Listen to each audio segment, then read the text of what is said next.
Hi, welcome back guys. This is your friend, the Luffy fanfics, back with amazing fanfiction. This is the series of What if Luffy ate mysterious lottery devil fruit? Now before starting, please give this video a like and subscribe to the channel if you want more videos like this. Now let's get into the fanfic. A young boy held a dagger up, teeth grit together with determination. No one panicked at the sight of a young boy perched precariously on the rails of a swaying ship.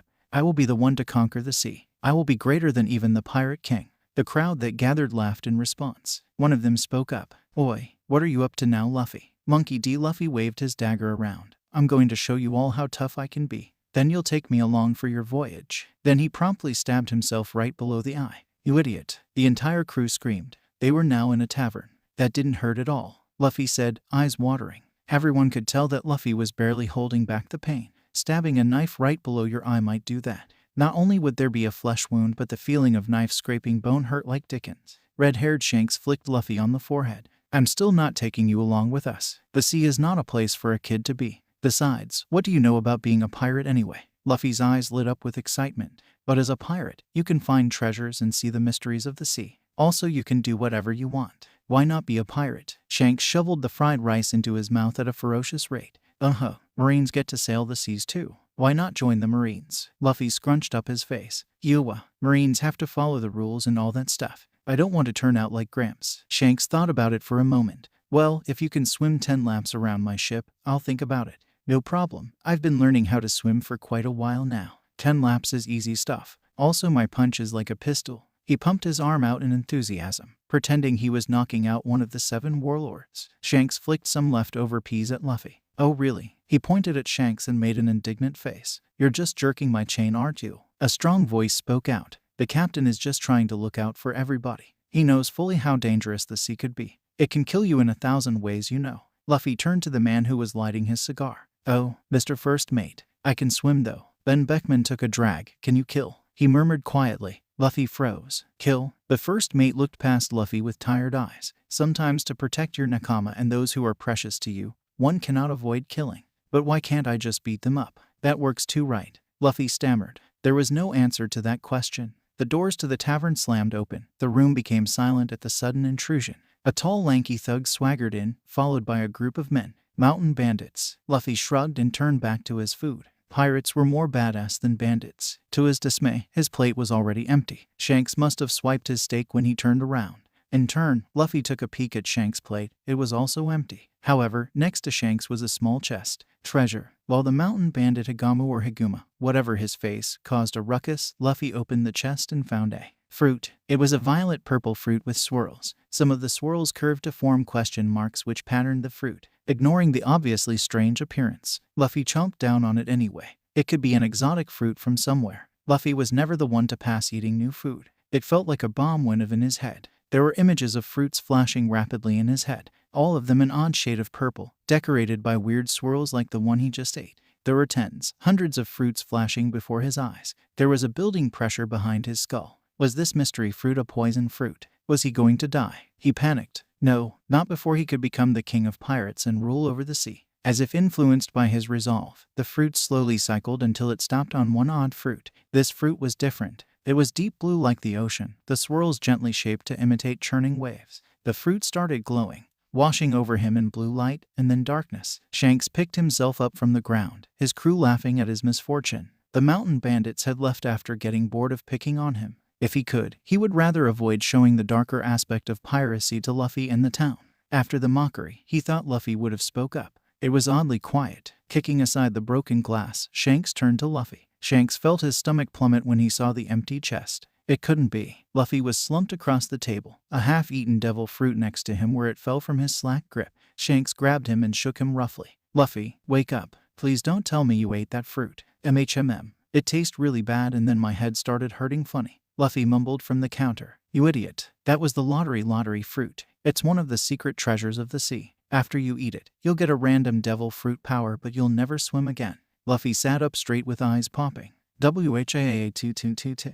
He howled. Shanks smacked him over the head. You idiot. Is it this one? Shanks pointed at the picture of the Gumo fruit. Luffy sighed. No, this one. The Yami fruit. No, this one. The Mira fruit. Nope. Shanks closed the encyclopedia of devil fruits. What you ate was the lottery fruit. Basically, the fruit acts as a lottery and chooses a fruit for you. It gives you the power of a random fruit that no one has yet. So if someone ate the Mira fruit, that lottery will skip over that fruit. Luffy picked his nose. So what? Shanks smacked him over the head. So that means that you've got the powers of an unknown fruit. This encyclopedia only has records of known devil fruits. It could be possible that it's a totally new fruit or just uncommon. He cracked a wide smile. Cool, I got a new power that no one has. Well, your powers will develop sooner or later. Just be sure to get a grip on it. You wouldn't want your powers going out of control, would you? Take that back. Shanks isn't a coward. Haguma the bear, with a 8 million berry bounty on his head, pinned the struggling boy under his foot. That sea swagger captain was a joke. I'll let you off if you say pirates are cowardly fools. Bandits eat cow dung.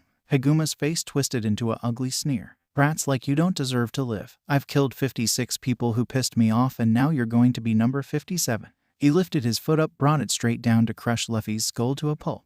Luffy threw out his hands and scrunched his eyes close, right before Haguma could make contact with Luffy's head. His foot made contact with something hard that was definitely not bone. When foot meets metal, there's only one thing to do. $$$K. An obsidian black shield materialized out of thin air into Luffy's hands. It wasn't a run-off-the-mill type of shield. The black surface showed no scratches or wear. In the center was a wide blue circle the size of a palm. Luffy stared at the shield in his hand in amazement. The blue center of the shield reflected light like smooth glass, yet it swirled as if the ocean were straining at him behind a glass barrier. The shield itself was an octagon, shaped by 8 sides. On the front portion were strange arcane symbols, but etched along the back of the black obsidian part were the letters, Yada no Kagami. Haguma raged over the pain in his foot. It felt like the force of his blow rebounded from the shield back to his foot. He sneered and pulled out his gun. Let's see if that fancy shield of yours could fight bullets. Luffy hunched himself into a small ball and took cover behind his shield just as the telltale sound of a pistol firing started. Behind the cover of his shield, Luffy frowned when nothing happened. There was no recoil from holding the shield. Did the bandit miss? On the other side, the bandit gaped at the shield. His aim was accurate. The 3 shots he had shot in succession had most definitely hit the shield. The only problem was, the moment it contacted the shield, the bullet stopped on its own accord and dropped to the ground. A chillingly cold voice interrupted the stunned silence. What's this? The moment I come back, I see some low-life bandit shooting my friend. Shanks and his crew were back and they were not happy. One of the mountain bandit lackey laughed and pointed his pistol at Shanks. You sad wimp.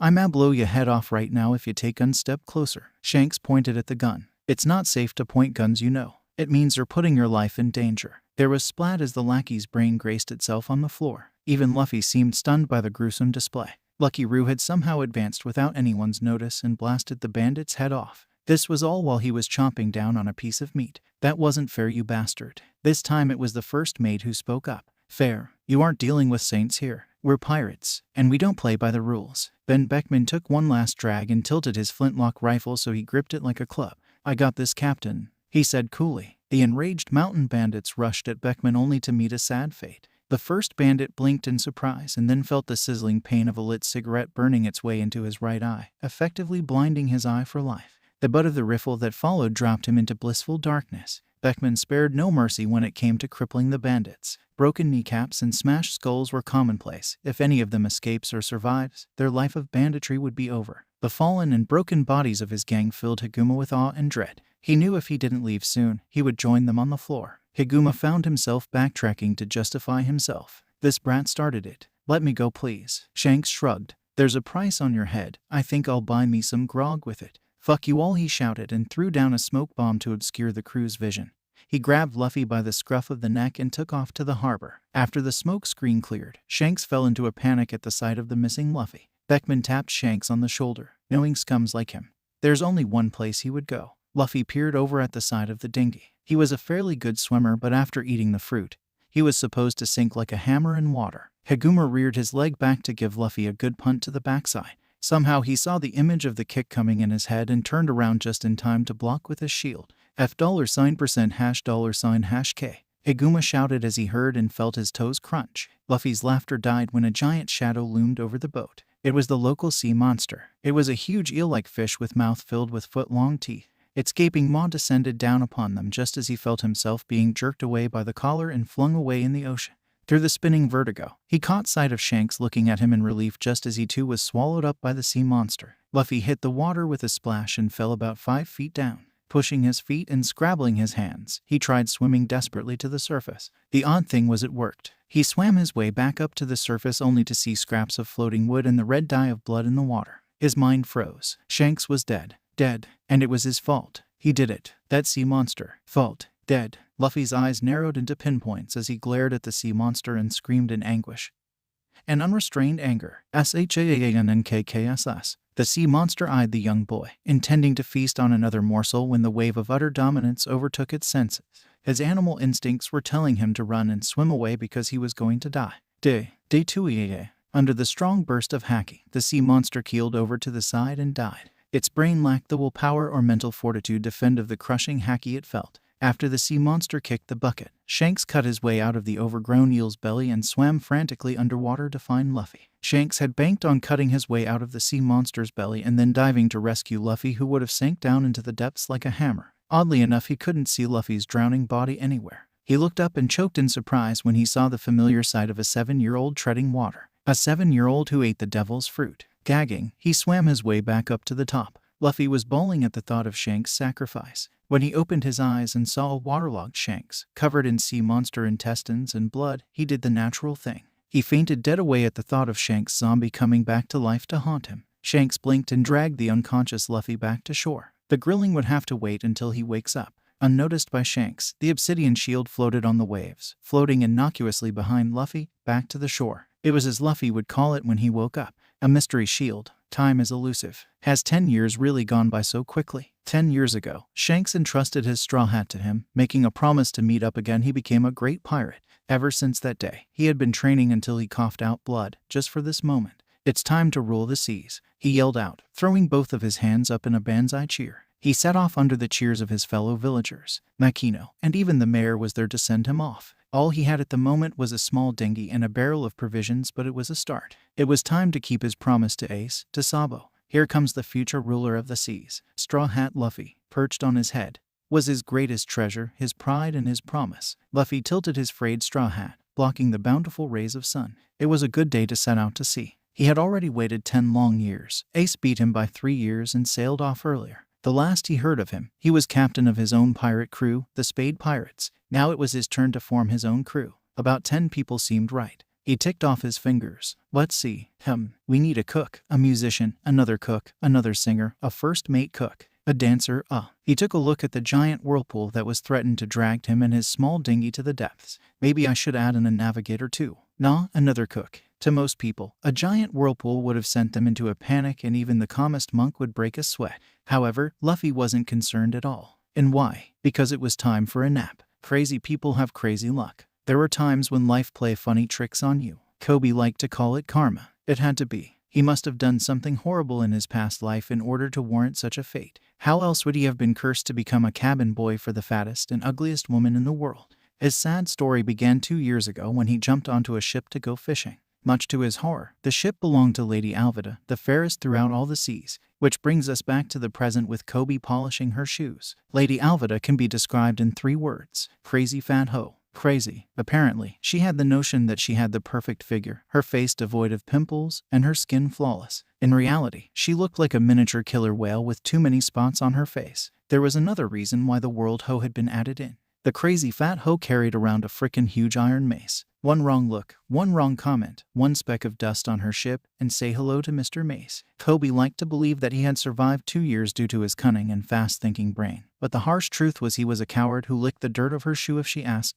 It was a day like any other for Kobe. But wait, could it be? Yes, it was. A floating barrel. Floating barrels are good. Kobe learned that through experience. Usually most barrels that float signify that the container was sealed properly. Chances were, the barrel contained some provisions that were washed overboard, maybe some dried meat jerky or even sake. And Japanese alcoholic beverage made from rice. Sake and grog will have the same meaning. Alvida gave but the smallest of scraps to him, meaning it was enough to keep him alive, but his body was severely lacking in any proper protein and vitamins. The only reason why his teeth weren't falling out from scurvy like the rest of the crew was because he sold whatever he could find in the barrels and used that money to buy limes. Also, whenever Alvida attacked a merchant ship or any other sailing vessel, Kobe would rush to find the kitchen so he could steal some food and get his intake of lime juice. Stealing treasure or money was too noticeable, and Alvida made no one looted anything besides her. Kobe rolled the heavy barrel into the storage shack. It was pretty heavy. A snide voice spoke up.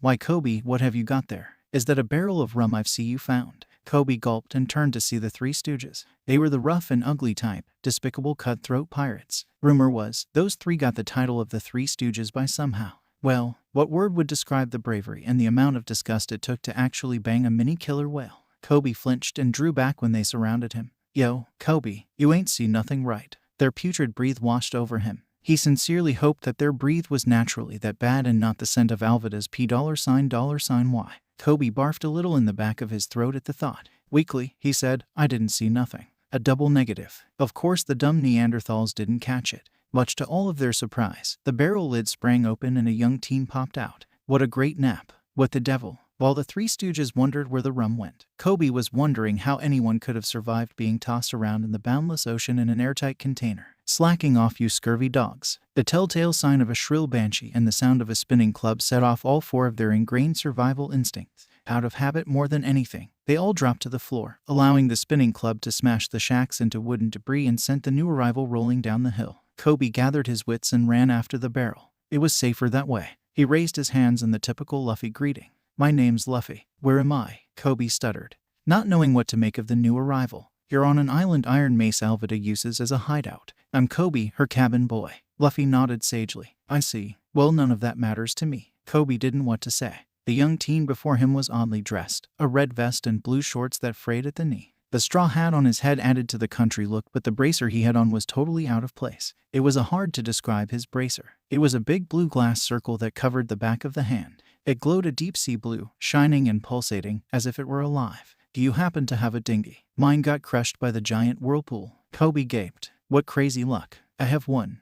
Kinda. Follow me. Kobe led Luffy deeper into the forest where his masterpiece was. It took him 2 years of hard work and many saved up barrels, but it was worth it. It was his own dinghy. Luffy looked at what appeared to be planks of woods held together by nails. Huh, what is this? A coffin? Kobe cried weakly. No, it's my escape boat. It took me 2 years to build. Luffy was straightforward. It took you 2 years to build an escape boat and you didn't escape yet. I wish I could. Just thinking about Alvida makes my bladder go weak and I want to puke. Kobe shouted. I went fishing one day and got on the wrong ship. Now I'm Alvida's cabin boy. Luffy laughed. Wow, you are dumb. You must have done something bad in your past life. It's Kondu, you know. Kobe's sweat dropped. You mean karma? Luffy picked his nose. No, my gramps say if you do something bad, Kondu will get you cause life is going to play a trick on you. So how did you end up floating in a barrel anyway? Kobe questioned. Luffy smiled widely, all his teeth showing. Hee, I'm going to be Pirate King. Pirate King. Kobe choked out, jaw dropping at the thought of it. Pirate King. Seriously? So Luffy-san is a pirate? You're Nakama. Don't have any yet. Do you sing? Kobe stumbled over the sudden question. No. Why? Cause I need a musician. Pirates sing and have fun, right? Got to get one. Kobe choked at the sight of Luffy's laid-back attitude. Did he seriously think he could become the Pirate King without any crewmates or ship? Kobe shook his head in denial. No way. Luffy frowned. Why not? He said, because the Pirate King is someone who has everything in the world. Wealth, fame, and power consolidated into one person. Meaning you're after the One Piece in the golden age of piracy. It's suicidal. Every pirate in the world is out looking for it. Luffy cut in with a pout. Well, so am I. It can't be done. You'll die before you find it. Kobe mumbled in a low voice. Luffy grabbed both of Kobe's shivering shoulders and looked him in the eye. Kobe, a man is not a man without a dream. Even if I die trying, it's better than not following my dream. Everyone has a dream. All you need is the grit, the ambition to realize it. Don't you have a dream? Kobe was awed by Luffy's passionate speech. There was nothing but determination and ambition etched into Luffy's eye. Inside his guts, Kobe felt it. He actually believed Luffy could become the Pirate King. Licking his dry lips, he stuttered. I do have a dream. Louder, Kobe. Where's your willpower? Show me some guts and shout it to the world. Luffy encouraged. Kobe opened his mouth side and shouted on the top of his lungs. I want to be a Marine and to uphold justice. Luffy slapped him proudly on the back. There you go. Now follow your dream. You took the first step and realized that this is what you want. Kobe found a new strength within. I can do it. I'm going to join the Marine or die trying. Then I'll arrest Alvida. A iron mace smashed down in front of his face, destroying his dinghy. 2 years of hard work. Just who are you going to arrest, Kobe? Alvida growled. Kobe felt his bladder weaken before bringing up the memory of his dream. Almost immediately Kobe felt his resolve settle. Luffy, being Luffy, pointed at Alvida and asked, "Who is this tough-looking old biddy?" Kobe grinned. "She's the ugliest and fattest bitch throughout the seas, Killer Whale Alvida." Luffy burst out laughing. "Killer Whale? That's a good one." Alvida saw red. "I don't care if you're Roronoa Zoro, or Kami himself, die you little brats." She swung a 100 kg metal mace down with all her might, intending to crush both Luffy and Kobe in one blow. Luffy pushed Kobe back and grinned. "You did a good job, Kobe. I'll take over now." Kobe watched in horror as the mace descended upon them. Luffy was guarding, bending his left hand as if he were guarding his face with an invisible shield. Silence, popping eyes, hanging jaws. The mace stopped when it made contact with the back of Luffy's hand. Despite the weight difference and the force behind the blow, Luffy's hand was not pushed back a single centimeter. All they could see was his wide smile, his eyes hidden underneath his straw hat. All of a sudden, he didn't look like a country bumpkin anymore. There was a mysterious aura around the team that sent chills running down their spines. What the hell's going on? Luffy grinned. "You can't beat me. Why don't you try your own attack for a size?" Pushing aside the metal club, Luffy drew his hand back and swung his arm out, intending to backhand Alvida in the face. This was the tricky part. Luffy's Yata no Kagami was tricky to use, despite its somewhat misleading name.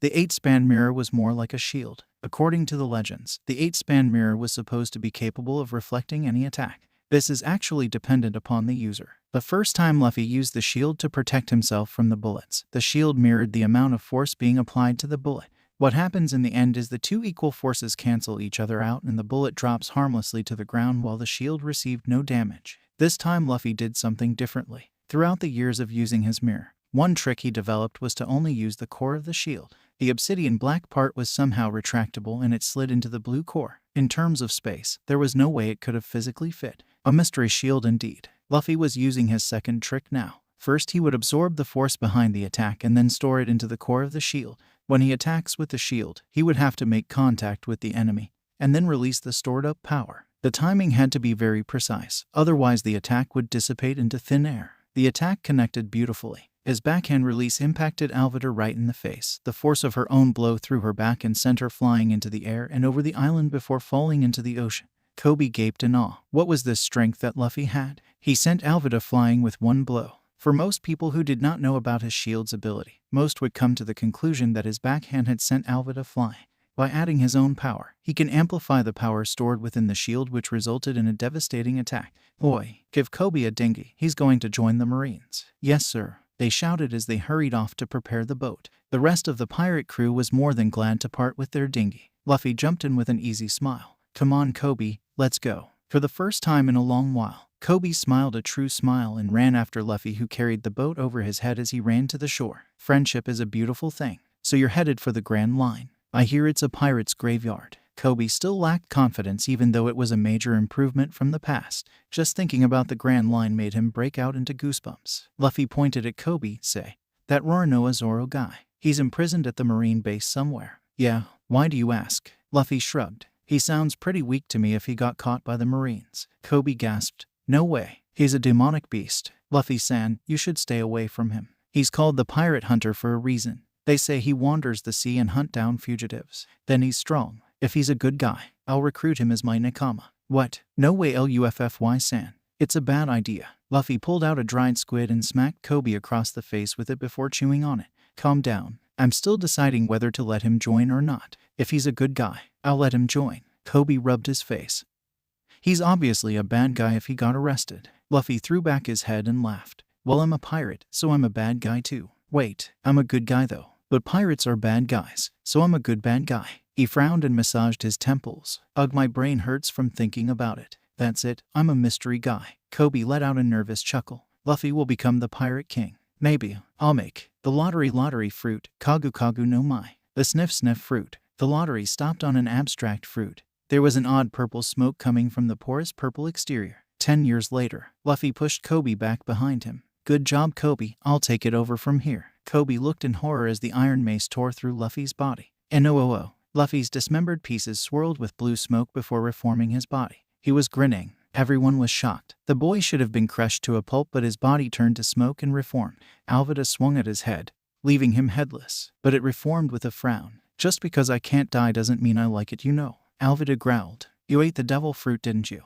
Luffy grinned widely. "Yep, it's the Kagu Kagu no Mai, Logia type. I'm a sniff man. Luffy took a horse stance and clapped both hands together, eyes closed in concentration. Everyone but Alvidar ran off, not wanting to see what sort of attack he would come up with. Luffy let out a primal howl. Shockwave flatulence. There was a hidden flap at the seat of his blue shorts, and it was there for a good reason. The following expulsion of gas would have surely blown a hole in his pants. A vile purple smoke hung heavily in the air. Luffy stood back up and grinned. With my powers, I can create a gas that smells so bad, one sniff would be enough to knock you out. Now take a sniff of this. Tendrils of purple gas twisted almost lifelike as they took up the shape of a purple Luffy, evilly laughing. They streamed towards her and went up her nostrils. Alvida fainted while retching. Luffy frowned. Who knew that one could die by choking on their own vomit after being knocked unconscious? Oh well, he is the sniff man, the one who will be Pirate King. I'll make part 1 end. Sneak preview. Luffy eyed Helmeppo and dashed past the crowd of Marines with surprising grace. He snagged the youth by the collar and started running. Hey, where are Zoro's swords? Helmeppo's head was bumping against the floor with each step Luffy took. It's in my room a bit back. We just passed it. Luffy kneed Helmeppo in the crotch. Why didn't you say so sooner? In the room, there were 3 katanas. Luffy didn't know which one it was. Helmeppo wasn't much help seeing that he was sleeping. Well, a knee to the crotch tends to do that. When he glanced out of the window, his blood grew hot and heavy. Kobe was lying motionless on the floor, covered in blood, while the rest of the Marines pointed their rifles at Zoro. It was his turn to act. He crashed through the window and put himself in front of Zoro with his arms open. Tekkai. Wow, we actually made it here, Luffy exclaimed as he observed the unique-looking marine towers. Despite the small town, the marine base was quite large. Was it really necessary to have a marine base half the size of the town? Kobe tied the boat to the docks. Navigation is one of the basics that everyone should know when they set out for sea. You can't just wander around and hope to reach your destination. Luffy shrugged. Floating works just fine for me. Now let's get some grub. He skipped away singing about meat while Kobe watched with envy. Crazy lucky people. Wow, that was good. Luffy had somehow packed away quite a lot of food. So we're finally parting ways here, eh? You'll become a marine. Kobe teared up a little from happiness. It's all thanks to you, Luffy. Without you, I would still be a cabin boy working under Alvida. You gave me hope and the resolve to follow my dreams. Even though we'll be enemies in the future, whenever you need help, I will do everything in my power to repay you. I promise this. Luffy leaned over and clasped his hands to Kobe. You really have grown up, haven't you? Don't forget, a man never goes back on his words. Kobe smiled back. Yes, sir. Hey, you want to head to the marine base together? Sure. I was planning to enlist there anyway, Kobe said with a hint of happiness. Luffy was cheerful and easy to hang around with. Yeah, I'm still wondering if they have Zoro locked up over there. Besides, I don't have a crew nor did I commit any crimes yet. They shouldn't try to arrest me. At the entrance of the base, the 2 outposts were empty. The only thing that greeted them was the 12-foot-high wall that enclosed the perimeter. Without hesitation, Luffy jumped up and hung onto the side of the wall. I think I see something that side. This time Kobe took a peek over the wall after enlisting the help of a nearby garbage bin and promptly fell flat on his backside. There's no mistaking it. That black bandana and harakimi, it's Roronoa Zoro. Tied to a crudely made cross, Zoro looked quite menacing. There was an air of danger that hung about him. Without a doubt, Zoro is strong. Noting their presence, Zoro looked up at them with a strong gaze. Hey you, could you please come over and untie me? It's been 9 days and I'm exhausted. Luffy frowned. Those ropes look pretty weak to me. I'd break them easy. Maybe a little incentive was needed. I'll repay you by hunting down a fugitive and giving you all the reward money. I'm not lying. I'll keep my words. Before either of them could reply, they were all surprised when a ladder propped up next to them by the wall. A little girl climbed up and put her finger over her lips and shushed them. Kobe watched in growing horror as the little girl approached the demonic Zoro, who looked down at her neutrally. Hey, what are you doing here? Save her, Luffy. Do it yourself. Get lost, brat. The little girl smiled. But you must be so hungry, Oni-san. I made some rice balls for you. Zoro snarled. I'm not hungry. Get out of here before I kill you. She stammered. Biba. A nauseating spoiled brat made his presence known. Now Roronoa Zoro. Don't you go picking on kids or I'll report to my father about it. The owner of the voice was a garish-looking youth who had a deformed pumpkin haircut on his head. Garish gold chains and necklaces adorned his body. Kobe started having doubts about the Marines after all. No Marine should display his wealth like that. The odd-looking fellow, Helmeppo, was as rotten as they came. He spat out and crushed the young girl's rice ball beneath his feet before ordering his men to throw the girl over the fence. Kobe caught the girl, using his own body as a shield to protect the girl. While Kobe tried fixing his sprained ankle, Luffy approached the haggard swordsman. Zoro ignored the lanky teen and eyed the flattened dirt ball on the floor. Hey, pick that up for me. Luffy's eyebrow shot over his hairline, but he picked it up anyway. It's more dirt than rice now. You still want it? Zoro growled. Just shut up and give it to me. Luffy shrugged. He knew hunger made people irrational, but eating dirt was too much, even for him. Zoro gagged and choked down the muddy onigiri the little girl made for him. It tastes great. Luffy cocked his head. Did he hear wrong? The dirt ball tasted great. He glanced down at the muddy remains. Tell her I ate every bit of it. Luffy tilted his hat and grinned. Looks like Zoro was a pretty decent guy after all. I've decided, Luffy said mysteriously. I want you to join my crew. Zoro perked up. Crew? Luffy grinned. Yup. I'm a pirate. One day, I'll rule over all the seas and be even greater than the Pirate King. Count me out then. I got my own goals and ambition. I just got to stay alive for 30 days and then they'll release me. I will live through this. I still have my ambition to fulfill. Zoro's determination and resolute will leak through to his words. Luffy was pleased. If Zoro joined his crew, that'd be great. Zoro was already on his way to realizing his haki. On the dark-haired teen's face was a knowing smile as he walked away. Don't worry, you will definitely realize your ambition, but I can also tell you for sure. You'll join my crew. Wow, Zoro and I really ate it. Rika gushed. Luffy grinned. Yeah, he even wanted seconds. Kobe, who was applying a bag of ice to his swollen ankle, asked, so why was he arrested in the first place? He's a bounty hunter, but it isn't illegal to hunt or kill fugitives according to the law. Rika pouted in annoyance. It's because Zoro Nyai protected me from Helmeppo's pet wolf. It was going to bite me when Big Bro appeared and cut it up. Helmeppo got mad and locked him up. Kobe's gasped, but that's outrageous. There was no grounds for arresting Zoro like that. Rika smiled sadly. It's because Lieutenant Morgan is his father and no one dares go against him. Anyone who does is killed. Kobe clenched his fist hard. This isn't the justice I want to uphold. The Marines here are corrupt. Luffy cracked his knuckles. I'm going to convince the Marines to let him go. Karma always comes back to bitch. Poor Helmeppo. Helmeppo was strutting through town, making the citizens bow before him when he showed up. He was dressed up in a red button vest, blue knee-length shorts and a straw hat. What are you doing? Get out of my way or I'll execute you like Roronoa Zoro in 3 days' time. The dark-haired stranger shrugged. I'd like to see you try. You're a fool weakling who rides on his father's coattails. If you want to put me to death, do it. Take my life. His dark eyes showed no fear, no deviation from his iron will. Helmeppo felt the hair on the back of his neck raising. Gut instinct was telling him to make a run for it. Watch out, you straw hat brat. I'm going to tell my father on you. The teen spread open his arms in an open invitation. I will break Zoro free. You don't have to find me. I will find you, and when I do, I will teach what happens when you oppress others. Kobe looked on it off from the side. The easygoing and naive Luffy he knew was gone, replaced by a serious and charismatic man. Luffy turned to Kobe. Do you want to see justice? If so, come along. I will show you what true justice is. And they departed for the Marine base. Meanwhile, Helmeppo ran to his daddy crying. Dad, I want you to kill someone. Lieutenant Morgan stood up. Oh, why should I take care of your mess? I am the great axe hand Morgan. He booted Helmeppo across the face, putting a lit cigar between teeth. He rubbed his iron-plated jaw. You're a bastard son not worth hitting. If you want to do something, use your own 2 hands to make it happen. Cheat, steal, anything goes as long as you win. He glared at his tearing son. Now get out of here. Luffy walked up to the restrained Zoro. You're joining my crew. Though I'm not going to be a pirate, I have things to do. I don't care what other people think of me. I haven't done anything I regretted in the past, and the same goes for the future. Well, I want you for my crew. You can use swords right. Zoro looked wistfully at the sky. I do have a katana. It's something I treasure most, second to my life. Luffy finally found an opening. I'm going to get that katana back for you, but if you want it back, you're going to have to join me. That's dirty. Luffy waved him off. I'll be right back. Luffy peered up at the roof of the Marine base where he could hear voices from. All right, time to get up there. Jeppu. Using the moonwalk technique, Luffy jumped up and jumped again in midair. The technique used a lot of leg strength in order to jump in midair, but he trained enough to ignore the stress on his legs. On the last midair jump, he used too much power and overshot over the roof. Luckily, there was a statue where he landed on.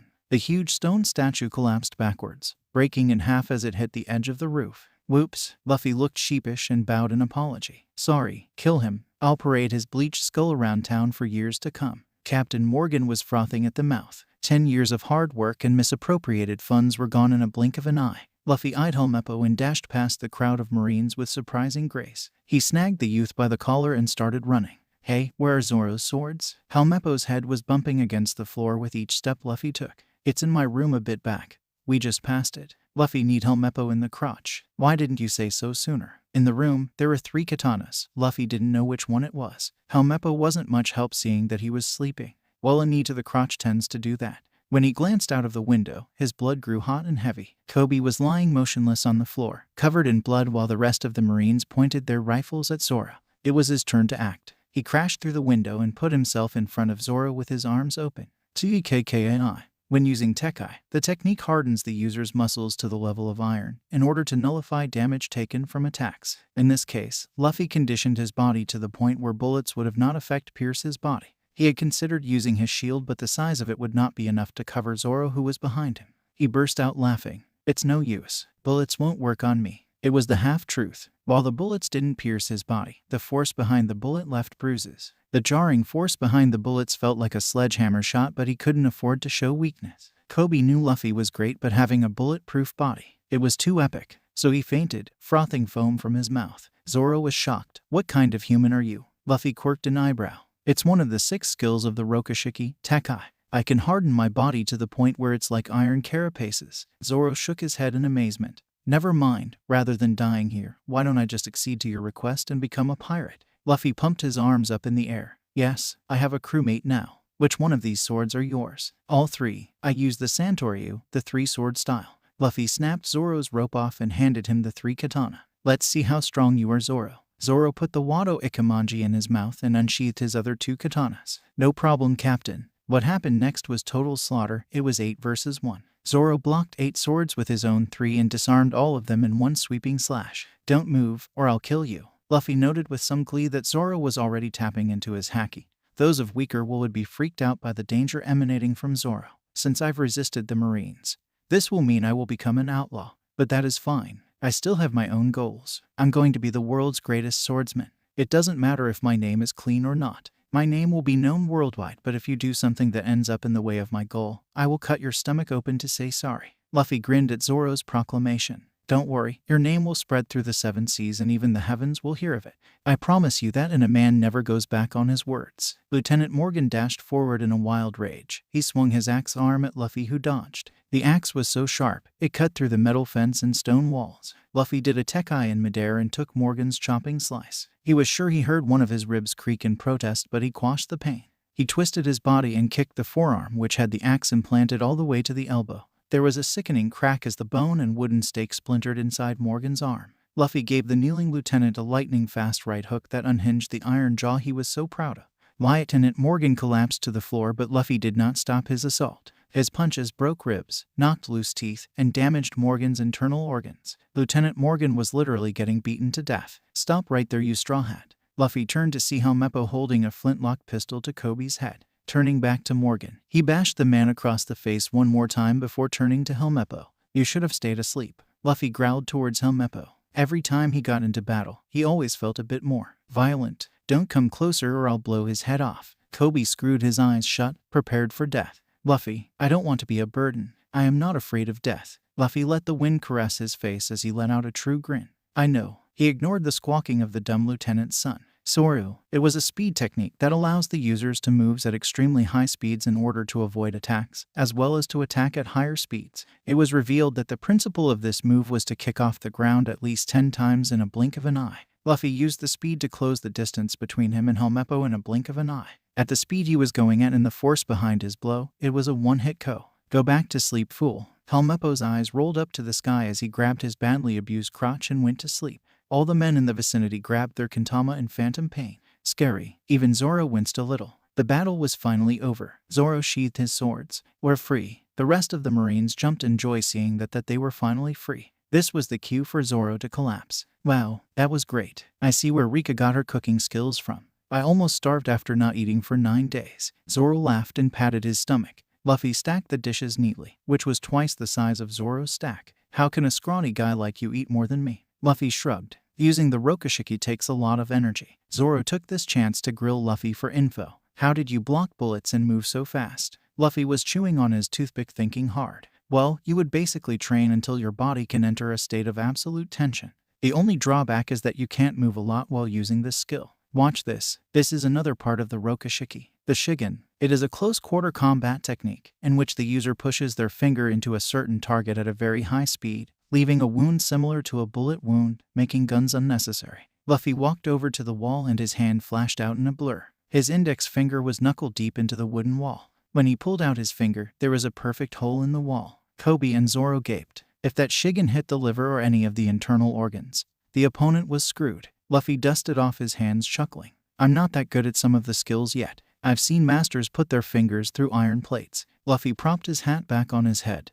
Anyway, Zoro and I are heading to the Grand Line next. If you want, you can join us, Kobe. Zoro seemed to agree. I don't mind. Kobe was happy that Luffy wanted him to join, but you two taught me to live by my dreams. Sorry, Luffy, but I want to be a Marine and uphold justice. There was a cough from the doorway. It was the Marine captain of the base. Excuse me. We were wondering if you are really pirates. Luffy glanced at Zoro. Well, I just found my first crewmate, so that would make us pirates. While we are grateful to you for saving our town, as Marines, we cannot let you stay here any longer. Everything that happened will be reported to the headquarters. Luffy got to his feet and bowed to Rika's mother. Thank you for the excellent food, but we have to go now. Our journey awaits us. Zoro stood up and followed suit. Kobe dropped on his knees to the floor, pressing his head down in a bow. Luffy, Zoro. Thank you. You two taught me to live by my dreams. Please, let me join the Marines, Captain. Luffy patted the Marine captain on the shoulder. If you want to thank us, let Kobe join the Marines. In a quieter voice, he whispered, one day he will go far, maybe even climb to the ranks of an admiral. The captain looked down at Kobe. Stand up, seaman recruit Kobe. I'm allowing you to join the Marines, but don't think we don't know about your past.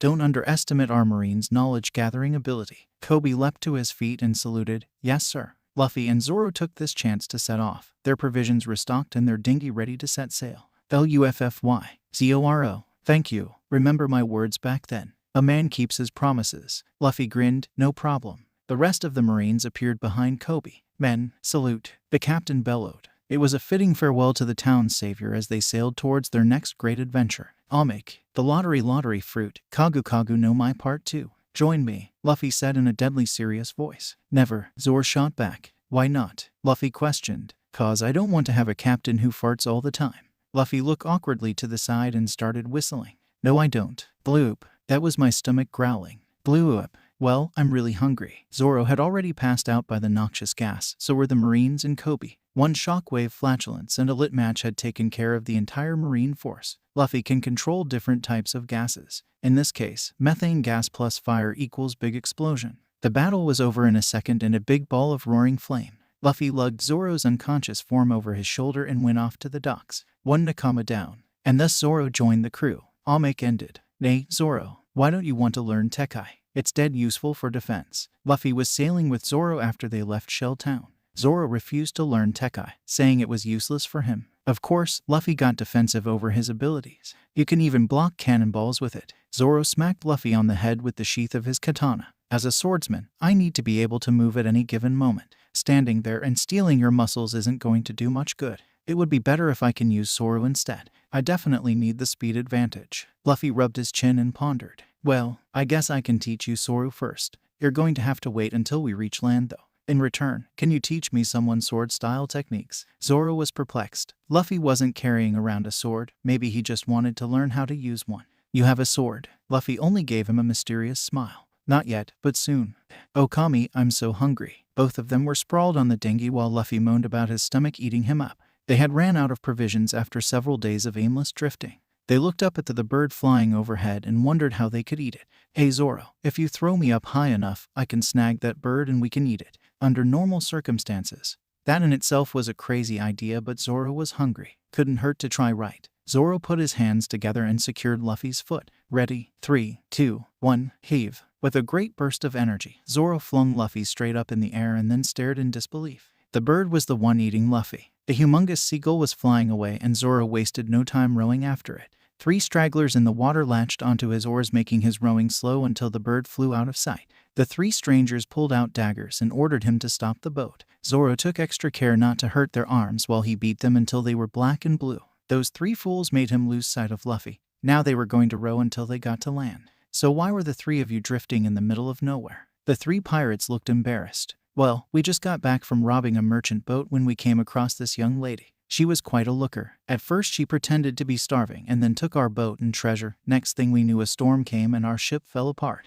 Zoro mused for a moment. This girl was able to predict the weather. Her navigation skills must be top class. She sounded tricky but would be a good addition to the crew. He'd have to find Luffy and ask him if he wanted this Nami girl to join. Fixing a serious glare at the 3, he ordered them to put some back to their rowing. The 3 started rowing at a breakneck rate and Zoro could see a town coming into sight. To those who seek the ocean of paradise, they must first find their way there. which is why Nami refused to let go of the map she just stole from Buggy the Clown.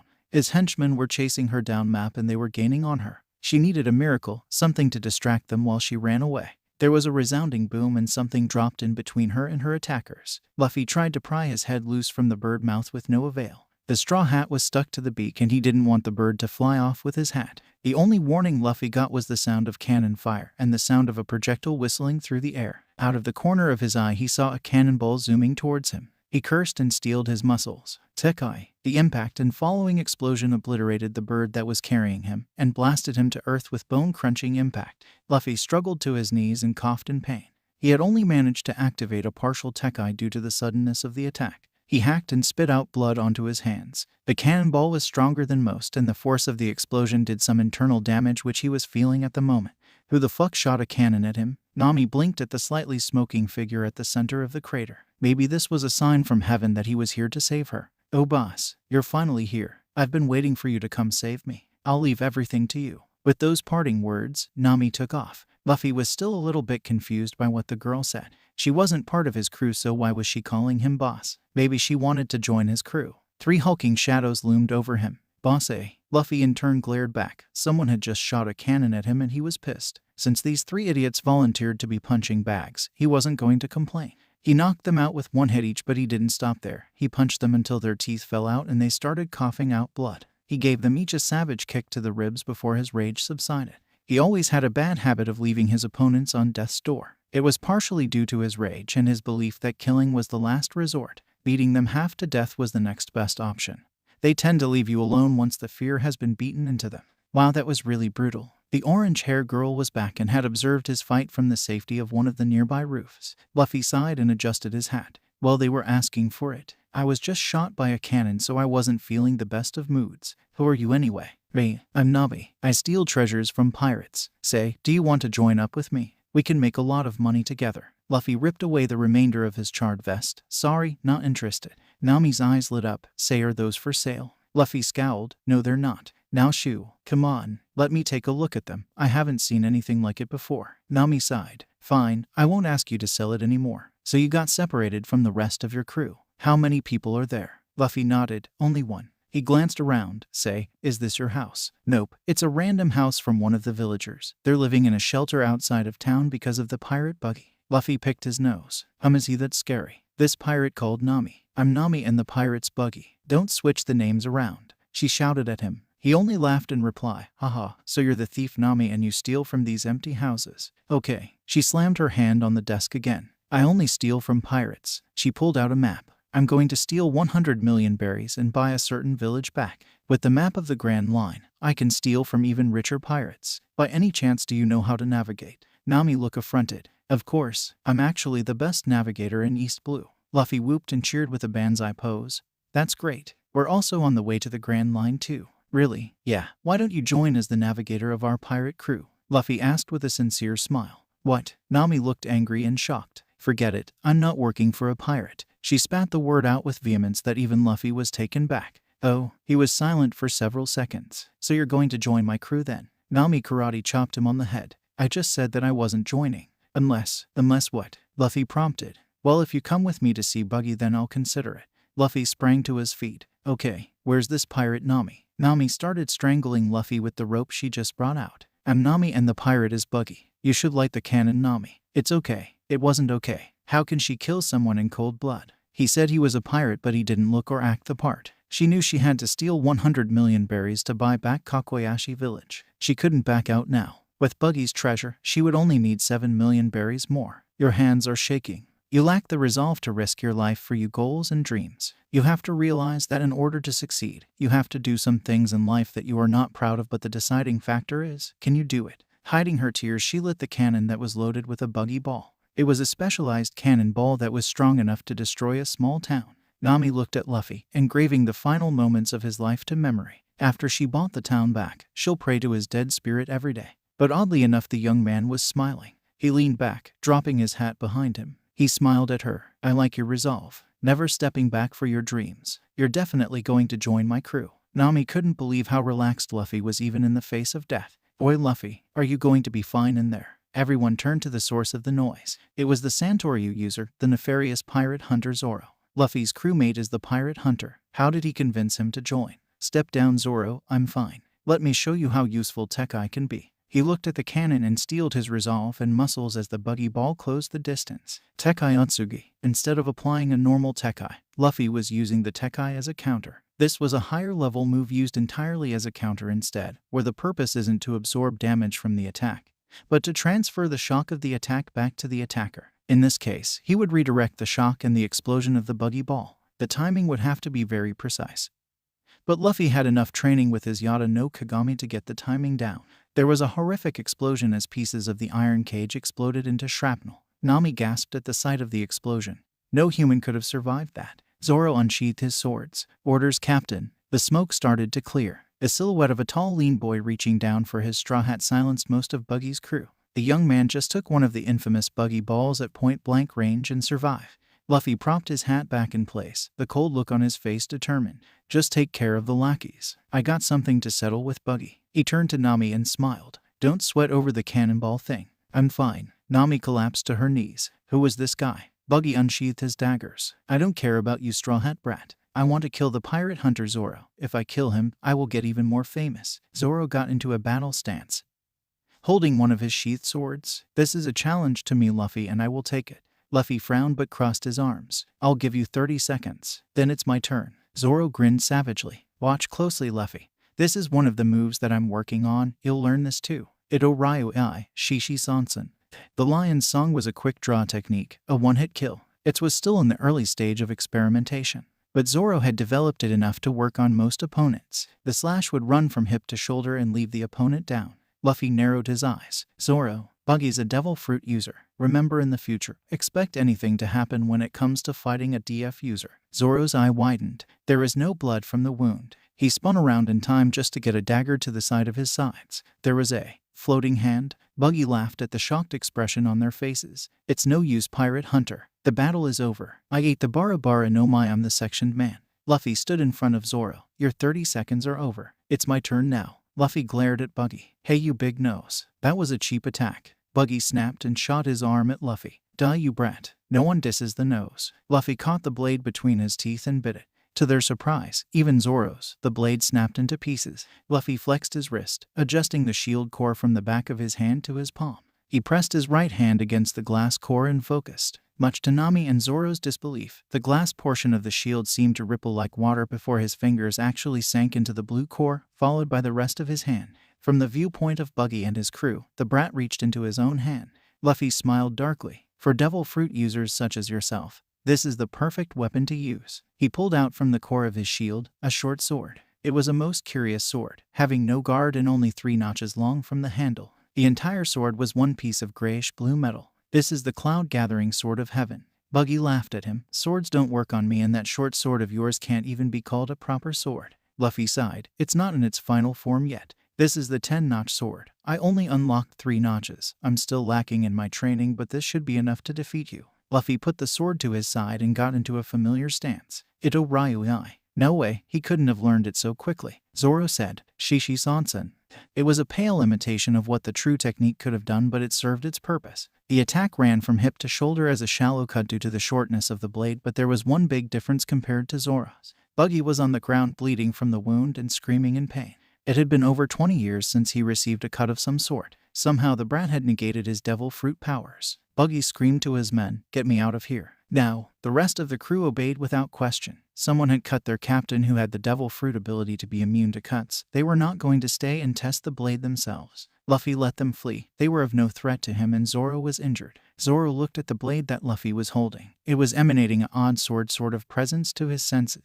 He didn't know where Luffy got the sword from, but it was no ordinary sword. He staggered over. "Can I take a look at it?" Luffy seemed to hesitate, but finally gave in. "It probably won't like you, but give it a try." Zoro gripped the handle of the sword and immediately fell to his knees. There was an odd pressure forcing itself on him, making him want to fall into the darkness to escape the onslaught of overbearing dominance. This sword could not be tamed. He flung the short sword aside and gasped, shaking on all 4. Just by holding the sword was almost enough to make him lose consciousness. Luffy picked it up and shoved it back into the blue core on his palm, where it disappeared. Wow, not bad. Most people would not have been able to even hold it for more than a second. Zoro struggled to his feet. "Why can you use the sword like that? It's alive or something." What was with that pressure? Luffy held up his hand where the blue core resided. It's one of the weapons my devil fruit gave me. The black obsidian core slid out mechanically, forming a full octagonal shield. The Yata no Kagami and the Ama no Murakumo no Tsurugi. But I saw you swim before. I thought devil fruit users couldn't swim. Luffy shrugged. I don't know why myself. I ate the lottery fruit and got a random fruit ability. Hell, I don't even know what fruit it was I got. Zoro nodded to Nami. Who is she? Luffy grinned. That's Nami, our navigator. Nami karate chopped his head. I never said I was joining you crew. I said we would work together. Luffy pouted. But you shot a cannon at me. Nami smacked him again. Yeah, that was before I realized that you were a freak and cannons didn't affect you. Nami ran to the back of the tavern and came back with 2 big sacks of gold and treasures. Score. Now I have the map of the Grand Line and 10 million berries. Luffy laughed and threw up his arms. We have our navigator and the map. Let's head off to the Grand Line. Hey you guys. It was the villagers who were driven out by Buggy. What happened here? Luffy grinned. I beat up Buggy and he ran away. The villagers cheered and word spread quickly. Luffy celebrated with them and they parted on good terms with the town. Later, when the Marines came to investigate, they were surprised to find out someone had beaten Buggy. The one who did it. Straw Hat Luffy. Omik. The lottery fruit. Kagu Kagu no My Part 3. Hey you big nose. That was a cheap shot. Buggy screamed in rage. No one disses the nose. He shot his arm at Luffy with a dagger, ready to skewer the impudent youth. The dagger shot through Luffy's forehead, leaving a hole in the middle of his head which reformed with blue smoke. Aw scary. A section man, what a monster. Nami screamed at him. Well, you're a gas man. Luffy focused on his hand. Vacuum palm. It was a technique that creates a vacuum in his palm by concentrating air with 5% oxygen content there. By forcing his opponents to breathe in the 5% oxygen gas, it would force the victim to be instantly knocked out, going into a comatose state. Blackout palm. He grabbed Buggy's face and Buggy fell to the ground unnaturally. It was like he lost consciousness on his feet and collapsed to the floor in a boneless heap. Don't mess with the sniff man. STRAWHATLUFFY. I will be the pirate king. Fart. I'm hungry, that was my stomach. Bloop. Yeah, I farted, sorry guys. Nami was running away with Luffy chasing her, trying to convince her to join the crew. One Nakama down, navigator? Maybe. I'll make ended. Money, I can't get enough of it. Nami exclaimed, taking a deep sniff of the wad of cash in her hands. Zoro ducked his head, trying hard not to laugh after he recalled what happened late last night. Luffy, being the honest fellow he was, decided to tell Nami what happened. That's money. I thought it was toilet paper and I wiped my ass with it. Nami looked down in horror and indeed saw dried brown stains on the wad of cash, torn between revulsion and greed. Nami could not decide whether to throw the money overboard or to keep it. You bastard. Luffy looked up at Zoro with swollen eyes and bruised lips. SS save me. Nami was proceeding to shove her staff up Luffy's ass when they saw the island. Wow, there really is an island here, Luffy said, absent-mindedly warding off Nami's attempt to skewer him like a shish kebab. Nami huffed in annoyance. Of course there is an island, you dope. It's a small village called Syrup Town. Here we can probably get a bigger ship. Luffy's eyes gleamed. And meat. Zoro joined in.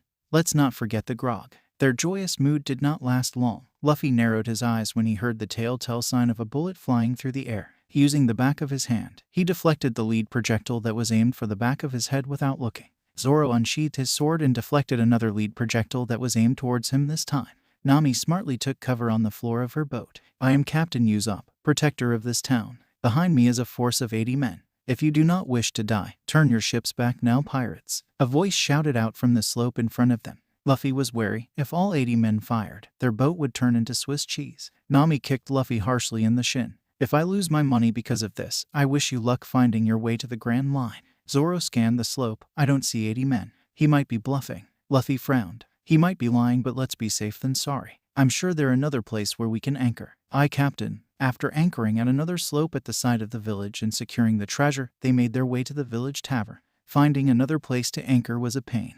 The island was surrounded by steep cliff walls, and by the time they found another entrance, it was already dusk. Making small talk, Nami grilled the innkeeper for info. So who's this Usopp I hear about? Is he some sort of village guard? The innkeeper scoffed.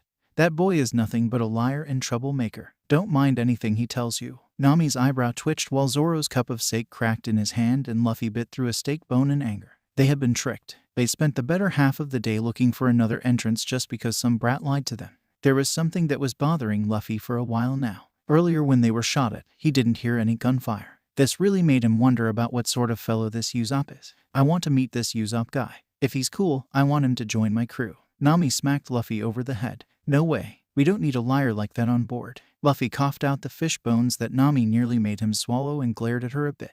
Didn't you notice how there was no sound of gunfire while he shot at us? Also, he hit us from so far away. If anything, he would make a great sharpshooter. Zoro downed his sake and slammed it onto the table. Luffy's right. There's no harm in checking out this Usopp guy. Luffy's a pretty good judge of character, and it's up to him to decide who joins the crew. Nami fumed a bit. Fine, I'm only here to find treasure anyway. If he doesn't get in my way, whatever then. Luffy grinned, the tension vanishing. Great, it's settled then. Let's find Usopp tomorrow. Usopp's frame shivered. He was so close, just a few more and he would be done. 48. The tip of his nose touched the floor, bending slightly from the pressure. 49. His arms trembled as he balanced his weight and pushed up. 50. He finally completed 50 push-ups. Boy, you're weak. Only 50. A disappointed voice cut in from the side. Usopp rolled to his feet and had his slingshot drawn back, a lead star loaded. Show yourself. Leaning against the tree was a dark-haired youth. The scruffy straw hat hid the stranger's eyes but showed the scar that ran beneath it. He looked like a hillbilly tourist with the red vest and blue shorts. There was a wide grin on his face. Nice to meet you, Usopp, son of the pirate Yasopp.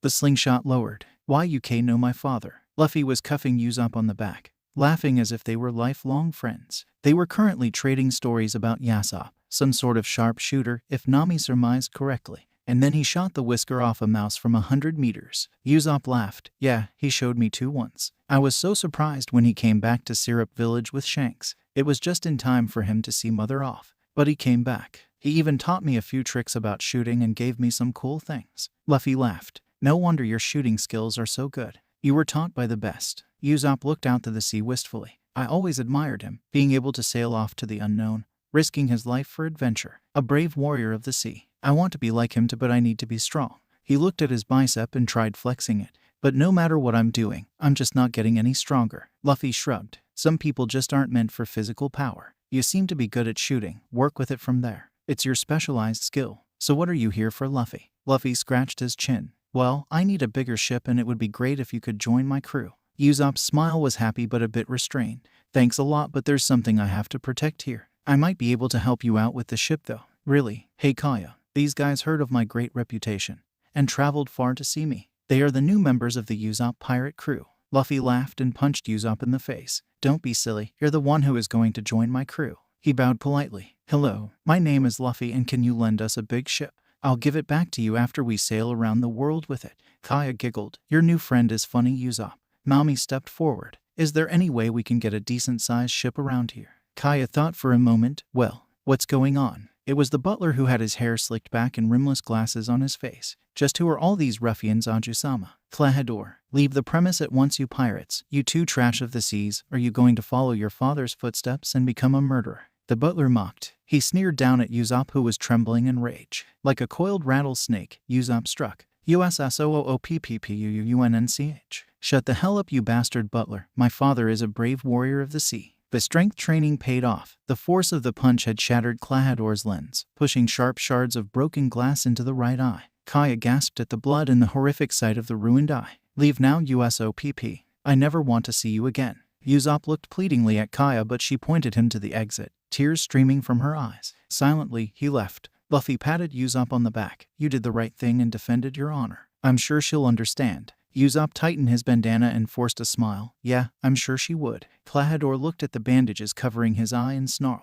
He couldn't believe that he was half blinded now at the hands of some upstart teen. He grit his teeth and snarled. He was originally planning to force Kaya to sign her inheritance over to him so he could live off her wealth peacefully, but the plan changed now. His blood was boiling for blood, death, and revenge. The anger inside him won't be sated until everyone in the village was dead. It was time to contact the Black Cat pirates to raze the village to the ground. Luffy and the others woke up to the sound of screaming and the smell of smoke. This familiar scent, the sound of screaming and burning wood. It was a pirate attack. He barged out of his room. Zoro was a step behind him, alert and waiting. Nami also wandered in, wearing an indecent nightgown, blinking sleepily. Luffy quickly appraised the situation and gave several orders. Zoro, look after Nami and get rid of any pirates you can see. I'll take care of the rest. Meet up with me at Kaya's house. There was no indecision behind his words. It was an order. Zoro rarely saw Luffy acting like this. There was a hard, cold look in his eyes. The easygoing Luffy was gone and in its place was someone of authority and power. He nodded and took Nami with him, dashing through the woods to Kaya's house. Unfortunately, Luffy forgot about Zoro's habit of getting lost. Luffy concentrated and released the air in his lungs. He felt the hidden bond, tying the shield to his existence. Within the shield, the boundless force of the ocean raged, and within that dark crushing pressure was the cloud-gathering sword. His hand pressed against the glass core and into it, reaching down into the dark depths. He pulled out the blade and flourished it, his Yata no Kagami taking its original form with the black obsidian. It was time to battle. Luffy focused on the screams and disappeared in a burst of speed. He reappeared behind a pirate who was ready to kill a young girl. Die. Luffy decapitated the pirate and went to the next one. The young girl was prepared for death when the pirate in front of her was deprived of his head. Standing in front of her was her savior. He had an old-looking chipped sword with an octagonal shield and reminded her of the warriors of the olden days. The only feature she could catch before he disappeared was the frayed straw hat he had on. Meanwhile, Nami was busy smacking Zoro over the head every time he tried to wander off in some random direction. God damn it, how hard is it to run after me in a straight line? It's not my fault your directions are so horrible. Zoro shot back. Nami deadpanned. This is coming from the guy who turned 180 degrees and almost ran back to where we started. Zoro was about to deny the claims, but he pulled Nami to a sudden stop, causing her to yelp in indignation. Hey, what's the buy? Catapult. In the darkness of the night, something big and heavy crashed in front of them where Nami would have been a second earlier. A round muscular pirate decked out in a cape and cat hat was at the point of impact. The floor beneath his foot was shattered and cracked. What a strong blow, Zoro thought as he untied his bandana from his arm. It looked like he was going to have to be serious here. Nami noticed a blur slinking stealthily behind Zoro. Behind you, Zoro instinctively reacted and stamped on the ground 3 times in rapid succession, propelling himself up and over. Flipping around in midair, he saw that a slim and tall fellow with cat claws had crept up behind him. Thankfully, he practiced Zoro a bit. While it wasn't good enough for his movements to disappear, it was enough to be useful. Nay, he found out Butcheye. The tall and skinny square said, I almost crushed the girl's head too, Sham. That swordsman has fast reactions. The fat one stated. Zoro unsheathed all 3 swords. Those 2 were no flunkies. He dashed forward, blades flashing through the moonlight. Onigiri. Zoro's demon slash bit through Sham's midriff and Butcheye's chest. He kicked off the ground and jumped backwards in time to avoid 2 swipes. His judgment had been correct. Ever since his fight with Buggy, Zoro made it a habit to notice the smallest details. The cut on Sham had no substance behind it, and Butcheye was protected by too much fat and muscle for the blade to reach the vitals. He turned around and warded off their attempts to claw his eyes out and rip his entrails open. One of them was fast, the other was slow but landing heavy blows. Together their teamwork was phenomenal. Most people would overwhelmed by the fast and powerful combination, but Zoro was no pushover either. He had no time to waste. He was already supposed to be at Kaya's house already. Luffy sent him ahead for some reason, and he wasn't going to disappoint. He sheathed his Wado Ikamanji and the other 2 in a blink of an eye and used Sora to backstep. Ever since training with Sora, there was a new move he wanted to try. He had the speed down, but the power aspect still needed work. What he was about to do was risky. He moved one of his sword to the other side and knelt low, incorporating the basic Sora he learned and his natural strength. He unleashed his most powerful dual sword attack in a blink of an eye. Nito Ryugai, Rashomon. Zoro drew his sword and resheathed them quickly after unleashing his attack. He reappeared behind them with both swords sheathed and knees in a kneeling position. It was a dual lion song but in a diagonal cross-cut. The attack held true. The 2 cat brothers fell into 4 bloody pieces to the floor. The 2 swords that he just sheathed were shattered. His cut was too unrefined to cut through bone properly. As a result, his blade paid the price and broke into pieces. Using an incomplete technique was too much for Zoro to handle. He was sure he had torn some muscles in his legs, and the rapid quick draw damaged his shoulder muscles. Ignoring the pain, he stood up and looked at Nami. Let's go. Luffy felt his blood sing as he decapitated yet another pirate. The 50 pirates that invaded the town were now reduced to a mere 20. They had finally noticed his presence after he killed about 10 of their men. The fire and blood brought back painful memories, but Luffy suppressed them and fought on. The most dangerous part about fighting is not about the enemy's battle power. It's their overall fighting force. The reason why the Marines are such a threat is due to the fact that they possess a vast fighting force numbering in the thousands. Everything has to be taken into account, from the number of men to the number of weapons the enemies have available. For Luffy, fighting 20 opponents at once was no easy task. He was facing cutthroat pirates. No trick is too dirty for them. This includes taking hostages. Luffy took care of those scumbags first. Using Zoro, he attacked the kidnappers holding hostages. He aimed for their knee, arm, and head. A missing limb is a pretty good distraction for releasing a hostage. While retreat was a viable option, Luffy could not abandon the innocent villagers. To fight properly, Luffy entered gladiator mode. This was when he battled a war of attrition. Using his shield, Luffy defended himself from each attack and cut down the opposing enemy using his sword. He slowly marched his way forward, taking on one opponent at a time. His opponents died with a shocked look on their face after their swords and stone hammer maces failed to even scratch the shield he was using. Also, their swords and weapons were useless before his own. His sword cut through their iron katana like a hot knife through butter. After 10 more kills, the rest of the pirates threw down their weapon and begged for their lives. Please, spare our lives. We're sorry. We promise that we will never kill anyone ever again. Please save us. Luffy's arms and body were cloaked with blood. The flickering fire showed the shadows on his face as well as his intense glare. What do you want me to do? Chop off a leg or chop off an arm? That's the only way I can believe that you will never fight and kill again. If I find out you did continue your evil ways, I will cut off your other 3 limbs. His voice was cold and dark, and from the shadows of his straw hat, the pirates could see the steely resolve in his eyes. The pirates were speechless. The young man in front of them was ruthless, but that cruelty and anger formed into a sharpened blade, one that was pointed towards the pirate at the moment. If you don't make up your mind, I'll just go with this simple option and chop off your head. There was no compromise behind his words, only the promise of the pain to come. One brave man crawled forward and held out his left arm. The tears were steaming down his face, mixing with the snot. Take my left arm. Luffy's blade flashed and the arm fell to the ground. The man let out a broken howl and collapsed from the pain. Next, Luffy made sure each of them learned their lesson and paid the price for it with their flesh. After ensuring the safety of the villagers, he set off to Kaya's mansion. In the darkness of the night, he could already see the fire in the distance, just exactly what had happened while he was cleaning up the mess. Usopp raged and screamed beneath Kuro's foot at the mansion where everything was set ablaze and Kaya was still inside.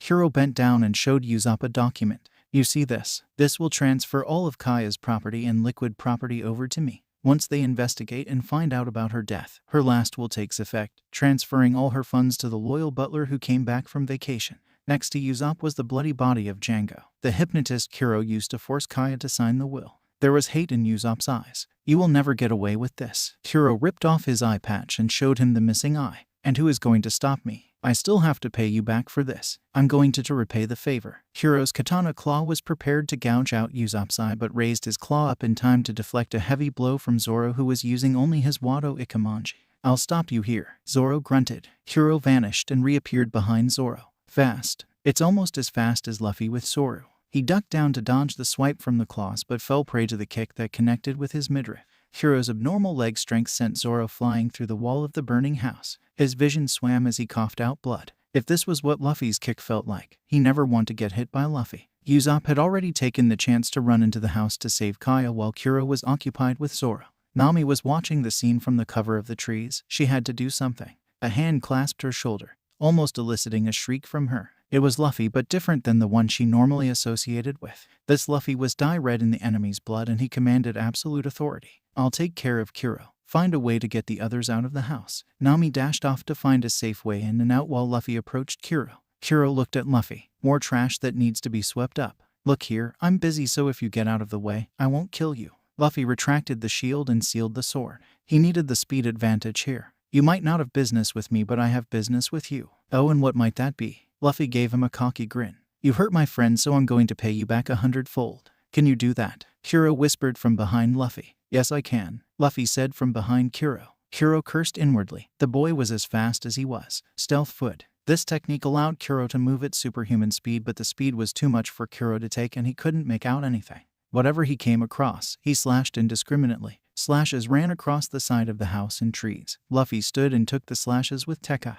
Even then, his Tekai was not refined enough to take on Kuro's blade. His Tekai worked great for blunt trauma impact, but as far as stopping swords, Luffy still needed more work. Why aren't you fighting back? Am I too fast for you? Kuro taunted. Luffy had his arms crossed defensively and maintained his Tekai. No, I don't have to do anything. You will fall here and fade in history like you've always wanted. Within the house, Usopp found Kaya coughing from underneath her bed. With her frail body, there's no way she could inhale any more smoke. Zoro had the other butler on his back. His condition wasn't very good either. Usopp's mind was racing through what he remembered about the layout of the area. There should be a wine cellar in the lower level. It was built so that even if a fire started on the first level, there would be no way for it to burn down into the cellar where the wine was. He threw a wet blanket over Kaya and picked her up bridal style. To the cellar. We can get out from there. Glancing out of the window, he froze. Kuro was flickering in and out of view, while slashes rained down upon Luffy's still form. What would happen even if they got out of the house? That doesn't mean Kaya would be safe from Kuro. In fact, that would only give Kuro more incentive to kill her. He handed Zoro Kaya and faced the window. You go ahead first.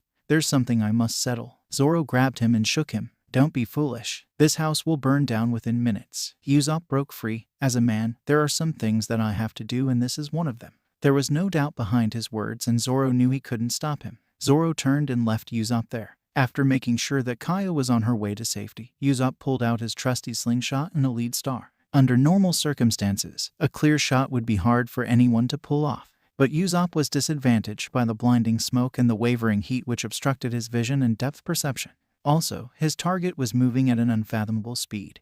Almost 100 meters divided by 4 seconds. His eyes could barely see the flickering form, but deep within, he found himself looking with his mind's eye. Ignoring the feeling of the flames, he focused his sixth sense, the one that was most important to any sharpshooter. For the first time in his life, Usopp realized just how strong Luffy actually was. In the past, when he tried to utilize mantra, he thought he was doing it incorrectly. He could not sense the drive or ambitions of his fellow villagers. But Luffy was the sun, bright and overwhelming. It was astounding the amount of presence he had. Ignoring Luffy, he felt around for Kuro's presence. It was flickering in and out, almost non-existent when next to Luffy, but he sensed it. His concentration was being broken by the smothering smoke and hazy heat, but he never stopped focusing on Kuro's flickering presence. Drawing the special rubber band back to its full elasticity, Usopp aimed at an empty spot where he knew Kuro was going to be. Hisatsu Namori Boshi.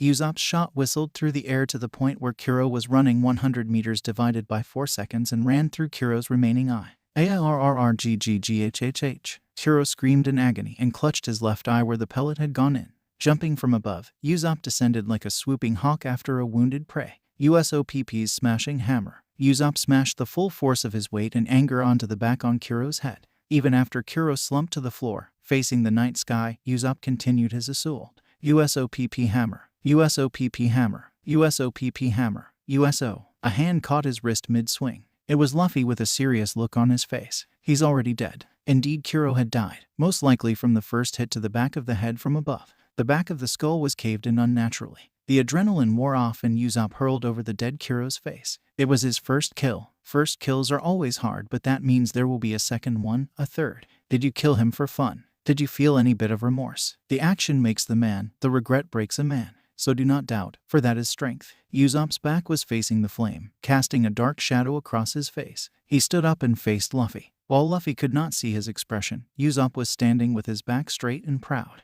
Let's see if the villagers are okay. We're going to meet up with Nami and the others. After that, we're going to get a ship and sail to the Grand Line. Luffy shot Usopp a devilish smile. Of course it's us. We're Nakama, aren't we? There had been no prouder moment in his life. Tears streamed freely from his eyes and he shouted after Luffy. Yes, Captain. And thus Luffy gained another Nakama, his sharpshooter. Omik, the lottery fruit. Kagu Kagu no my part 4. Nami couldn't help but curl up in a ball, laughing her guts out. Ha ha ha ha, Luffy. This is too much. I'm going to pee my pants. Luffy was showing one of his more party-type gases he could create. This laughing gas is great at parties. They laugh at everything you do even if it's stupid. This way everyone is happy. He said cheerfully. That's a stupid trick. Nami gasped out. The effect of the gas was finally wearing off. That's never going to work in a fight, she challenged. The pinkish cloud of gas hung heavily over the Black Cat pirates who were currently laughing their asses off. Zoro and Nami had their gas mask on already. They soon learned that it was vital for their health to wear a gas mask 24/7. Luffy would sometimes spontaneously release some random gas. After binding their laughing forms, Luffy turned them merrily over to the town who called the Marines. Nami slapped down a 1,000-berry note on Zoro's hand and grumbled. She hated losing money. Luffy turned to Usopp energetically. Why don't you join my crew? You can be our sharpshooter. Usopp edged away slowly. Thanks, but I got the I will die if I leave this town disease. No, you are joining my crew. A few blasts of gas later, Usopp stumbled lightheaded after Luffy. The anesthesia had relaxed Usopp and made him susceptible to persuasion. He had a great sharpshooter now. Usopp stumbled into a tree and giggled. A bit drugged up, but beggars can't be choosers. Almec ended. The village was all but razed to the ground. When dawn broke and the villagers returned, they were met with the sight of smoldering ruins and dismembered bodies. Several of the more brave held back their dinners, but most of them were dry heaving on the floor. The women were screaming and hiding the children from the horrific sight. Luffy picked up a dismembered arm and threw it to the growing pile of corpses. Why don't some of you come and help me stack these bodies? If we leave them here, they're going to rot and spread sickness and disease," Luffy said absent-mindedly. The rest of the villagers were put off by how callous the young man was about death. Meanwhile, Nami was checking the pile of dead bodies to see if any of them had bounties on their heads. "Oi, Luffy, so 3 of them had bounties. Sham and Butcheye has a 5 million berry bounty apiece and Kuro has a 16 million berry bounty. We struck it rich," Nami said as she jumped up in joy. Luffy rubbed his chin. Who is going to turn those bounties in? I'm a pirate, so they won't give me the bounty money. How about you, Nami?" Nami looked nervously to the side and laughed. "Well, I am a thief, so they're not really going to believe I beat these 3. Zoro withdrew his blade and sliced 3 times, cleanly cutting off the 3 bounty heads. "I'll do it. I have a history with bounty hunting and hopefully we won't be registered as pirates after what happened at Shell Town. So that's 26 million berries, isn't it? 8 million goes to Usopp for beating Kuro. 5 million goes to Zoro for Sham and Butcheye. The remaining 13 million berries will go to our treasury," Luffy declared. "That means we will have 13 million berries to buy a new ship." Zoro tapped Luffy on the head with his katana. "Don't get too excited yet, let's see if we can get the cash first." Luffy bopped his fist on his palm. "Right, so how do we turn these in anyway? Do we have to go to a marine outpost or something?" "Well, since these 3 are dead, we might only get 70% of the total bounty. The Marines like to parade their execution for the public to see, but there is a chance we might still get the full bounty. We have to find a marine outpost to turn them in though." "Excuse me, Pirate-san." Luffy, Zoro, and Nami turned to the weak-sounding voice. It was the butler who Zoro saved the other night. "After saving our town, Miss Kaya feels we should reward you most handsomely. I hear you're in search for a ship." "Yeah, we are, mister. Do you have one?" Mary smiled. "I designed it myself. It might look a little odd, but it's a real beauty." Luffy whooped and threw the lit match behind him, setting the pile of corpse on fire. "We got a ship." Usopp was sitting in front of Kaya. The mansion was all but burned to a cinder, so they moved their residence to the guest house further into the woods. The silence was unbearable, but neither knew how to break the ice. "So Usopp, I heard you Kai killed Plahadore. Is it true?" Usopp sat up straight and looked at Kaya. "I did. For you, I'll kill him 1,000 times if it meant you'll be safe." Kaya leaned forward and hugged him, shedding tears. "Usopp." He breathed in her scent and hugged her back. "Kaya, hey Usopp, we got a ship." The door was kicked open with a bang and Luffy charged in. Usopp was counting the scratches on the floor while Kaya was counting the cracks in the ceiling. Both were extremely red in the face. Usopp mentally growled. "Luffy, that cockblocker." "Hey Usopp, stop counting the cracks on the floor and let's go. We have a ship now," Luffy exclaimed. "Where are we going?" "I didn't even pack yet." Luffy pulled out a map and gave it to Usopp. "We're going to Shell Town first. Then we're heading to the Grand Line." Usopp saw that Shell Town was in the opposite direction of Log Town. "So why are we going to Shell Town?" Luffy gave a grin. "We're going to turn in the bounties for berries." He bowed politely to Kaya. "Thank you for the ship. We're going off on awesome adventures now." Kaya giggled. "Don't worry, Mr. Luffy. You and your crew saved our town. We cannot thank you enough." "All right, Usopp. Meet up with us in 3 hours. Take your time giving Kaya your farewell." Luffy winked at the last part and gave him the Getchu fist, the one with the thumb sticking out between the index and middle finger. He laughed at both their red faces and closed the door behind him. Kaya and Usopp both gave each other shy glances. Usopp always was lacking in courage, but the voice inside his head told him that if he did not kiss her now, he was going to regret it. So he swept her into his arms and kissed her passionately. As she reciprocated, he wondered what the voice was. "I am Sojking." Usopp ignored the voice when Kaya started unbuttoning his shirt. Alter egos and odd voices are going to have to wait. 3 hours later, Usopp walked to the slope in a daze. The last 2 hours had been amazing. Apparently, when one was sickly and bedridden, there was nothing better to do than to read steamy romance novels. Kaya had a lot of kinky fantasies she wanted to try out, and Usopp didn't mind it one bit. He gave a cheesy grin. "I'm a man now," he declared. Unfortunately for him, he was within Luffy's range of hearing. There was raucous laughter from Luffy, who had heard what he said and was slapping his knee in a fit. He gave Usopp a hidden smile. "Here comes our sharpshooter. Now let's unveil the ship." The sheet was pulled back and Luffy cheered. "May I present to you the Going Merry. It's a caravel ship with a rudder. It's a fairly popular ship to use. It's kinda cute with the sheep head." Nami mused. "It's a good ship," Zoro stated. "By the way, Usopp, why is your overalls put on inside out?" Usopp looked down and cursed. In his daze, he put it on reverse. "Well, I forgot to do my laundry, so I had to turn it over so I could wear it twice." Luffy nodded sagely. "I ran out of boxers once and turned my underwear inside out and wore it for another day like that too." Nami chopped him on the head. "Disgusting." Usopp snickered as they took in his lie. He still had the knack for lying. "Thanks a lot, Mary Austin. We'll take care of the ship really well." Now Straw Hat Pirates. Let's set sail. Nami adjusted their course for Shell Town and unfurled the sails. It was time for Luffy to visit an old friend. Luffy wanted to put up their pirate flag right away, but Nami talked him out of it.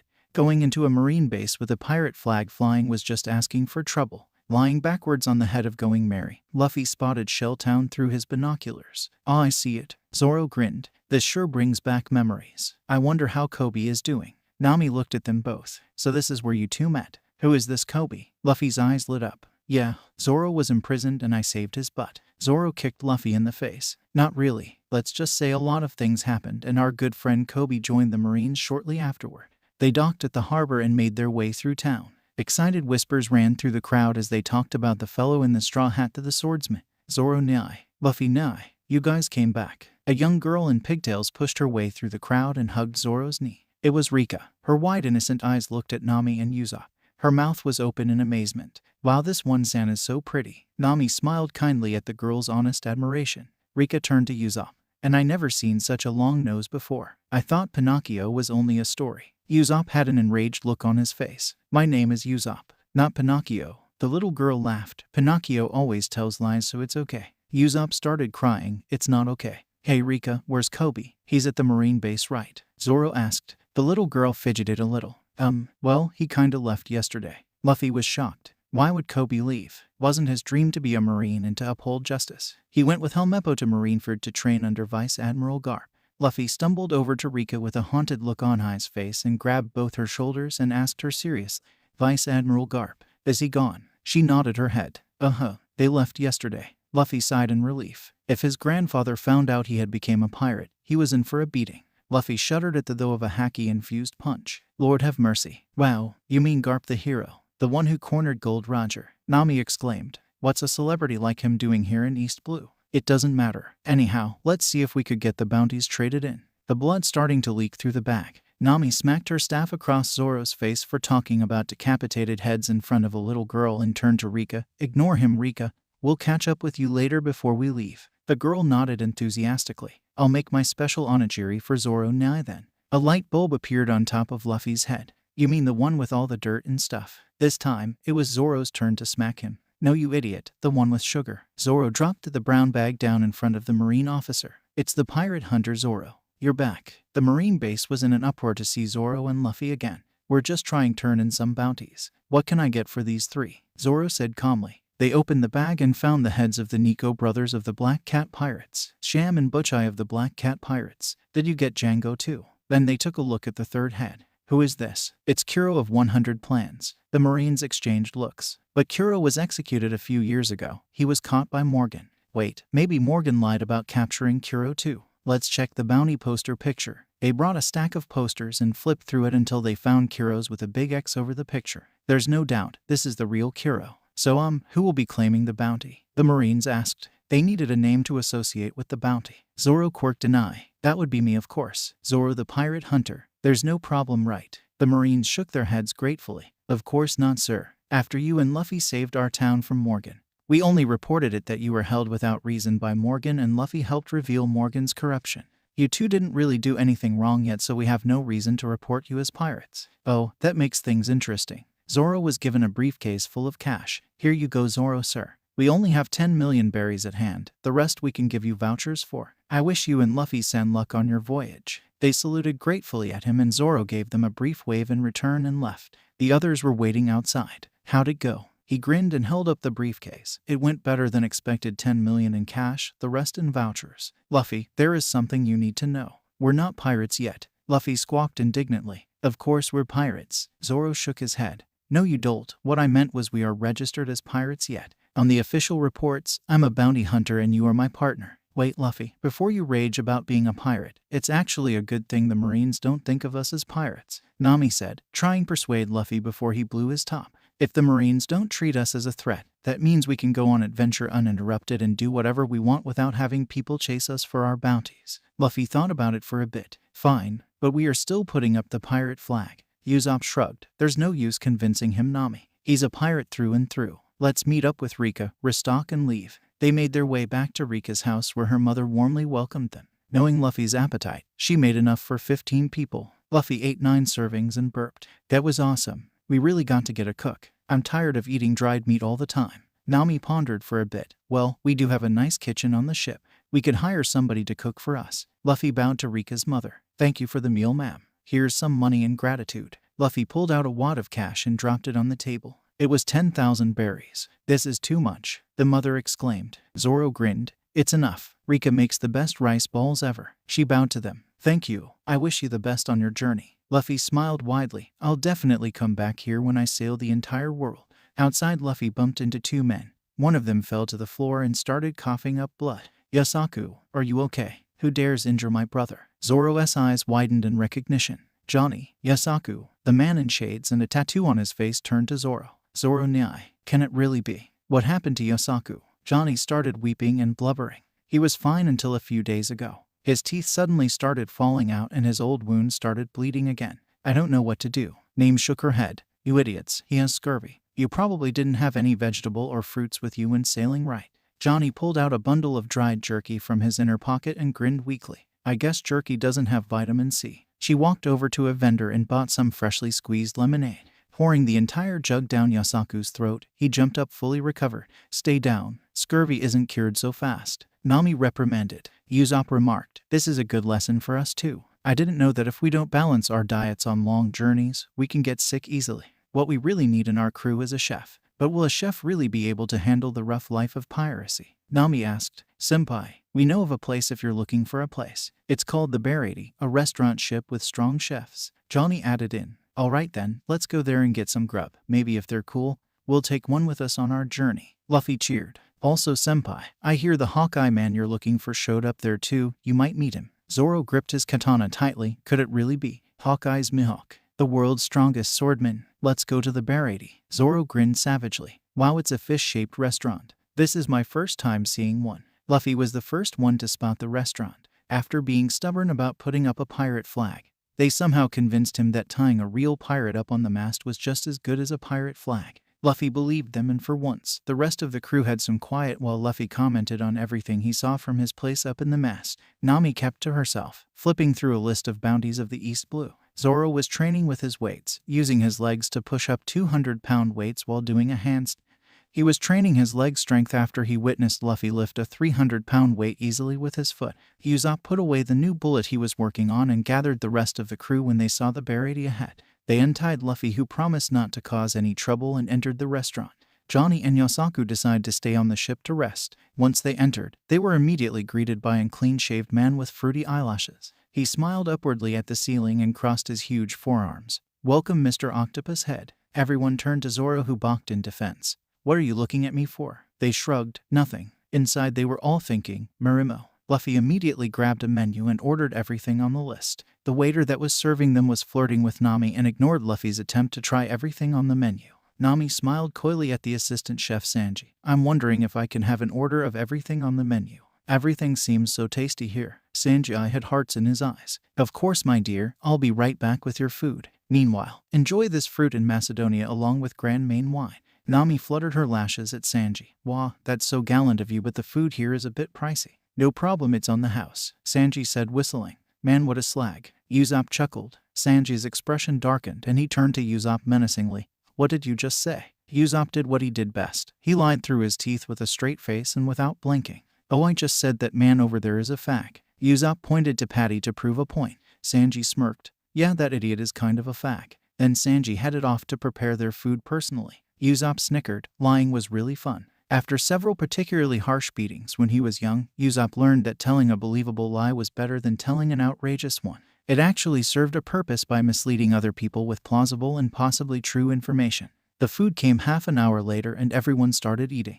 Normally, Luffy would go wild by stuffing everything he saw on the plate in his mouth. Surprisingly, he took his time to slowly sample each dish. The rest of the gang looked at Luffy weirdly. Is there something wrong with the food? Yeah, it's too good. What is a cook of his level doing here? Luffy pondered seriously, noting their confused looks.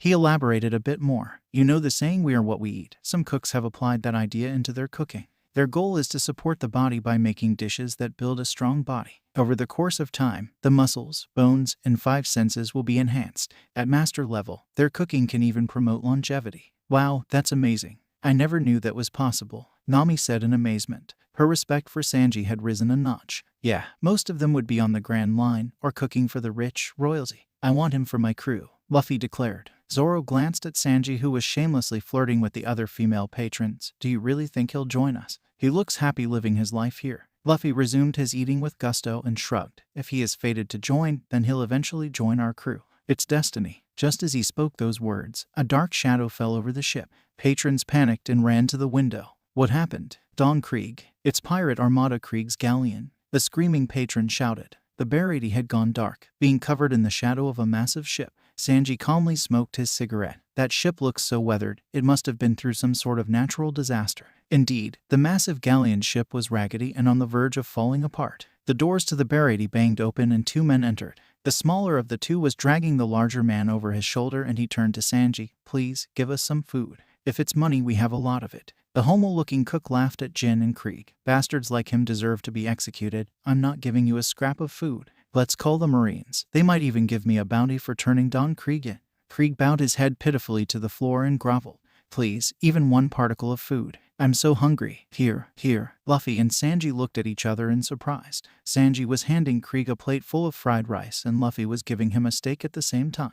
They looked at each other in the eye and saw a glimpse of each other's past. The common enemy know is hunger. Nami and Usopp gasped. What are you doing? That's Don Krieg, the trickiest and most vile bastard in the East Blue. Patty chimed in. Sanji, normally I would let it slide when you feed poor starving people, but Krieg is different. He used to be a prisoner before escaping and masquerading as a Marine. He would pretend to be a Marine and then attack unsuspecting towns or even raise the white flag for surrender only to suddenly attack. That man is a deviant liar. Sanji shrugged. My job as a cook is to feed the hungry. If I see a hungry person, I will feed him, no questions asked. Luffy nodded. Sanji was a great cook. He really understood what food meant. He probably endured a time of starvation to a greater degree than even his own. When he was younger, his grandfather abandoned him on some remote island and left him there to survive on his own.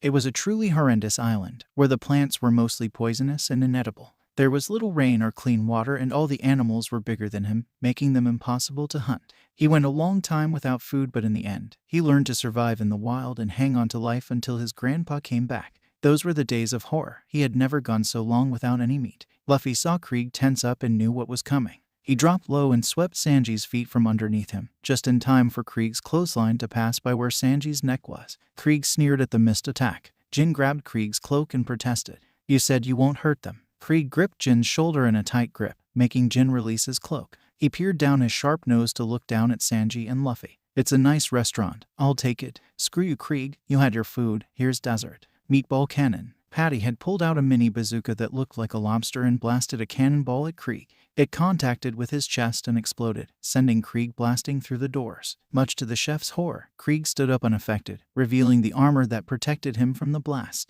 He spit on the floor in contempt. The dessert was a bit heavy for my taste. Impudence. Guns concealed by his armor popped out and fired simultaneously. Bullets riddled the group of chefs, leaving many of them bleeding in pain. Krieg flexed his muscles and bragged. These powerful arms and iron body, and fist of diamonds that can pulverize anything. I'm the strongest man with 50 ships and over 5,000 men. When I give orders, no one dare says no. Now prepare me food for 100 men. The head cook with a peg leg dropped a huge bag in front of Krieg. Fugitives from the Grand Line, how pitiful. Take this food, there's enough for 100 men. Krieg stared at the man in shock. You're red legs, Zeph. So what if I am? My days of piracy are over, I'm just a simple chef. Now take this food and scuttle off. Krieg leered. You were forced to retire, it seems. What happened to the days when your legs were coated with the blood of you enemies? Your kick can destroy a cliff and leave imprints in iron.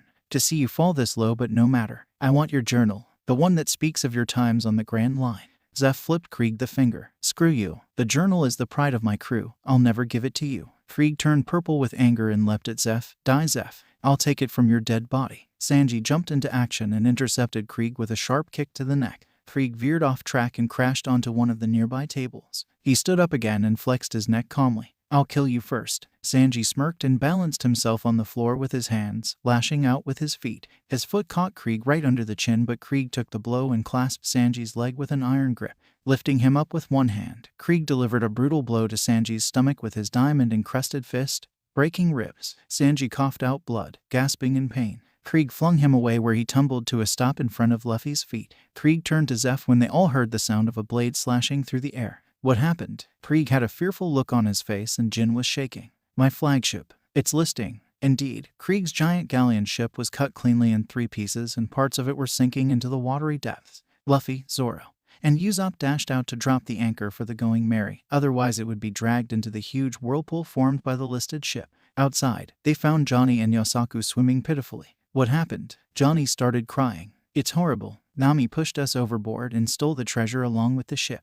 Zoro, Usopp, and Luffy stared in disbelief. What did you say? Luffy peered off into the distance. Hey, I can still see the ship. Usopp, Zoro, go after it. Zoro sighed. Forget it, she's not worth it. Usopp was protesting since the ship was from Kaya. Luffy stepped in and said with an air of finality, no, I only want her to be our navigator, nobody else. Zoro relented and kneaded his temple. Fine, we'll bring her back. Let's go, Usopp. Just as he was about to depart, a small coffin-shaped raft lit with green candles drifted into sight. Aside from the green flames from the candle light, the lone man sitting on board drew more attention. He had eyes with a piercing gaze like a hawk. Jin screamed in anguish and frustration. Why are you here, Mihawk? Why did you follow us from the Grand Line? What did we do to you? The greatest swordsman in the world simply glanced at him with a piercing gaze. For fun, of course, but you guys did wake me up from my nap. From what Zoro could observe, Dracula Mihawk is a tall and lean man with a short beard and sideburns pointing upwards. He has a crucifix pendant, giving him the appearance of a Spanish swordsman. His attire consists of a wide-brimmed black hat decorated with a large plume, and a long, open black coat with red, flower-patterned sleeves and collar. His large sword, which he keeps on his back at times when not in use, has a curved black blade and is also in the shape of a crucifix, with a golden hand guard decorated by red gems, and an hilt wrapped in bandages, with a particularly big bead at his extremity. In addition, he wears white pants held up by a decorated belt and tucked inside overly large boots in comparison to his leg size. Zoro watched as Mihawk deflected a bullet with surprising grace and gentleness. Without a doubt, this was the strongest swordsman in the world. Sorry, Luffy, I have to fight this man. Usopp head off with Johnny and Yosaku and find Nami. Luffy was deadly serious for once. You do realize that Mihawk is on a whole different level than us, right? Zoro nodded. But I can't step back. Not when my goal is right in front of me. This is the reason for my living. I have to beat this man. Luffy leaned back into the shadows. Fine, I can't stop you anyway. I promise not to step in during the match, but you better not die. Zoro made his way towards Mihawk. I heard you needed to kill time. Why don't you fight me then? Mihawk glanced sideways at Zoro. You weakling. Even the strongest of swordsmen dare not fight me. They can estimate their power and compare it to mine and realize how futile it is to fight me. Does your challenge come from the bravery of your heart, or the foolishness of your arrogance? Zoro unsheathed his Wado Ikemanji and placed it in his mouth. Neither. This challenge comes from my ambition and a promise to a friend. Mihawk pulled off the cross and pulled off the bottom portion to reveal a small blade, no longer than a finger. What are you doing? Zoro asked angrily. I'm not the type to hunt rabbits with cannons. For someone from the East Blue, the weakest of the seas, this is the smallest blade I got. Zoro dashed forward, his eyes focused into needle points. Don't regret it when you die then.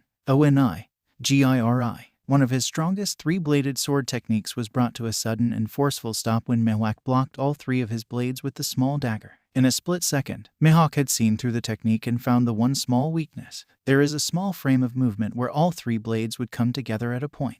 After that moment, the 3 blades would have 3 different attack paths, making it hard for the opponents to deal with the 3 blades, but Mihawk stopped the blades single-handedly with one small dagger. And as much as he strained, he could not even budge Mihawk 1 inch. Impossible. He pulled back and unleashed a barrage of fierce blows, all of which were blocked and parried by Mihawk's puny dagger. One strong blow from Mihawk's dagger which he blocked sent him heel over heads. He got back up again and attacked, only to be knocked over again. Refusing to give up, he engaged Mihawk again, but this time he was not as patient. Mihawk lunged through Zoro's tiger hunt slash and stabbed him deeply in the chest. When Zoro did not step back, Mihawk questioned him. You want this knife to go through your heart. Why are you not stepping back? Zoro gave him a bloody grin. I don't know myself, but if I take a step back, it would feel like I can never stand before you again and ask for a fight. Yes, that is what we call losing. That's why I'd rather die than to lose. I will not break my promise to the friend. What a strong will. He'd rather die than to live with regrets. This kid will go far. Mihawk thought. What is your name, kid?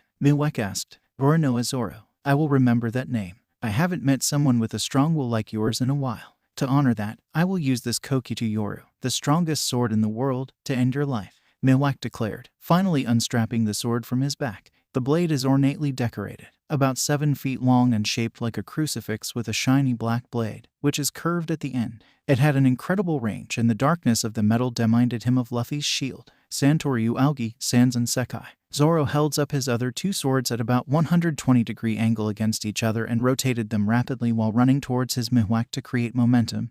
He sliced up full speed and power to no avail. Mihawk's eyes widened at the sight of the technique. There were over 3,000 sword deviations and paths the technique could take on. It was unbelievable that someone in the East Blue could have such an advanced technique. But sadly, Zoro's speed was not fast enough and Mihawk could tell the path of the sword. Mihawk met the attack dead-on and the resulting impact broke two of Zoro's katana and left a gash across his chest. Thankfully, his Wado Ikemanji was unbroken. He knew it then that he lost. Sheathing his sword, he turned around with his arms spread wide open. Mihawk looked questioningly at Zoro. "What are you doing?" Zoro grinned weakly. "Wounds on a back are a swordman's shame." Mihawk grinned. "Very well." He adjusted the grip on his sword and swung down, cutting deep through Zoro's torso. A huge cut ran from shoulder to hip diagonally, and Zoro fell backwards into the sea where his blood turned the water red. Zoro. Luffy unsealed his 10-notch sword and used Zoro to cross over the body of water to where Mihawk was. He swung his sword down at Mihawk, who blocked with the black sword.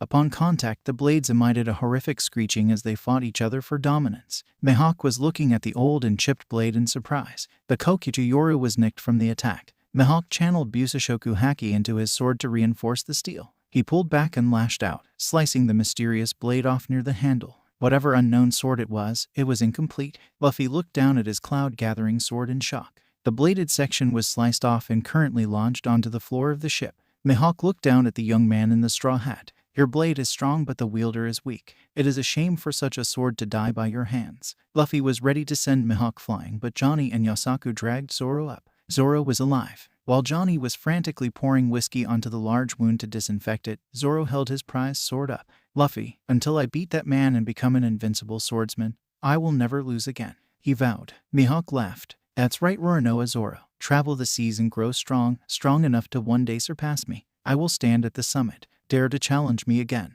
He stepped back onto his raft. "You two make a good team. I hope I'll see you again," he said to Luffy. Luffy nodded. "I will be the ruler of the sea, so it's a given." Luffy was still a little bitter about his sword, though. Meanwhile, Krieg showed his ingenious survival skills by trying to stop Mihawk from leaving. Mihawk slashed his blade and cut the ship into even more pieces and sailed off quietly. After that excitement, Krieg was not even worth the effort to kill. After Luffy watched Johnny, Yasaku, and Usopp sail off safely with Zoro, he turned to Sanji. "Hey, join my crew. We're going to the Grand Line and we need a chef." Sanji was smoking although his ribs were broken. "Hell no. I'm going to inherit this restaurant after old man Zeph dies." Luffy pointed at Krieg. "What is going to be left after that guy takes it? Don't you have another dream beside this restaurant?" Sanji was not persuaded. "Zeph, he even ate his foot for me, just so we can survive. I can't repay that kindness by leaving him and going off to chase some foolish dream of mine. I'm not even sure if the All Blue is out there." Luffy thought for a bit. "Hey, if I get rid of Krieg, will you join my crew?"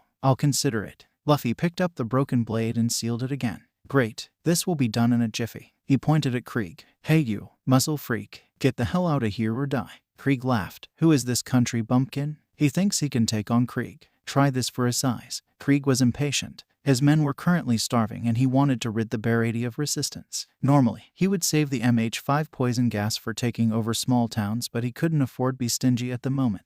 Propping his shoulder guard, a circular opening slid open to reveal a miniature launcher. MH5. Krieg launched a small spherical canister, trailing ominous purple gas at the Barady. Luffy jumped forward and kicked it up into the air, but this time, the projectile broke into pieces instead of exploding, releasing more of the gas. Luffy was caught by surprise and inhaled the gas. Feeling the burn in his throat and eyes, he shouted out a warning to the rest. "Get back, it's poison gas." The others took heed and went to the back end of the restaurant, but that wasn't going to be enough. The gas would eventually spread to the back to where Sanji was. He coughed once more before jumping into action. Unleashing a flurry of high-speed kicks and spins, he started launching multiple Tempest kicks. Rankyaku is a technique that creates a powerful projectile air blade by kicking at high speed and strength. Luffy did not see the need to use such a technique up until this point, but he had to clear the gas somehow. And the wind produced by the force of his kicks were quickly dispersing the gas. Completing a final tornado kick, he collapsed to the ground coughing out blood. It was a bad idea to move while poisoned. The Rankyaku he performed only accelerated the poison in his body. He had to end the fight quickly and get an antidote. Krieg was shocked to see his MH5 poison being blown away by the force of the young man's kick. What shocked him even further was the kicks created a powerful distortion in the air that traveled like a crescent blade. It impacted against his iron Woot's armor with incredible force and left deep gouges in the armor. He pushed aside his fear. The Straw Hat Brat inhaled the gas and had one foot in his grave already. He flicked his wrist and used his flamethrower to burn the boy to a crisp. The battle had gone on for too long.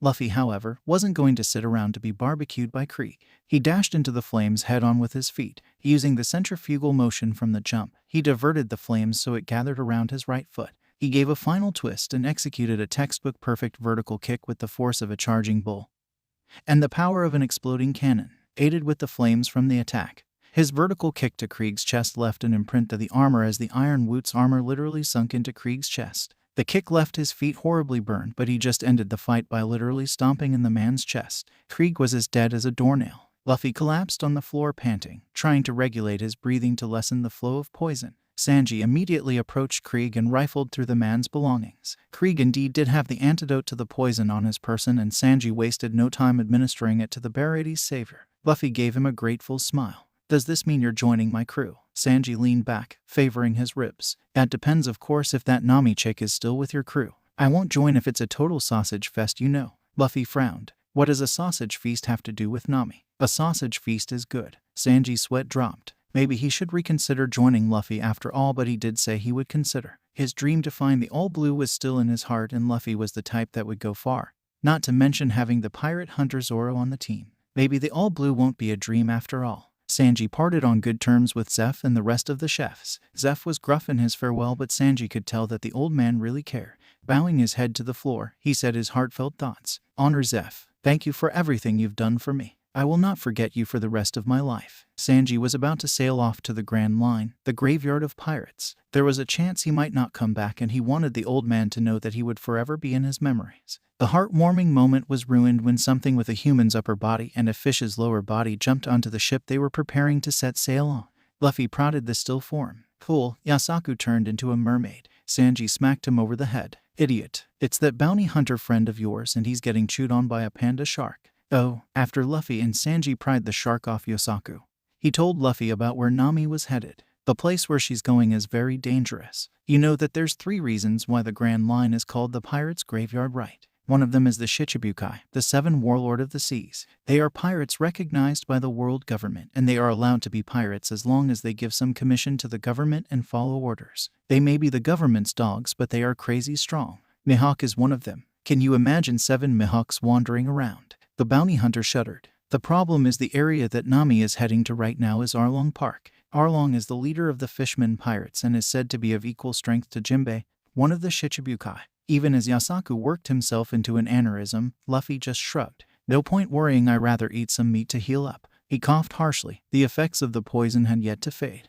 This was Sanji's cue to offer to make lunch. For Luffy's dish, he was going to prepare it so it would accelerate the healing process and clean Luffy's system internally. Sanji almost tripped over the bag containing Krieg and Jin's head and glared at Luffy. "Hurry up and turn it in for a bounty already." "I almost tripped over them again. We're waiting for Zoro to turn it in." Sanji felt a twinge of regret over Jin's death. The man had inhaled the MH5 gas and died along with Krieg. It must have been fate. When the captain dies, so does the crew. Meanwhile, Nami made her way back to Arlong Park. At the entrance, she met a young boy holding a dagger. Without a doubt, the kid must be looking for Arlong for revenge. Taking out her staff, she beat the boy up enough for him to realize that if he couldn't even beat a woman, there was no way for him to beat Arlong. She dropped a stack of money at his feet and warned him coldly, "Never come back here again or you're dead." She left him sniveling, but it was true. The next time he came back here, Arlong's crew was going to kill him. Arlong Park was wide and spacious like usual. It wasn't until she wandered further in when she remembered the long-forgotten feeling. Arlong sat before her with a relaxed and confident posture. He grinned down at her with sharp teeth. "Well, look who is back. Brothers, one of our own had returned. Tonight, let's celebrate." Out of the water, many fishmen surfaced and cheered. Nami plastered a smile on her face. She was back in her cage, but it was time to break out. Nami approached Arlong. "It's time for you to honor your promise." Oh, that was when he noticed the large chest behind her. "Do you mean?" "That's right. I have 100 million berries. I'm going to buy Kakoyashi village back from you." Arlong only gave her a predatory grin in response. "Amik, the lottery fruit, Kagu Kagu no my part 5. Krieg tried shooting bullets at the young man, but nothing worked. It was as if the bullets were passing through him. Eat this. The MH5. Krieg launched a canister of poison gas at Luffy. Upon the release of the gas, Luffy simply sucked it all into his body. His eyes were wide. Wow, you use some good quality poison. BT, when it comes to military might, I have more weapons than you. Take this. Tear gas, sleeping gas, laughing gas, poison gas. 4 differently colored gas streamed towards Krieg, who immediately put on his gas mask. Iwaha, you straw hat brat. Your gas attacks can't beat me. Luffy frowned. I didn't want to use this, but I can convert the nitrogen into liquid nitrogen. Let me warn you now, even the hardest of armors will crack and freeze, and any living tissue will freeze upon contact and be frostbitten. Krieg refused to believe it. He charged forward with his battle spear and gutted Luffy, who reformed around the spear and grabbed Krieg by the arms. Cool down. Krieg felt a chilling coldness before he couldn't feel anything at all, and his arms dropped down unresponsive. What is this? I told you, my attack directly affects the nerves. You'll never be able to use your arms again. No, I am Krieg. Opening his huge mouth to shout, Luffy took the chance to drug Krieg up with sleeping gas, and the battle was over. Luffy turned to Sanji. So will you join my crew? Sanji smirked. It looks like I'm never going to have to buy ice again. Thus another Nakem joined, the chef. Almake ended. Arlong's cruel smile sent shivers down Nami's spine, but she grit her teeth and confronted him. I got the 100 million berries as I promised. Don't tell me you're going back on your word, she said fiercely. Arlong looked murderous from the accusation, but then he threw back his head and he laughed. Of course not. I'm a man of my words. Brothers, count our navigator's hard-earned money. Don't take a single berry or I'm taking it out of your paycheck. He leaned back onto his pseudo-throne and observed them with predatory eyes. When it appeared that he wasn't going back on his word, she let go of some of the tension that was knotted in her gut. Nami sighed in relief as Arlong held onto his promise. The rest of the fishmen gathered and counted the money. It was a long and tedious task, seeing that the money came in the form of coins and different bills. It varied from gold coins to 10,000 berry bills. After the long count, it was confirmed that she had 100 million berries exactly. The count would take roughly 4 hours, a short wait compared to 8 years of hard effort. She watched over them like a hawk. Who knew if those bastards would filch some money and then deny that she reached 100 million. Even so, she had a few million berries left in reserve. While they were counting the money, Arlong signaled to Kirubai, the stingray-type fishman. Call Captain Nezumi and have him capture Nami's sister. Make sure he keeps her arrest off the books. Kirubai nodded and dove into the water to set the plan in motion.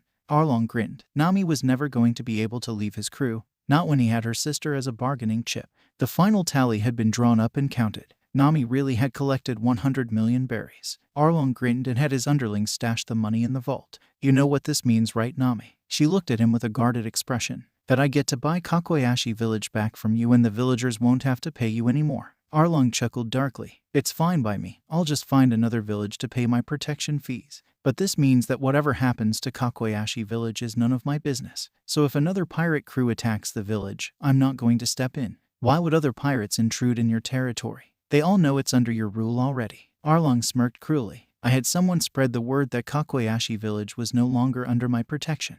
This means that it's fair game for anyone else. Nami's eyes widened in horror. You wouldn't. She turned around and ran out of Arlong Park back to her village. Arlong laughed after her. It's too late, Nami. You'll be our navigator for life. After all, we're Nakama, aren't we? Terror gripped her heart, clawing desperately within her chest, making running a difficult task. Damn that Arlong. He was making trouble for her through a loophole. As she reached closer to the village, there were no signs, smoke or fire, which was a relief. Once she entered town, she was greeted by Genzo. She held onto him, gasping for air. What's wrong, Nami? Why are you breathing like that? To the village. Nijiko, everything is fine. She gasped out. Genzo looked confused. Everything is the same as normal. What's wrong? Arlong giving you grief again? Nami laughed in relief. We're free from Arlong now. The village, I bought it back with 100 million berries. This time, Genzo was the one who broke into a grin. He grabbed his pinwheel hat and threw it into the air with a joyful whoop. Spread the word to everybody in the village. We're free from Arlong.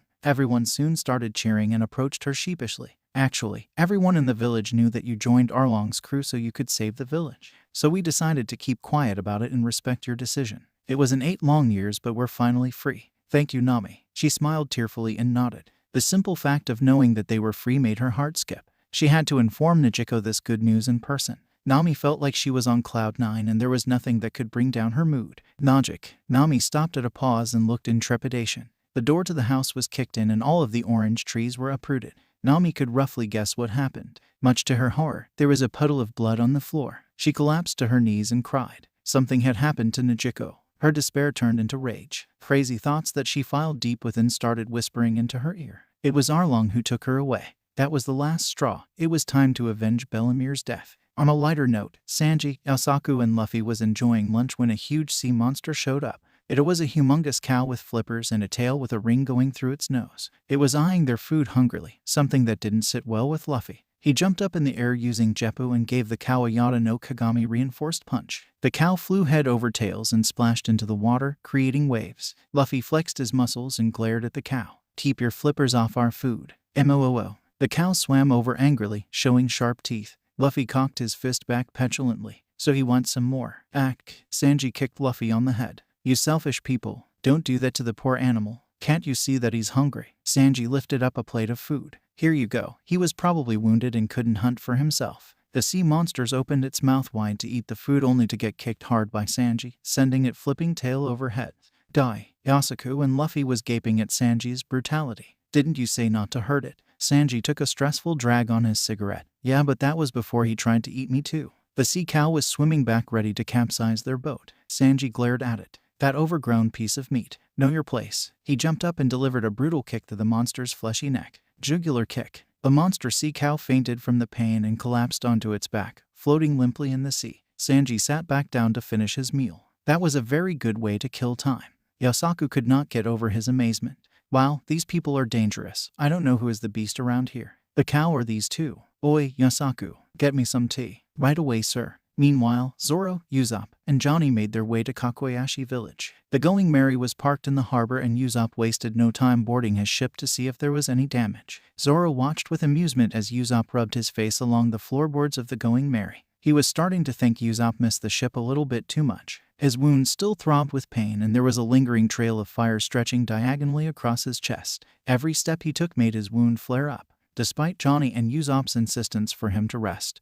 He could feel the dissonance in the air. He peered off into the distance where the village was. He could hear quiet but angry voices off in the distance. "Something's wrong." Usopp looked up from where he was hugging the mast of the ship. "How did you figure?" "I hear the sounds of weapons, swords, also angry voices. Something happened recently." Zoro strained his ears some more but the sound of waves and splashing water were quickly taking over. Also he could make out the mooing of a cow. He turned around. What the H? There was a gigantic sea cow swimming towards him dragging what appeared to be a small ship. On the said ship was an overly excited Luffy, the chef from the Barady, and Yasaku hanging onto the ship for his dear life. It was the weirdest scene Zoro had ever seen. The cow ran straight into the coastline, taking out a huge portion of the natural rocky cliff. Zoro screamed after the flying ship which housed his captain. "Luffy, you goddamn idiot." Luffy leaned back and looked down at Zoro. "At." The swordsman growled in frustration. "You're headed right for the middle of town.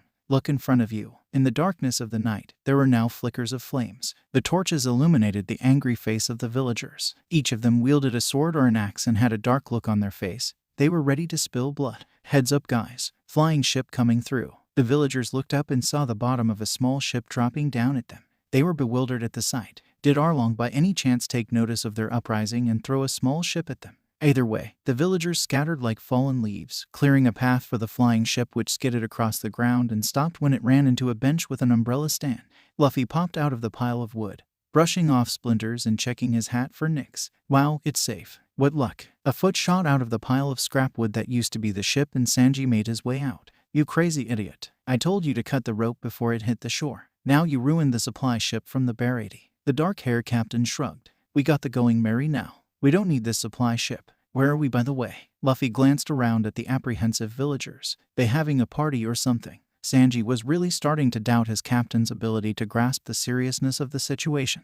Each of the villagers looked like they were ready to lynch someone. "S.S..S.V.E.M.E."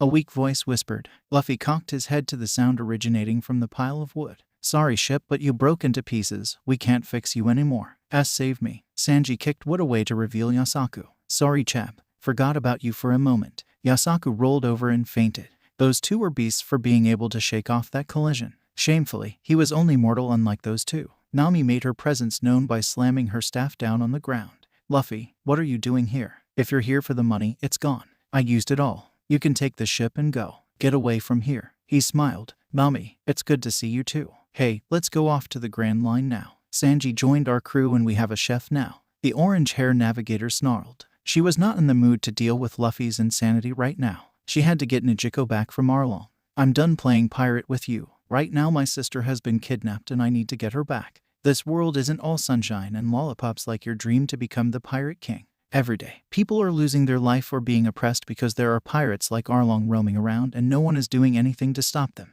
I have my own problems to deal with. Go find another navigator to take with you. Luffy was silent after her little tirade. No, I won't have any other navigator beside you. What do you want then? I'm about to face Arlong right now and I might die, but I will be damned if I don't do something to save my sister. She spat out with venom. Luffy's goofy demeanor was gone and in its place was someone with maturity and understanding. I know that being a pirate isn't all fun and games, but we're nakama. Why won't you let me help you? Your problems are my problems. Your worries are my worries. He extended his hand to her. I know you want to save your sister. Just give me the word and I will do everything in my power to help you.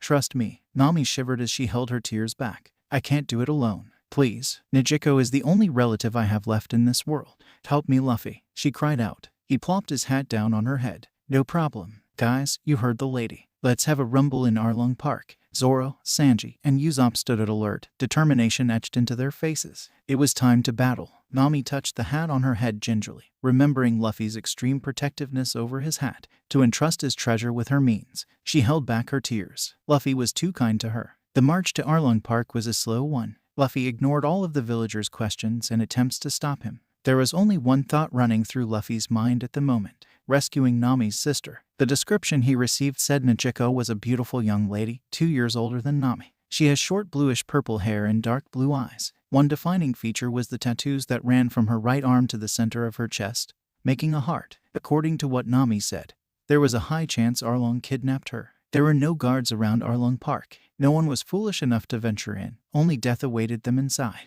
Heedless of these thoughts, Luffy pulled his fist back and demolished the front gates with one punch. The doors flew into one of the side pillars supporting a balcony. The loss of the structure undermined the stability of the entire construct and the balcony fell down with a resounding crash. The sound of crumbling rocks was loud enough to wake the dead. What's this? Who dares to make a ruckus in the middle of the night in my place? Arlong made his appearance, radiating killing intent. As a merman, Arlong was considered big. He stood a head taller than every other merman on his crew and his muscles rippled when he moved. Although he has bluish skin, the most distinctive trait is his saw nose, which was sharp and long. He has long, black hair sprouting on the back of his neck, reaching down to his shoulders, from what appears to be a brown ashanka covering his head. There is a fin protruding from his nape, surrounded by his hair, and the gills are located on both the sides of his neck. He looked like he could snap a human in two with his bare hands, and chances were he probably had in the past. Luffy walked right up to Arlong, who looked down at him. While Luffy wasn't considered short at a respectable 6 feet in height, Arlong made him look short as he towered over him at nearly 8 feet. What do you want, human? There had better be a good reason for disturbing my sleep. Where is Nijiko? Oh, you mean our navigator's sister. Why would I know where she is? Arlong hissed. Nami is our navigator. You know where her sister is. Tell me. Arlong lifted Luffy up by the collar of his short. Or what, human? What are you going to do? This, holding onto both of Arlong's shoulder for support, he gave Arlong a knee kick right in the diaphragm. The kick pushed all the air from Arlong's lungs and sent him crashing through the wall of his mansion. Arlong's crew gaped at Luffy. Ever since they came to the East Blue, no one had ever hit Arlong that way. Get up, there's more where that came from. Tell me where Nami's sister is. Arlong pushed aside the rubble and stood up like nothing happened. So you come to my base and attack me over one woman? Are you out of your mind? What can you do even if I told you? Will you storm a marine base and take her back? You don't have the balls, you puny human. Nami gasped. Why would Nijiko be held in a marine base? She then recalled the mouse-like marine working as Arlong's lapdog. Marine Base 16. She's being held there by Captain Nezumi. Zoro, your wounds are fine? Luffy asked. Zoro grinned. I feel like shit, but I can fight. A wound like this is nothing. Even Luffy had to acknowledge Zoro's endurance and high pain tolerance. Good. Then go with Nami to Marine Base 16 and get her sister back. How should I deal with the Marines then? Zoro asked calmly. He needed to know Luffy's stance on combating Marines. Luffy paused. Remember Zoro. A corrupt Marine is a dead Marine. That's all. Zoro turned around and dragged Nami with him. I got it. He borrowed Johnny and Yasaku's swords and left with Nami to make their way to Marine Base 60. Arlong smiled cruelly. You're sending off your crewmate to die. There is no way he can take on an entire Marine base. That's something only I can do. Luffy flipped him off. Don't be so sure, little fishy. I can do it too, but I'm staying here so I can stop you. Instead of being enraged by the taunt, Arlong laughed, amused by Luffy's claim. Do you really think you can stop me? It's no use even if you rescue her. I will simply get rid of trash like you and take her back. This way, Nami will have no choice but to follow me for the rest of her life." There was steel in Luffy's voice as he spoke. "I know. That's why in order to stop that from happening, I'm going to kill you." Arlong lunged forward. "Just try it, human." Luffy dashed forward to meet Arlong's charge and collided with him. The rest of the spectators were able to witness the fight when they were standing at a standstill. Arlong was holding Luffy's left hand by the wrist and was restraining Luffy's right arm by the shoulder. Luffy was digging his heels into the ground to stop Arlong from pushing him backwards. "Weak. You are too weak to beat me, human." Arlong lifted Luffy up by the hand. Without the ground for support, Luffy could not generate enough force to do a proper kick. The 8-feet-tall merman smirked at Luffy and hurled him at the wall, intent on turning him into a bloody splatter. Much to his surprise, the boy flipped around in midair and kicked off an invisible ledge and charged right back him. The boy punched him with the strange blue core on his fist, and he felt his body yielding to force of the blow. His back curved in and the force of the punch sent him flying horizontally until he was put to a stop by his crewmates, Kirubai, Chu, and Hachin. They had caught him mid-flight, which was embarrassing. Chu smirked. "Don't worry yourself over trash like these, Arlong. We'll kill them all for you." Arlong stood up in annoyance. The last punch the boy threw had an unnatural amount of force behind it. He was debating between eviscerating the boy himself or letting his crew do when Hachin charged forward with 6 swords toward the dark-haired youth. "How dare you attack Arlong? Take this." 6-blade chop shop. Luffy glared at the octopus merman. "Why are you getting in the way of my fight?" Rankyaku. He launched a tempest kick at the approaching enemy. The crescent blade of compressed air smashed through all 6 of the swords and left a bloody gash across the merman's chest. Hatch-Eye slumped forward and collapsed onto the floor face first with a splat, blood pooling from beneath him. The 6 blades of his nullified the blow. He'll live. Kirubai and Chu tried to join the fight only to be attacked by Sanji and Usopp. "Small shots like you shouldn't be fighting bosses. Why don't you take me on, you fish?" mocked Sanji. Usopp, on the other hand, was running away from Chu after sniping him from afar. Don't chase after me." Chu dashed after the long-nosed punk who dared to shoot him. "Get back here, you punk. I'm going to kill you." Luffy walked up to Arlong, who was looking at Hatch-Eye's fallen body. "Now we can continue our fight." Arlong looked up. His eyes narrowed into vertical slits, not unlike the eyes of enraged sea kings. "You did it now, brat. How dare you attack my brethren like that? I'm going to snap you in half." Zoro and Nami on the way to Marine Base 16. Zoro, on the other hand, was looking at Nami coolly. He had never seen her without the mask on her face. This was the real Nami, a lonely girl who was doing her best to protect her family and village from the cruelty of the world. Nami noticed Zoro's stare and shifted nervously on her feet. She fidgeted before apologizing. "Zoro, I know I betrayed you guys when I took the ship and cash, but I did it to buy Kakuyashi village back. You guys don't owe me anything, so why are you helping me?" Zoro chose his words carefully. "It was Luffy's order. When you took off with the ship, he insisted that only you would be our navigator. Because you're our nakama." She looked off to the side to hide her tears and laughed gently. "Luffy's too kind sometimes. I'm so glad I met you guys. Save your sappiness for your sister. We're here." The marine base was oddly unique. One of the towers was fashioned so that it resembled a mouse's head with 6 whiskers. Without a doubt, this was Captain Nezumi's base. The base was surprisingly lax. There were no spotlights illuminating the area in the dark. Normally, they would have the searchlight on and guards stationed around the entrance to prevent outsiders from intruding. The lack of security could only mean one thing. Captain Nezumi and the entire base believed that no one would dare attack them since they were working with Arlong. Zoro grinned. "That would be their undoing. You should stay on the ship and make sure we're ready to go when I get back. I'm pretty sure I can find your sister." Nami shook her head. "There is no way I'm going to sit here and wait while you go and rescue my sister." Zoro tore open his shirt to show Nami the bandages that swathed his body. "Look at these wounds. I won't be able to protect you and your sister both at my current condition. Just make sure that we have a way to escape once, okay?" Nami teared up and covered her mouth at the sight of the wound. The blood seeped through the white bandages to hint that Zoro had taken a large cut across his chest. He must be in so much pain, but he was still willing to invade a marine base alone. Zoro sighed. He really shouldn't have lost his cool. He could see how desperately Nami wanted to do something.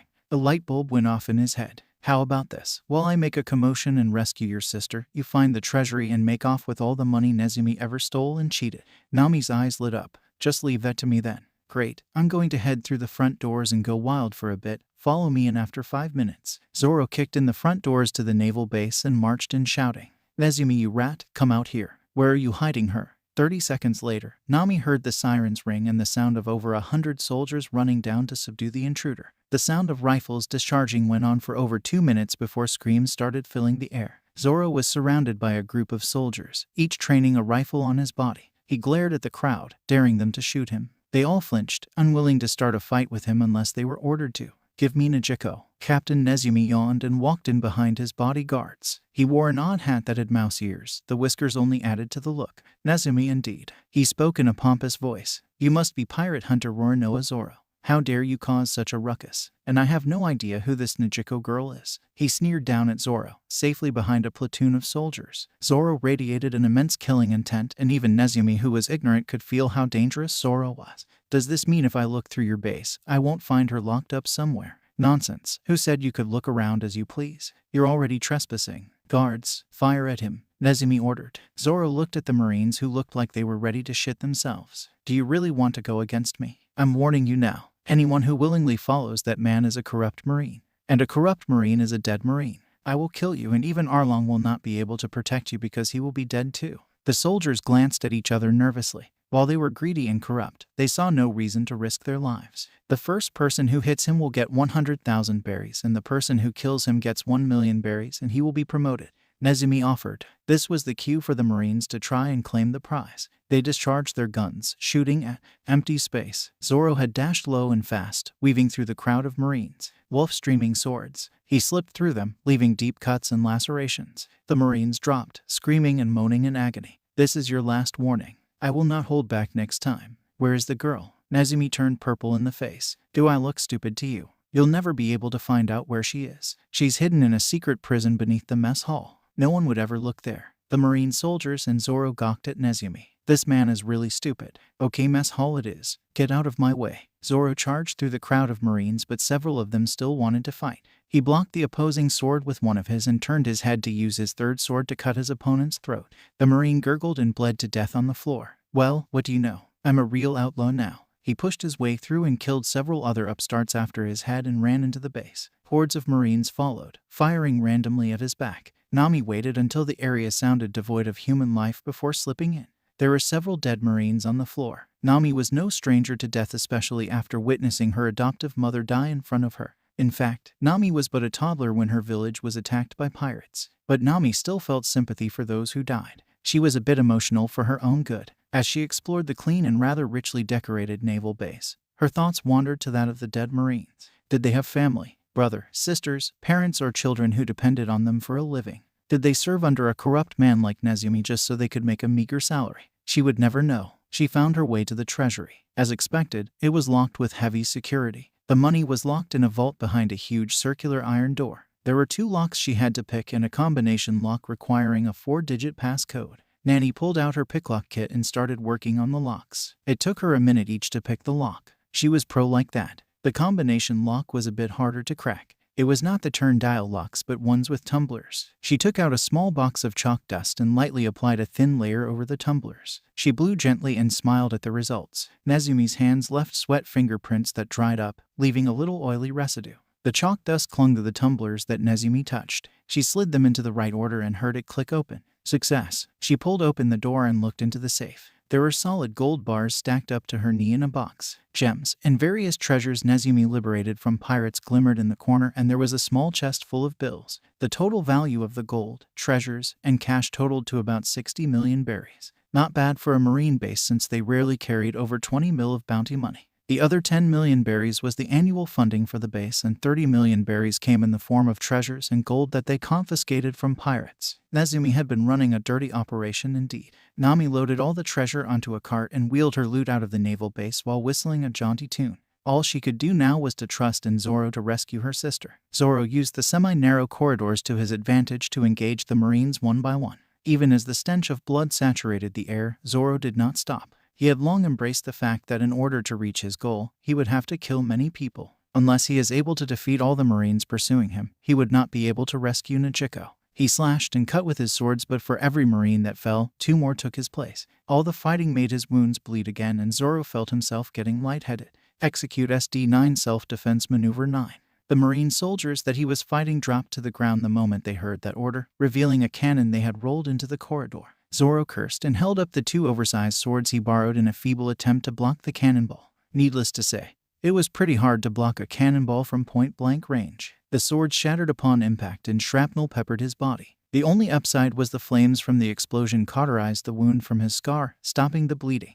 Blood dribbled from his lips as he watched them load the cannon again. Was this the end? Despite the screaming from the Marines, the world had gone oddly quiet. He knew this feeling. It was when he was close to death and the sound of his heart beat so loudly to his ears. He could hear sounds of breathing, the metal of his swords, the breathing of the cannon, the walls, the floor. Is understanding the meaning of these breathing the secret to something? The cannonball was approaching him at high speed. He could hear the iron breathing. Transferring his thoughts to his sword, he held the Wado Ikemanji pointing vertically to the floor. The sword cleaved cleanly through iron projectile, the two halves exploding behind Zoro. He had done it. He had cut through metal. There was no time to waste. Before the Marines could reload, he appeared in front of them, katana drawn back. To the Marines, Zoro was a devil. His katana cut through the thick cannon like it was made of paper. Even though he appeared to be on the verge of death, he was getting stronger each passing minute. His slashes cut unobstructed through their katana and straight through the bone. There was no stopping him. Finally, it was only Nezumi left. The smarter Marines already ran out of there the moment Zoro started fighting. Now, of all the corrupted Marines, only Nezumi was left. The man was shaking and he sat on a puddle on the floor. Zoro grimaced at the brown stain and the smell of feces. Nezumi pissed and shat himself. Zoro held the tip of his sword to Nezumi's throat. "Where is the girl?" Nezumi stuttered, trying to regain the ability to speak. Through chattering teeth, he begged, "Please, spare me. I have the keys to her cell." He pulled out a set of keys and placed it at Zoro's feet. He looked pleadingly at Zoro, who had an unreadable expression on his face. "My captain said this to me. A corrupt Marine is a dead Marine." Wordlessly, he flicked his wrist, severing Nezumi's throat and jugular. Nezumi gurgled, unable to scream, desperately trying to stop the blood from leaking, but it was no use. His heart continued beating and pumping the precious blood out, and within seconds, he died from blood loss. From the shadows, a brave Marine raised the camera and took a photo. He had to report this to the Central. Zoro trudged down to the lower level hidden under the mess hall. The prison cells were all empty save for one. It really made him wonder if Nezumi had done any work at all prior to his death. There was a young lady sleeping in the cell, her wrists shackled together. Zoro could dimly see blue hair and an ornate tattoo on her arm. He banged on the cage. "Hey, are you awake?" The young lady inside woke up and pressed herself to the wall, eyes wild. "If you come near me again, I'll bite your dick off like that other Marine." Zoro's eyebrow shot way up. Okay. I'm actually here to rescue you though." She laughed at him, like I'm going to believe that. "Nezumi and his soldiers are on Arlong's payroll. There's no way you can oppose both Arlong and Nezumi." Wow, Nami's sister was jaded and didn't trust anyone, similar to Nami. It really made Zoro wonder what happened to them in the past. He unlocked the doors to the cell and threw the keys in. "Uncuff yourself and follow me. Nami is waiting." He leaned against the wall with his eyes shut, regulating his breathing to control the pain and fatigue he felt. Najiko looked at the keys dubiously. It was too good to be true. If this swordsman was here to rescue him, why wasn't Nezumi there to stop him? Nonetheless, the keys indeed did unlock her handcuffs. They clattered to the floor and she rubbed her raw wrist in surprise. The green-haired swordsman grabbed her by the arm and started dragging her towards the exit. "We got to go." She tried twisting out of his grip, but he was firm and unyielding. "Wait a minute, who are you? Where are we going?" She yelped as he picked her up and slung her over his shoulder. "Amura no Zoro." She blinked in surprise. "The pirate hunter. Did my sister contract you to rescue me?" "No, I was ordered by my captain." "Captain?" "Yes, Monkey D. Luffy." Najiko thought hard. "I never heard of any Marine captain with that name." "That's because we're pirates." Najiko immediately started struggling and kicking. "What the hell are you doing?" He winced when her knee hit the top part of his cut. "Put me down this instance. There is no way Nami would hire a pirate." Zoro glared at her. "Fine, have it your way. Nami's waiting for you outside on the ship. Walk on your own." Najiko shot shifty glances at Zoro as he walked behind her. She smelled an acrid scent in the air, one with a metallic tang. It was blood, a lot of blood. Turning the corridor, she saw a horrific sight. Dead and dismembered Marines littered the floor, the blood making a solid sheet of red. Her knees shook and her head spun. As she was fainting, she could make out the sight of Nezumi with his throat slit and a cannon cleaved cleanly in the middle. Did the swordsman do all of this? Zoro caught her before she hit the floor. He slung her over his shoulder again and walked straight ahead, the crimson liquid clinging to his boots, leaving bloody footprints long after he walked away from the scene. Zoro gave Najiko over to a worried Nami who checked her over. He leaned against the mast and closed his eyes. He was so tired. "I'm going to sleep now. Don't wake me." She gave Zoro a grateful smile. "No problem." After reaching down there and finding out Najiko still had her maidenhead, Nami let out a sigh of relief. At least they didn't violate her. She unfurled the sails and started a path back to Arlong Park. Sanji was duking it out with the ray-like fishmen. Hirubai was using some sort of odd fishman karate but was very effective. A level 40 punch sent him flying through walls. What really annoyed Sanji was the merman used his huge fin-like guards on his arms to block all his kicks. Broken Tile Punch. This was a punch that breaks bones. One unknown thing about Fishman Karate was that they practiced their tile-breaking technique on rock-hard corals that grow 10,000 meters beneath the sea. Roughly 20 tiles stacked together have the hardness and the consistency of human bone. Sanji took one of those punches to the head. It was only his experience with Zeph that saved him. The old man had kicks that felt level 400. Forget about bones. Zeph could leave inches of indent in a plate of solid iron. You fish, I'm going to show you why you shouldn't mess with chefs. Kirubai used his fin-like arms to block a kick he thought Sanji sent, but Sanji hooked his feet over the top part of the fin and swung in below underneath the guard. He slammed his heel up into the fishman's throat. Tricky a turnover. Kirubai gagged and jumped into the water. His windpipe was crushed in and he couldn't breathe with his lungs, so he had no choice but to go into the water to breathe with his gills. Sanji jumped in after him. Kirubai spoke up underwater. You're a real fool to fight me underwater. Sanji smirked and flipped him the finger, courtesy of Zeph. He gurgled. Kirubai sent a level 100 punch in the water at Sanji, who couldn't react fast enough due to the water resistance. The punch created a pressurized and compact stream of water that raced underwater like a locomotive. It slammed into the blonde chef's chest and nailed into the rocky cliff, huge pieces of rocks falling off. Kirubai went to admire his handiwork when Sanji grabbed him by the neck and injected air into the gills at the side of Kirubai's neck. The fishman's reaction was natural. When air gets into its gills, they cannot breathe. Kirubai had his windpipe crushed in and air stuck in his gills. Unable to breathe, he suffocated to death and drowned. His limp body floated to the surface. Sanji surfaced next to it. What irony, a fish drowning to death. Sanji spat out blood and crawled back onto dry land. That level 100 punch was no joke. It gave him a pretty bad concussion. Hopefully there was no permanent damage. Idly, he wondered how Usopp was faring against Chu. Usopp in all honesty wasn't doing that well. Of all the fishmen he had to snipe, he chose the one that could spit bullets made from water. Chu is an archer fish type fishman. Usopp shot his Kagu Boshi at Chu, who simply slapped it away and returned fire. The only reason why Usopp wasn't Swiss cheese was he was using mantra to read the flow of the battle. While his mantra wasn't very good, it was enough to feel the impatience and the general area Chu was shooting. Usopp pulled out a new star that he just created a few days prior. Keen Boshi, the flame star. He shot it at Chu, who slapped it away, thinking it was a regular gunpowder star. It exploded into a ball of flames. Chu stuck his hand into the rice paddy to quench the flames, but the damage had been done. Chu inhaled a mass of water, his chest bulging to unnatural proportions, and started shooting water bullets rapidly on anger. Usopp ducked behind a tree and dropped low. There was no choice. He had to use his greatest weapon, his ability to lie. Ugh, I got hit. I'm dying. He slumped to the floor face down, red liquid pooling beneath his body courtesy of a catch-up star. Chu sneered. Only one shot and that brat died. This is no fun. Usopp suddenly stood up. A rubber band pulled back. Usopp rubber band. Chu reactively closed his eyes and flinched, giving Usopp the chance to use his close combat weapon. Usopp teeth-breaking hammer. Chu opened his eyes and received a hammer to the face, breaking his teeth. He opened his mouth to shoot Usopp in the face, but Usopp was faster, slipping a palm-sized metallic star into Chu's mouth.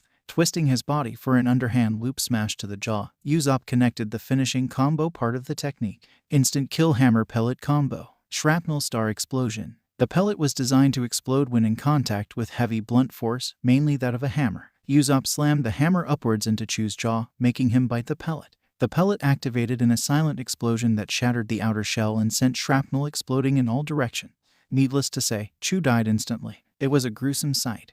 The explosion unhinged Chu's jaw, showing how torn up the throat and the roof of the mouth was. Sharp shrapnel could be seen lodged all the way up to Chu's brain. Usopp hurled all over Chu's mangled head. This was the first time the sharpshooter had tested the weapon on a live target. Hopefully, he would never have to use it again. But the fight was over. He had won. Luffy gasped on the floor, blood trickling from his lips. Arlong threw a handful of water which slammed into him with the force of a cannonball. This is the difference between you and me. I don't even need to dirty my hand to fight you. Luffy hated to admit it, but Arlong's strength was on a whole different level. Compared to the other fishmen, Arlong was an elite class. The rumors that he was able to fight on equal levels with Jinbei, one of the Shichibukai, might not be so far-fetched. Tekai was useless as a defense against Arlong. One punch from Arlong left an indent in his iron-hard abs and put him in a crater 2 feet deep. The only thing he had over Arlong was his speed advantage. He used Soru to approach Arlong from behind and sent punches and launched several tempest kicks, but Arlong dropped low and dodged the blows with an uncanny sixth sense.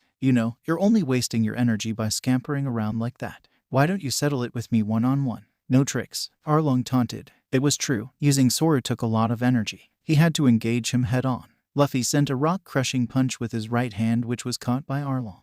Undeterred, Luffy twisted his body so he slammed his shoulder into Arlong, knocking him off balance. Then he used his right hand, index finger pointed out, and plunged it into Arlong's chest. Shigen. It was the first attack that Arlong took throughout the long battle. Arlong had twisted his body to the side so it pierced his upper pectoral muscle instead of his heart. He roared and lifted Luffy up bodily by the arm, shaking him like a ragdoll. He lifted Luffy up over his head and smashed him on the floor. How? Smash! Luffy was picked up and slung down again.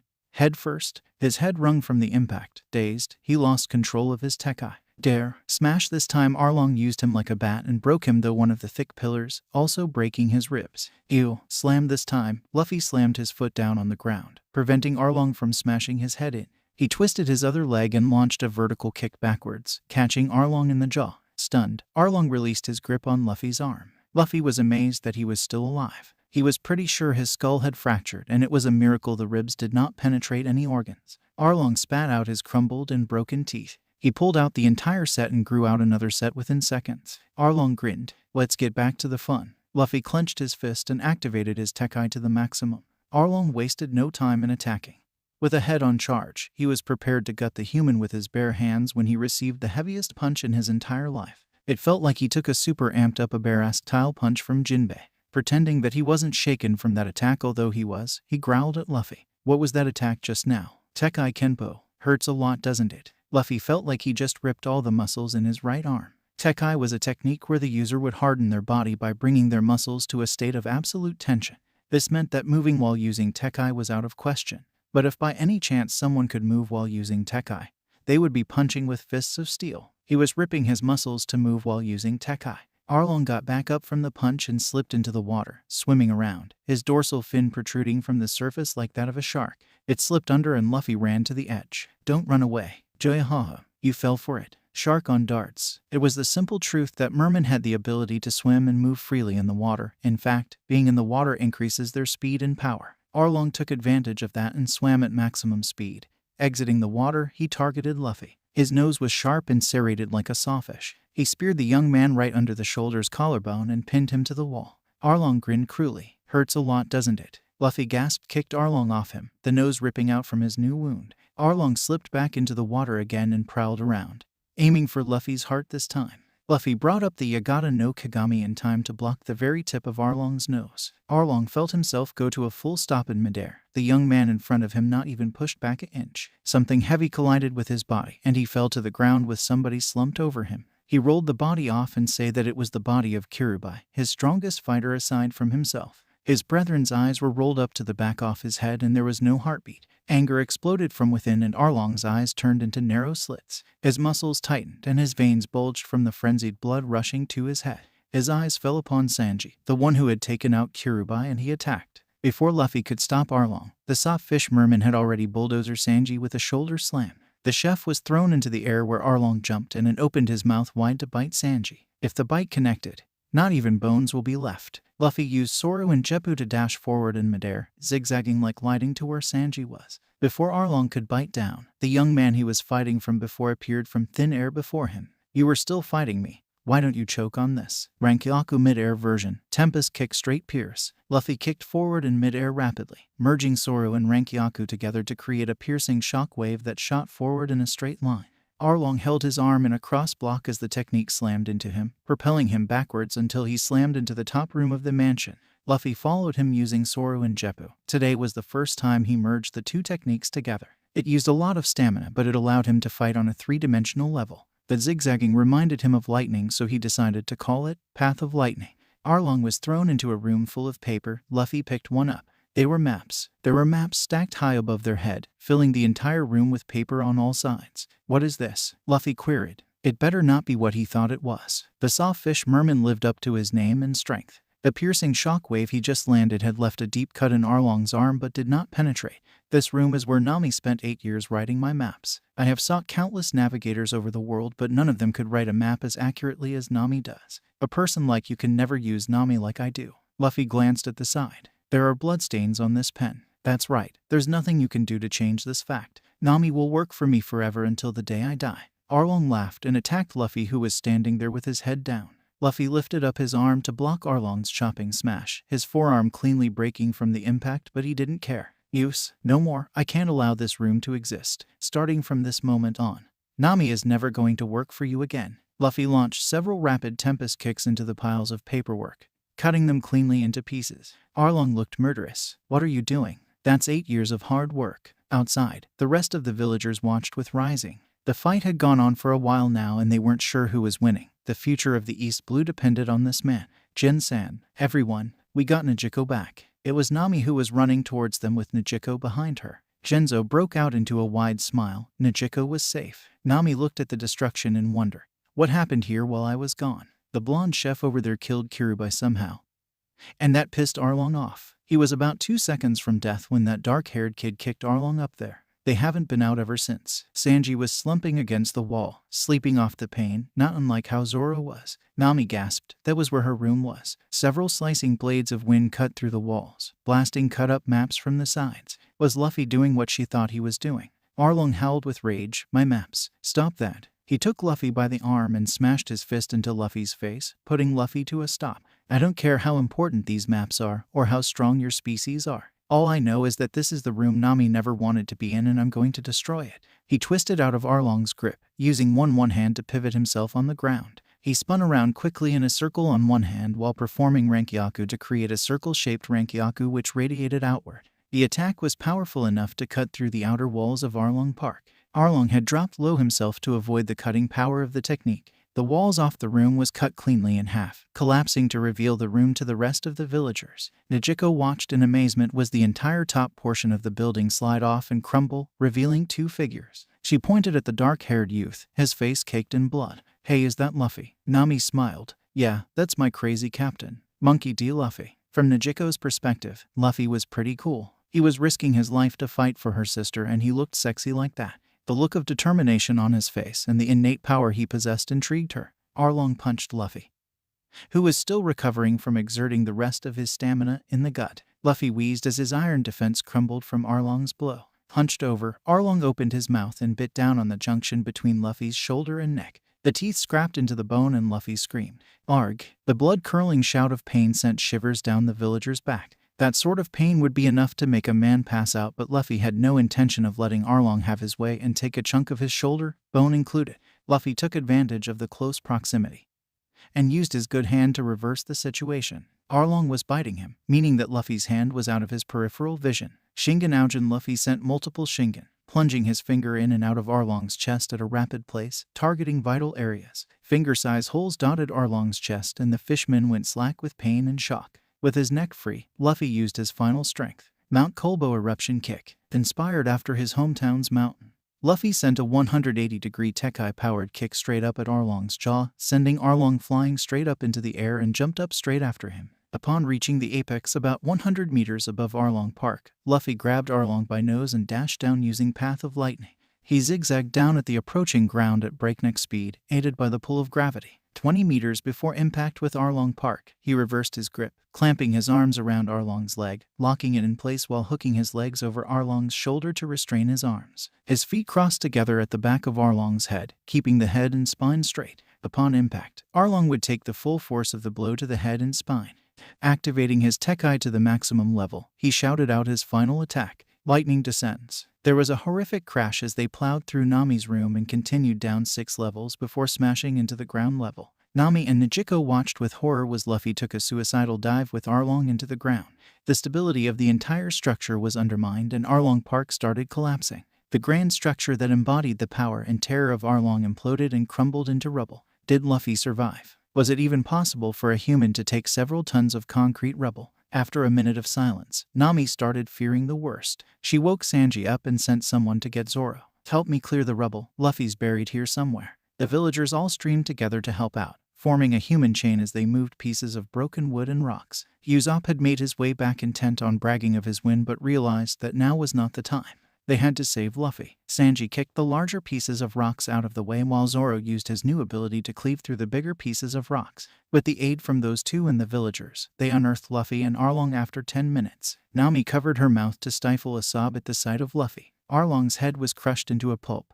The only recognizable feature on the face was the nose. His body was literally broken and limbs played at unnatural angles. It didn't take a genius to find out that Arlong was dead. Luffy was not in much better condition from Arlong. Blood pooled from his wound on his neck, shoulder, and his left arm looked like it broke in 3 places. Nami tapped him lightly. Luffy. His eyes snapped open suddenly, shocking Nami. He grasped her trembling hands with his blood-stained one. "And Nami," he croaked out. "I'm here, Luffy," she said, tears starting to leak from her eyes. "And never," he hacked a bloody cough. "I will never do what Arlong does. Why, you're in my nakama, are right," he choked out. Nami hugged him gently, mindful of his wounds. "Of course we're nakama, you idiot." And she started crying. Nezuko looked at their dark-haired savior. Luffy was an enigma. He took on Arlong and Nezumi by risking his life just so he could help out a friend. He was truly someone admirable. Get the doctors over here and spread the word. Arlong Park has become part of history. We are free. A scout from another marine base was hiding in the shadows. He was sent to check out Arlong Park after he received notice that Base 16 was destroyed by the pirate hunter. When he arrived, Arlong Park was already turned into rubble. Just who had destroyed Arlong Park? Zoro unsheathed his sword and cut off Arlong's head, or what remained of it. Holding it up to the villagers, he told them to take it with them as proof. Snap, that was the picture the marine took. A picture of Zoro holding Arlong's head. He had to report this to the Central. Zoro had taken out Marine Base 16 and Arlong. It was that moment when many things changed for the future of the Straw Hat Pirates. Influenced by Luffy's courage, bits and pieces of Shattered Will slowly reformed and pieced itself together. The broken hearts of the villagers grew whole again. Luffy has the ability to change people, the power to inspire and to lead. There was something about him that drew others to him. Whether they have ambition to be the world's best or whether they simply want to be by his side, he simply changed those around him. Zoro used to believe that his only ambition is to become the world's greatest swordsman, but now he was starting to doubt. After seeing his captain's selfless act, he wondered exactly which he prized more, his ambition or the crew. Sanji, in similar regards, used to believe the All Blue was just a dream, but after meeting Luffy, he felt the courage and resolve to actually try and seek it. Luffy had also pulled off impossible feats, defeating Krieg and saving the Bear-80. For that he was eternally grateful, and he vowed to follow him for the rest of his life. He had to grow stronger. Usopp was also grateful to Luffy. He saved Syrup Village and Kaya from Kuro. Without Luffy, Kuro would have long razed the village to the ground, and he would not be on the path to becoming a brave warrior of the sea. He already had defeated a fishman on his own. With Luffy, there was no doubt that he would go on many adventures and become even stronger. For Nami, Luffy was a savior sent from the heavens. When she first met him, she thought he was a naive and goofy teen. Who would have thought that she owed him for saving her life, Nezuko's life, and that of the entire village? Before she met him, she had an invisible chain wrapped around her neck, the end leading back to the cruel Arlong. She was trapped, unable to escape her fate, but he appeared and, heedless of all dangers involved, ripped that chain into pieces forcibly and avenged Bellamir's death. She vowed that she would devote her power to help him, whether it be writing maps or stealing money. Hell, even if he asked her for sex, she wouldn't refuse. She owed him too much. With these vows and loyalties crystallizing within them, the fate of the world changed. Luffy was born to conquer and lead, but what was a king without his vassals? Almec, the lottery fruit, Kagu Kagu no Mai Part 6. Arlong had seen many things in his time. He had traveled the Grand Line with the Sunny Pirates before taking residence in East Blue. He had seen nations fall. He had seen people with devil fruits that allowed them to turn into fire. He had seen the cruelty of the world nobles, but he had never seen this. SHOCKWVE flatulence. Shockwave flatulence. Shockwave flatulence. Shockwave flatulence. Why the fuck was there someone shooting explosive farts everywhere? What kind of dumb devil fruit is that? Doesn't your butthole burn from all that gas? Arlong gasped. Luffy paused in the middle of his gassing. It's not a dumb devil fruit. I ate the lottery fruit and got the powers of the Kagu Kagu no Mai. I'm a gas man. Arlong deadpanned. You still didn't answer the most important question. Does it burn your asshole like that? Not really. I could do this all day. Too bad for you, fool. I don't breathe with my nose, see? Arlong gloated. Indeed, the long serrated nose that Arlong had did not have any nostrils. That's cheating. Too bad, you weak human. This is the power of evolution. Luffy argued back. But how can you smell the sizzling steak and stuff that you eat? Arlong went silent. I never ate steak before. Luffy's jaw dropped down in horror. What? Blasphemy. Arlong sighed. I was told if I wanted a body like this, he flexed his muscles, chest popping the buttons. I had to have a strict diet of abalone, lobster, sea cucumber, and royal kelp seaweed only. Luffy was stunned. Does that really work? Arlong checked out his rippling muscles and looked in the mirror at his 8-feet frame. Pretty well. If I ate steak like Jinbei does, I'll be as round as a whale. Not cool, bro. Say, can you recommend me this diet? I wanna grow taller too. It's pretty expensive if you buy it though. I have to import my goods from the Grand Line. Why do you think I charge so much money for my protection fee? Luffy was silent. Because you're a bad guy. No, I'm simply misunderstood. My dream is to create a monopoly on the valuable seafood like lobster, abalone, sea cucumber, and stuff like that. I want this business to spread throughout the 4 blues, starting with the East Blue. Luffy called him out. Liar. Then why did you kill Nami's mother? Arlong scoffed. She made shark fin soup that day. That's the one thing I can't tolerate. My other goal is to stop humans from killing sharks just so they can eat the fin. Well, awkward.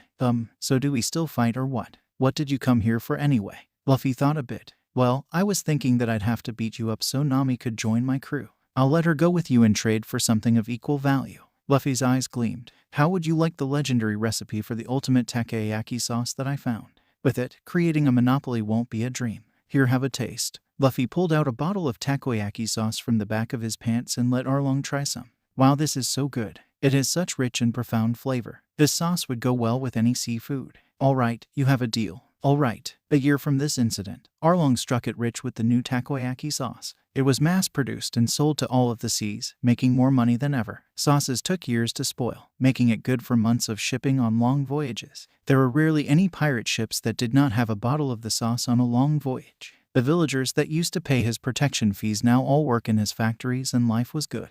Arlong rolled back into his velvet chair and sipped his cognac. He cracked open a grin, showing a mouthful of gold teeth. Best deal ever. Almec ended. Arlong's defeat was the event of the century, or at least it was to Kami Island.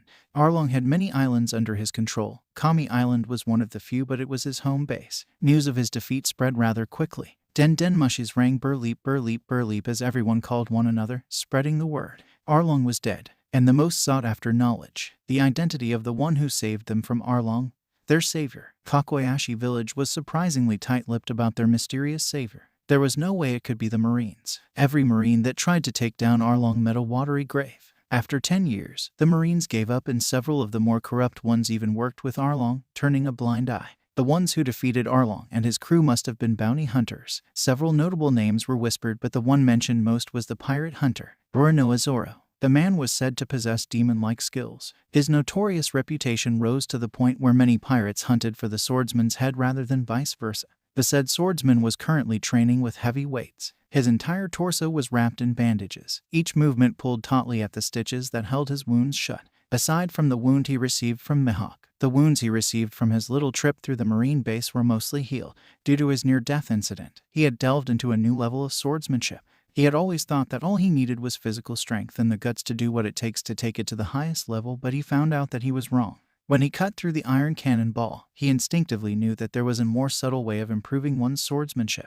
What good was he if his opponent could cut through his katana? He shuddered at the thought of the Wado Ikemanji being destroyed. Hyuna's sword was his most prized possession. He would be damned if he let it break before he attained the status as the greatest swordsman. Zoro felt himself enter a pseudo-trance. The world had gone oddly quiet, similar to his near-death experience.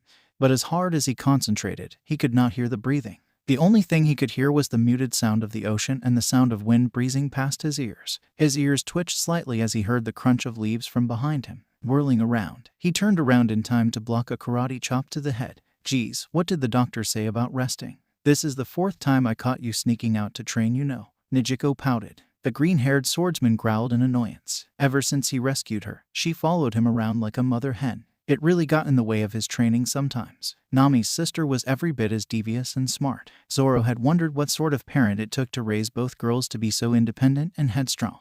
I'm fine. You're bothering my meditation. I need to be able to hear the breathing again. Only then can I grow stronger. Zoro waved his hand in a shooing motion. Go bother Sanji or something. Mijiko sat down next to Zoro, who was sitting with his legs crossed lotus style. She peered at him from the side. His eyes were closed narrowly in concentration and she could sense his frustration. Tugging on his shirt, she pulled him down until his head rested on her lap. Zoro's eyes snapped open, looking past the underside of her considerably large breast to her face. He stammered a bit. Hey, what are you doing? She put a finger to his lips. You need your rest. You're not going to be able to hear this breathing or whatever if you strain yourself. Since you did save me, I'll let you use my lap for a pillow while you take a nap. This is special service, you know. She finished, giving him a slight glare. She didn't want him getting any ideas that she was that type of girl. Zoro was about to protest, but there was a second voice in his head that convinced him that it wasn't a bad idea. After his alcohol, the next best thing he liked was a good nap, and Nijiko's lap did feel pretty comfy. basking under the warmth of the sun. He was lulled to sleep by the sound of the crashing waves and the gentle breathing of Nijiko. The training could wait for a bit, he mused. Are you sure it's fine to go in? The orange-haired navigator of the Straw Hat crew looked dubiously at her captain. Luffy gave her a cheeky grin. Of course it's fine. Whenever I get hurt, I just float around in the water and I'll heal up. Isn't it like that for everybody? Nami felt her eye twitched. Aside from food and battle, Luffy was as idiotic as they come. No way. Think about it, Luffy. Had you ever had salt rubbed into an open wound before? Luffy craned his neck to the side and pondered. Well, there was once when I bit my tongue and then ate a salted fish. Boy, did that hurt. Nami nodded. Good. Now you know that the ocean is basically salt water, right? Why would basking in salt water make your wounds any better? That's crazy. Luffy shrugged and kicked off his sandals, followed by his vest. It's not the salt water, you know. There's this energy that the ocean has. Normal water has it too, but not as strong. When I go in the water, that energy helps me heal up. It'll take me 3 more days and then I'll be good as new. As he finished speaking, he started pulling down his shorts when Nami karate chopped him. Put that back on. No skinny dipping here. Luffy rubbed his head and grimaced. What? If you want, you can go in naked too. I don't mind. You don't have to spoil the fun by being jealous. Nami gave him a livid glare. I'm not jealous, damn it. Everyone knows you don't just jump into the ocean in your birthday suit when there's a girl around. Luffy looked at his shorts and sighed. I did it all the time back home at my village. Fine, if you're so uptight about it, I'll just leave it on. He left his hat hanging on one of the branches and jumped into the ocean with a splash. Wow, this is great. I'm so glad I can swim unlike other devil fruit users. Nami paused. Wait, you're a devil fruit user. Why aren't you sinking then? What is your devil fruit power anyway? I thought you just used the Rokashiki. Well, I ate the lottery fruit and got some random ability. I don't know the name of the devil fruit, but it gave me 3 items. The Yata no Kagami, the 10-notch sword, and this necklace of Magatama. He lifted up the necklace for her to take a look. She had seen him previously before from the buggy incident, but now that he was in the ocean, the Magatamas looked even more beautiful. They were fashioned from some sort of crystal or gem that looked like jade, but the normal green color was absent. Instead, they were of a combination of every shade of blue she had ever seen, meshing until they glowed with an inner shine. There were roughly about 8 or 10 Magatama, strung together with a dark black string. Like most girls, Nami liked collecting pretty. That she found out it was a devil fruit generated item, she was even more intrigued. She was pretty sure she heard of those items he listed, but from where? She would have to go through her books again and find their origin. Luffy gripped her wrist, pulling her close to him so he could observe the new tattoo on her shoulder. She had the doctor remove Arlong's mark, but it left an ugly scar. Replacing it, she had a tattoo of a pinwheel and an orange etch to cover the scar. He traced the design with his finger and whispered to her. Does it hurt? She felt a bit put out by the way he was examining her arm, his gaze sweeping smoothly across her skin. Yeah, a little bit. All tattoos are like that. Luffy suddenly leaned forward and delicately licked her arm, right over where the tattoo was. She gasped, feeling embarrassed. What are you doing? Luffy tilted his head up at her as continued to trace the design. When it hurts, licking it like this makes it feels better. So I'm helping you out. He said it with such innocence and naivety. Nami did not have the heart to pull away and stop him. He continued lapping at her skin, sending her nerve tingling. There was a rush of warmth as blood traveled to her lower belly and to her face. She groaned internally. She couldn't believe that such a simple and innocent gesture was arousing her. And from Luffy no less. He seemed to have no idea of the reaction he was drawing from her as he continued to flick his tongue over her arm. Surprisingly, the pain from the tattoo was fading and was being replaced by the feeling of pleasure. She pulled her hand out of his grip and turned around. I got to go. Nijiko needs me to go shopping with her. Bask in the water a little more. She walked quickly away from Luffy, back turned to him so he couldn't see her flushed face. Sneaking a peek behind, she could see his toned abs on his long torso as he floated on his back peacefully, not unlike a sea otter. Maybe there was nothing wrong with her. Luffy did have one hell of a body. She giggled to herself as she went off to find Nijiko. It was time for some gossiping and sisterly bonding. Much to her surprise, she found Nijiko and Zoro together. The normally uptight and on guard Zoro was resting his head on her sister's lap. He had turned around during his sleep and was now lying on his side, his face snuggling between her valley of her legs. The biggest surprise was Nijiko didn't seem to mind one bit and was instead threading her hand through his short tousled green hair. Nami grinned mischievously and gave her sister the evil eye. Nijiko felt an uncomfortable gaze on her and looked up. Her hand froze like a thief caught in act. Busted. Nami gave her the I know you have feelings for him look. Nijiko glared back with the don't be so nosy, I'll tell you later look. The navigator grinned and gave her the peace sign before walking off whistling a jaunty tune. They definitely had a lot to gossip about tonight. Luffy slammed his hand down on the table, rattling the silverware. He had an unusually agitated look on his face. 40 million berry bounty. Roronoa Zoro, the pirate hunter. Nami picked up the paper and read the article attached. Santoryu swordsman. Pirate hunter Zoro is wanted for the destruction of Naval Base 16. He is dangerous and has defeated several notable pirates. It appears that he picked up piracy himself after the defeating Lieutenant Axe-Handed Morgan with his partner Straw Hat Luffy. He is also accredited to the defeat of Sham and Butcheye of the Black Nico pirates, along with the defeat of the real Kuro of the 100 Plans. After raising Naval Base 16 and making off with all the treasure, he defeated Arlong and destroyed Arlong Park. See attached picture below. Zoro picked up the wanted poster. They had taken it when he had a particularly viscous expression on his face when he beheaded Arlong.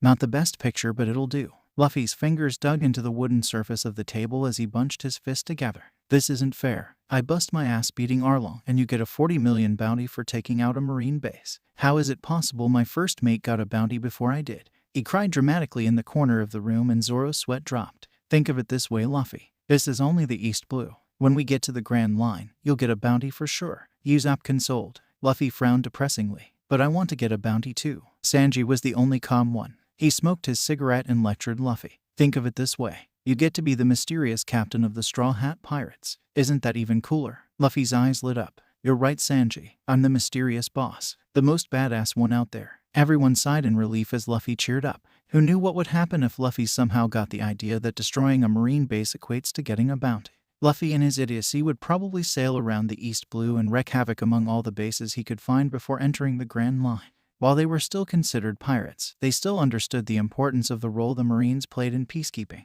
They were the ones in charge of civilian protection from bandits, pirates, and general lawbreakers. The best course for them was to put up the Straw Hat flag and make their way into the Grand Line. Sanji presented the dishes with a flourish. Enjoy yourself. This food will help you on the road to recovery. For Luffy, sauteed Sea King liver with carbon kelp. The liver helps build immunity and promote internal recovery. Luffy clapped and dug into the dish with great gusto. Wow, this Sea King liver is good, he said as he sprayed bits and pieces of chewed-up liver on the table. Nami conked him over the head, making Luffy bite his tongue. She dragged him off to the side where she proceeded to lecture him on the importance of table manners. Luffy stubbornly refused to listen. The only manners I need is to eat the food they make. Why do I have to use a knife, fork, or spoon? He whined. A sly smile crept across Nami's face as she rubbed his back consolingly. Think of it this way. You're going to become the Pirate King, right? That means you need to be able to do everything with class. Having good table manners make people respect you more. Luffy fell for it, bait, hook, line, and sinker. While Nami taught Luffy the proper use of a fork, Nijiko was sampling Sanji's food with surprise.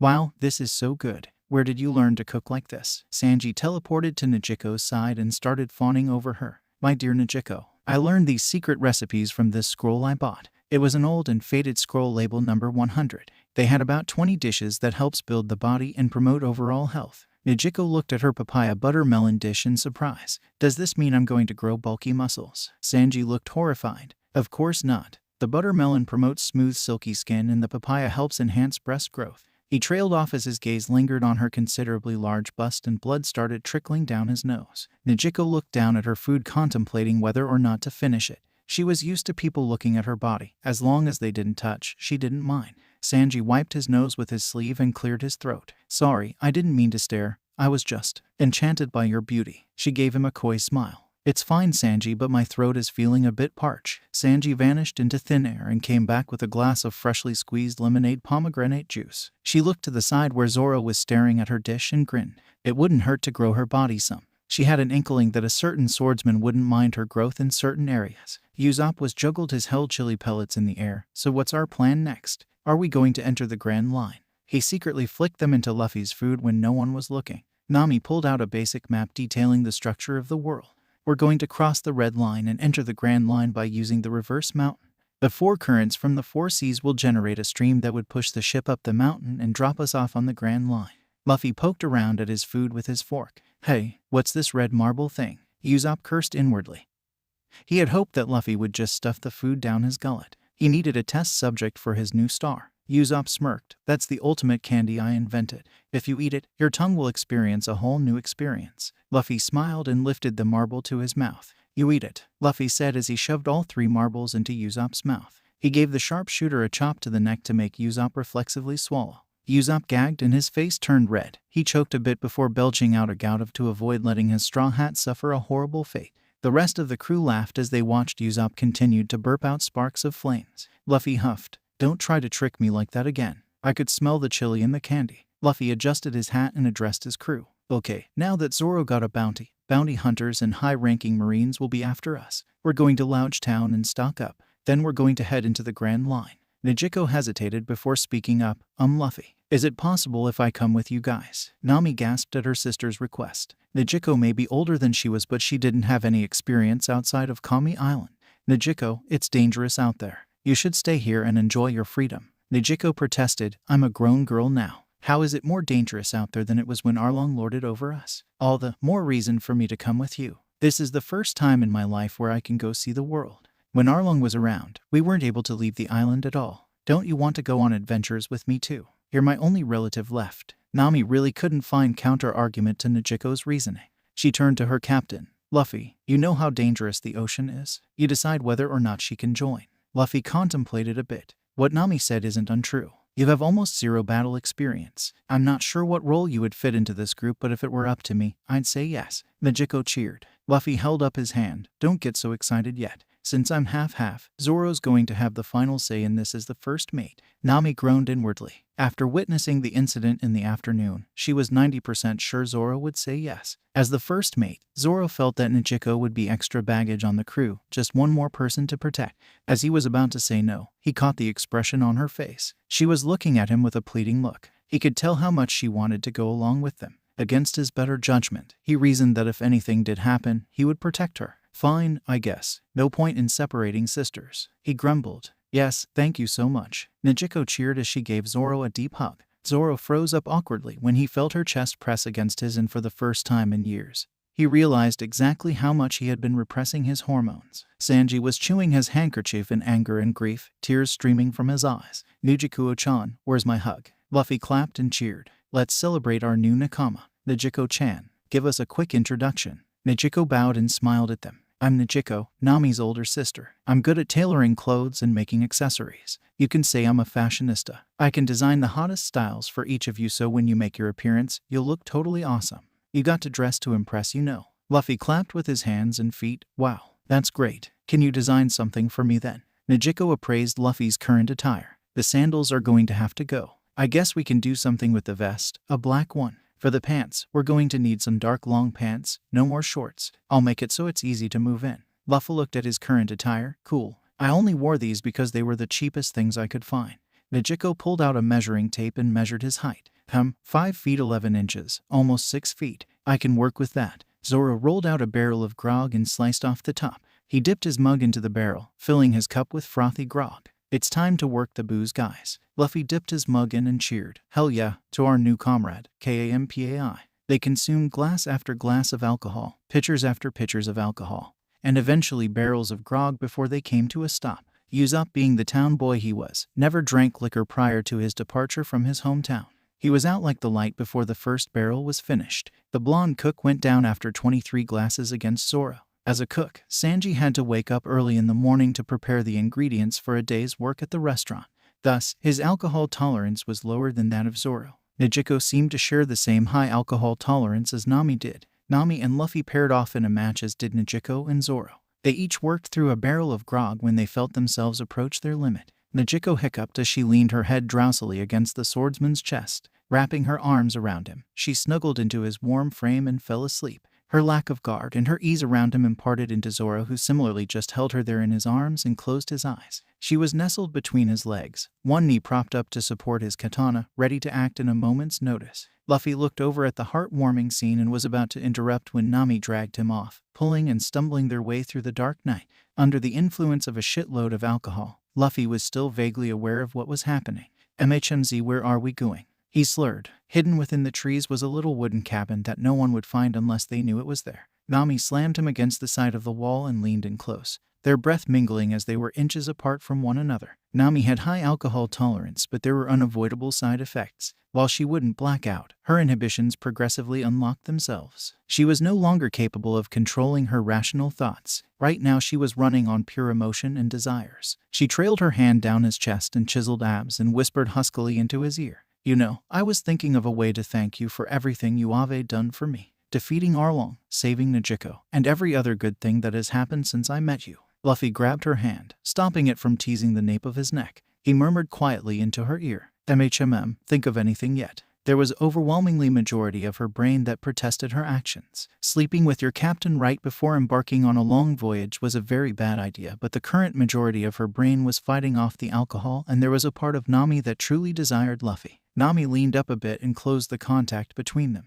The electrifying tension vanished as they devoured each other's lips hungrily. Nami thought she would have the upper hand on Luffy. Her image of Luffy was a cherry boy who probably had never held a girl's hand. On the other hand, she had no qualms about kissing or heavy petting. She just never debased herself to the point where she would use sex to trick money. Much to her surprise and genuine pleasure, Luffy proved her wrong by expertly dominating the heated exchange of their tongues. She used every bit of willpower to pull away from his searing kiss, which left her burning from her hair to the tip of her toes, and licked her swollen lips. Sweeping her hair out of her eyes, she grabbed Luffy by the collar. She kicked open the door to the cabin and yanked him in after her. Luffy barely had enough time to snatch his straw hat out of the air before the door slammed shut behind them. Oh my god, my head. Turn off the lights. Nami moaned into her pillow as the sunlight streamed through the open window. There was a pleasant soreness that reverberated throughout her body. Bits and pieces of last night flashed through her pounding skull, forcing her to sit up with a jolt. Despite the killer hangover, Nami realized just how royally she screwed up.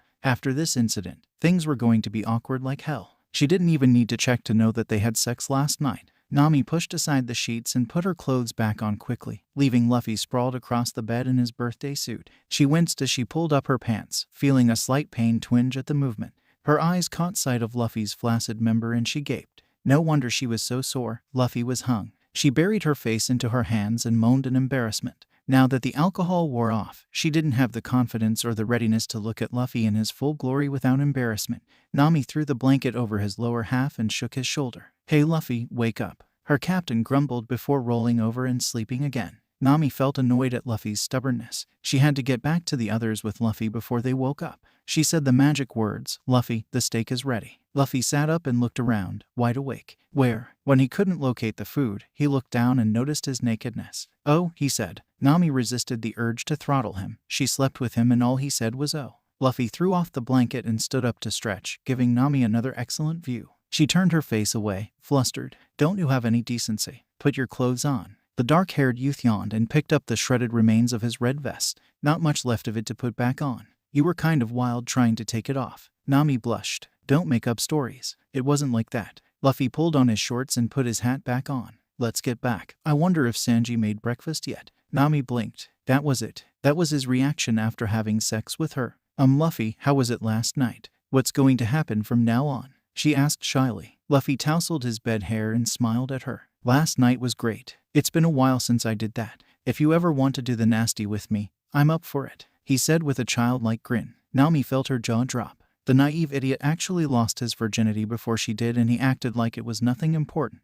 Luffy, get back here. What do you mean it's been a while? I'm not some cheap hooker you can sleep with for your own perverse pleasure, you know. She yelled at him. She felt angry, betrayed, and used. Luffy turned his head and looked at her blankly. I never said any of that, he stated neutrally. Nami walked up to his face, glaring murderously at him. Then what did you mean then? I used to do it with Makino-san before I left the village. She taught me that sex was part of being an adult. Usually, it's the girls that come to me and wants to do the nasty, but I don't do it unless I know them very well. Makino-san told me it feels very good for the girls, at least it was for her. So I help her out sometimes. It feels good for me too, so why not? He said with a straight face. Nami was speechless. Okay, you know what? Forget this happened. Let's just pretend we got drunk off our asses and I found you floating half naked in the ocean. Luffy looked down at his dry body. I don't think they'll believe it. Nami twirled him around and kicked him in the ass, sending him into the shallow water of the coastline. She smirked down at him. Now they will. Luffy sputtered, shaking wet hair away from his eyes. Yeah, well you smell like sex, so explain that. His eyes widened as flames from hell wreathed around Nami and she picked up a boulder. Holy shit, Nami, put that rock down. If you drop that on my head, devil fruit or no devil fruit, I'll drown. Die bastard. Thus was the start of their dysfunctional relationship. Najiko could tell that there was something different between her sister and their captain. While Luffy went around acting his normal self, Nami sent venomous glares at the back of the captain's head. If looks could kill, Luffy's straw hat would be gone from Nami's hell glare. For instance, when the newspaper Seagull Courier raised the price of the paper, Nami didn't even complain one bit. For a money-loving girl like Nami, that was a bad sign. Najiko gave a quick scan of the ship for the other crew members. Luffy was sitting on the prow of the ship, trying to catch some fish with nothing but a fishing line and a hook. She didn't have to worry about him. Sanji was preparing lunch in the kitchen below, and he wouldn't be coming out anytime soon.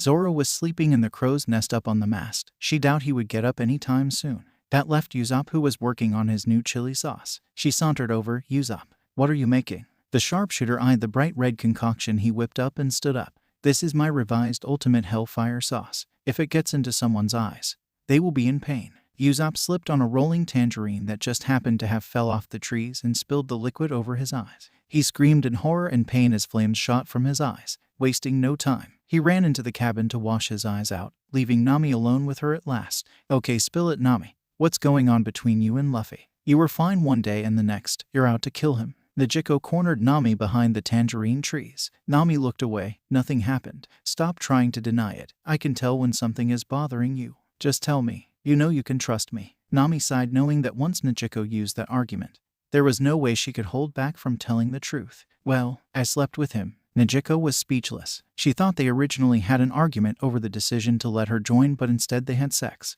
Wait a minute. So let me get this straight. You're pissed at him because he slept with you. Don't tell me he raped you, she said with a dangerous tone. Nami shook her head vehemently. No, it's not like that. From what I remember, I was the one who made a move on him. I just got pissed because he didn't really care that it was my first time. Apparently, there was some girl named Makino that he had sex with regularly. Nami sighed bitterly. Finding out that Luffy was quite experienced when it came to sex was surprising. He didn't look like the type to fool around with his boyish-looking face. Guess you really can't judge a book by its cover, Najiko thought. She grinned evilly, eager to ply Nami for information on her first time. So how was it? Nami feigned innocence. How was what? Najiko leaned close in and winked at her. You know, his penis size. Was it big enough? Nami pulled back and blushed, stammering. So he is big. Did he last long? It would be a waste if he was a premature ejaculator. Well, I don't remember much, but I woke up feeling great. I think he gave me multiple orgasms. Nami started looking less tense, and Najiko knew that her little attention diversion was working well.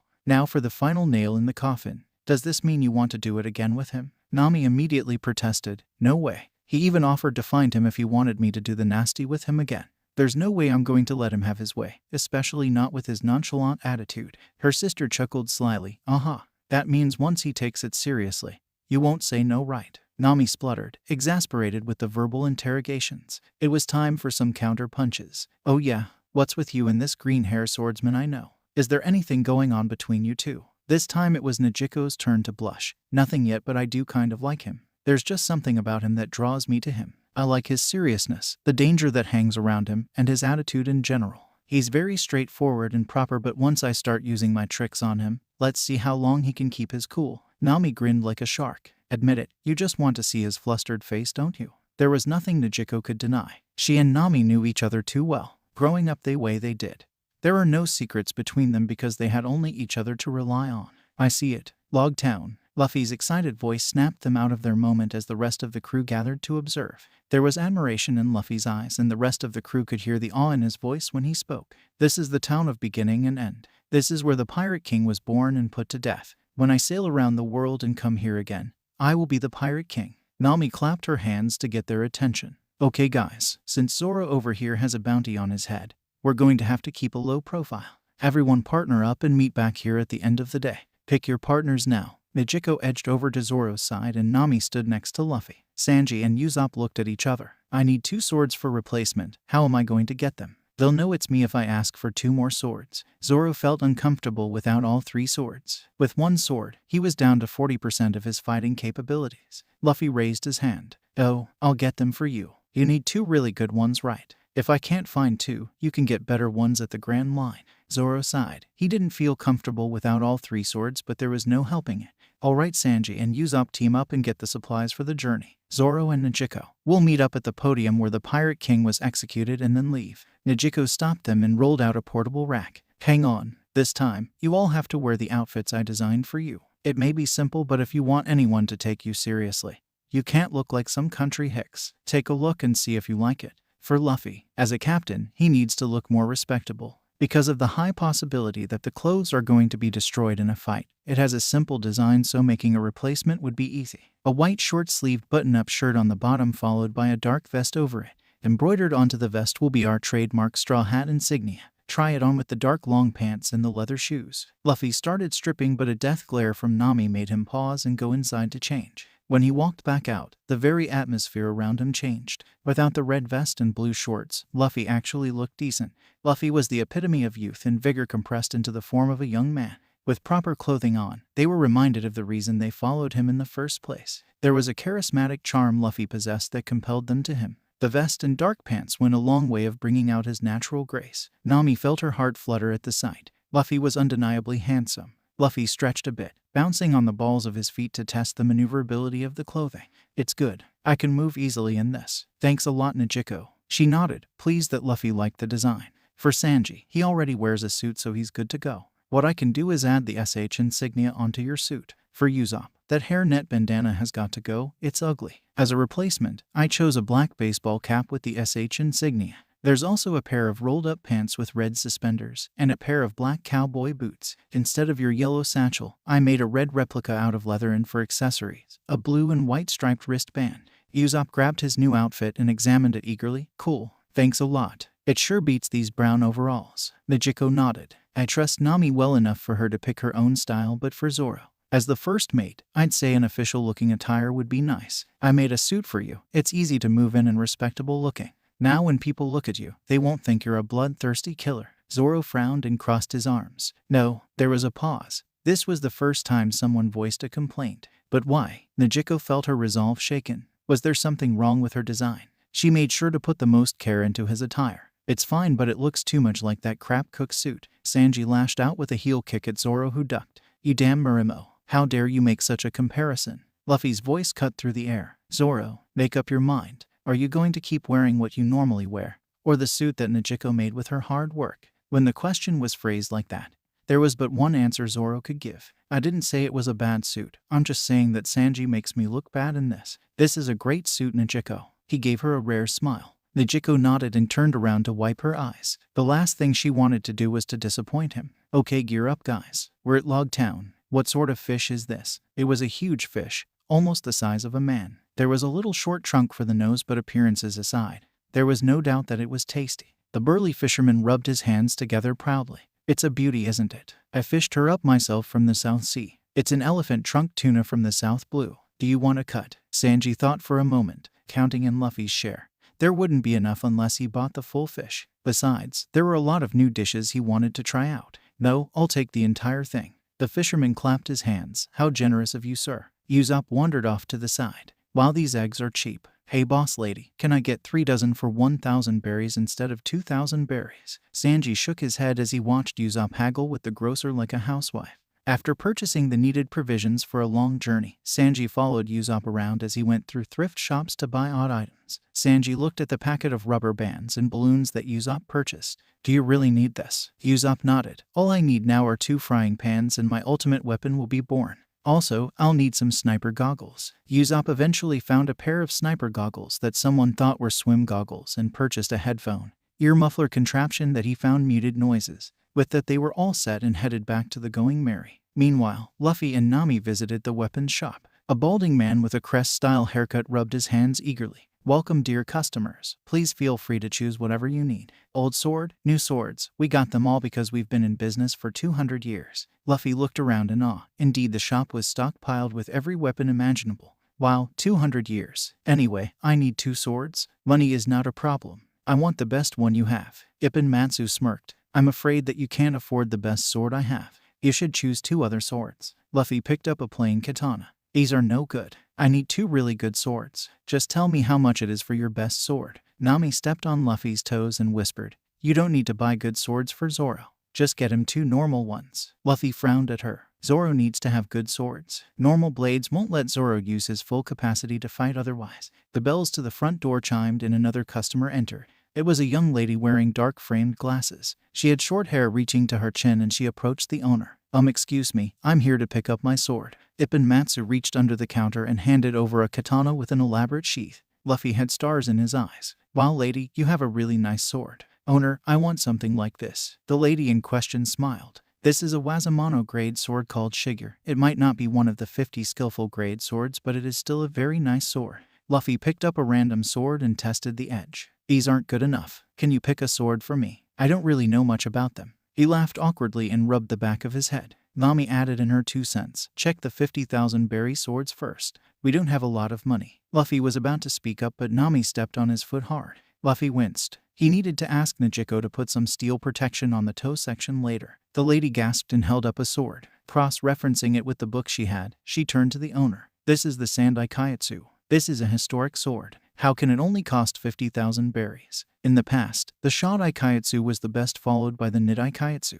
Ippin looked down. That sword, I can't sell it to you. Luffy took the sword out and unsheathed it. There was a chill he got from just holding the blade. It's cursed, isn't it? He stated simply. The owner stared at him. Yes, it is. Everyone who has used this sword have ended up suffering a horrible fate. If I sold that sword to you and you died, I would be your killer. Luffy laughed. This sword has a bit of spirit behind it, but that's only because it was wielded by the unworthy. I want this sword. Nami hissed at him. Luffy, that sword is cursed. I rather not take chances with it. Just get another sword. Luffy brought the blade to eye level. Let us see which is stronger, its curse or my spirit. Luffy was no stranger to swords that possessed a bit of its own haki. His 10-notch sword followed the same principle. Unless the wielder could counter the wild haki the sword innately emanates with their own haki, they would be hard to wield. In Luffy's case, taming the Kaitsu was ridiculously easy compared to his 10-notch sword. Luffy imbued the sword with Busashoku haki. There was a sharp screech of grating metal before it whined down to a low hum as the energy ran smoothly through the weapon.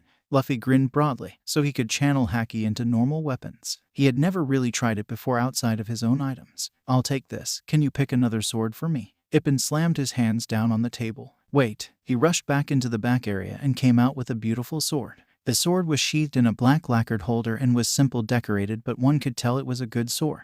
This sword is my family heirloom. It's one of the 50 Ryo Wezamano grade swords. Its name is Ubashiri. The blade is very sharp, I guarantee it. While my shop isn't the best one, this is the best sword I got. Luffy picked up the sword and marveled at its lightness. Wow, this must be very expensive. Ippin nodded. It's my family heirloom. Normally I wouldn't sell it, but I can tell you're no ordinary man.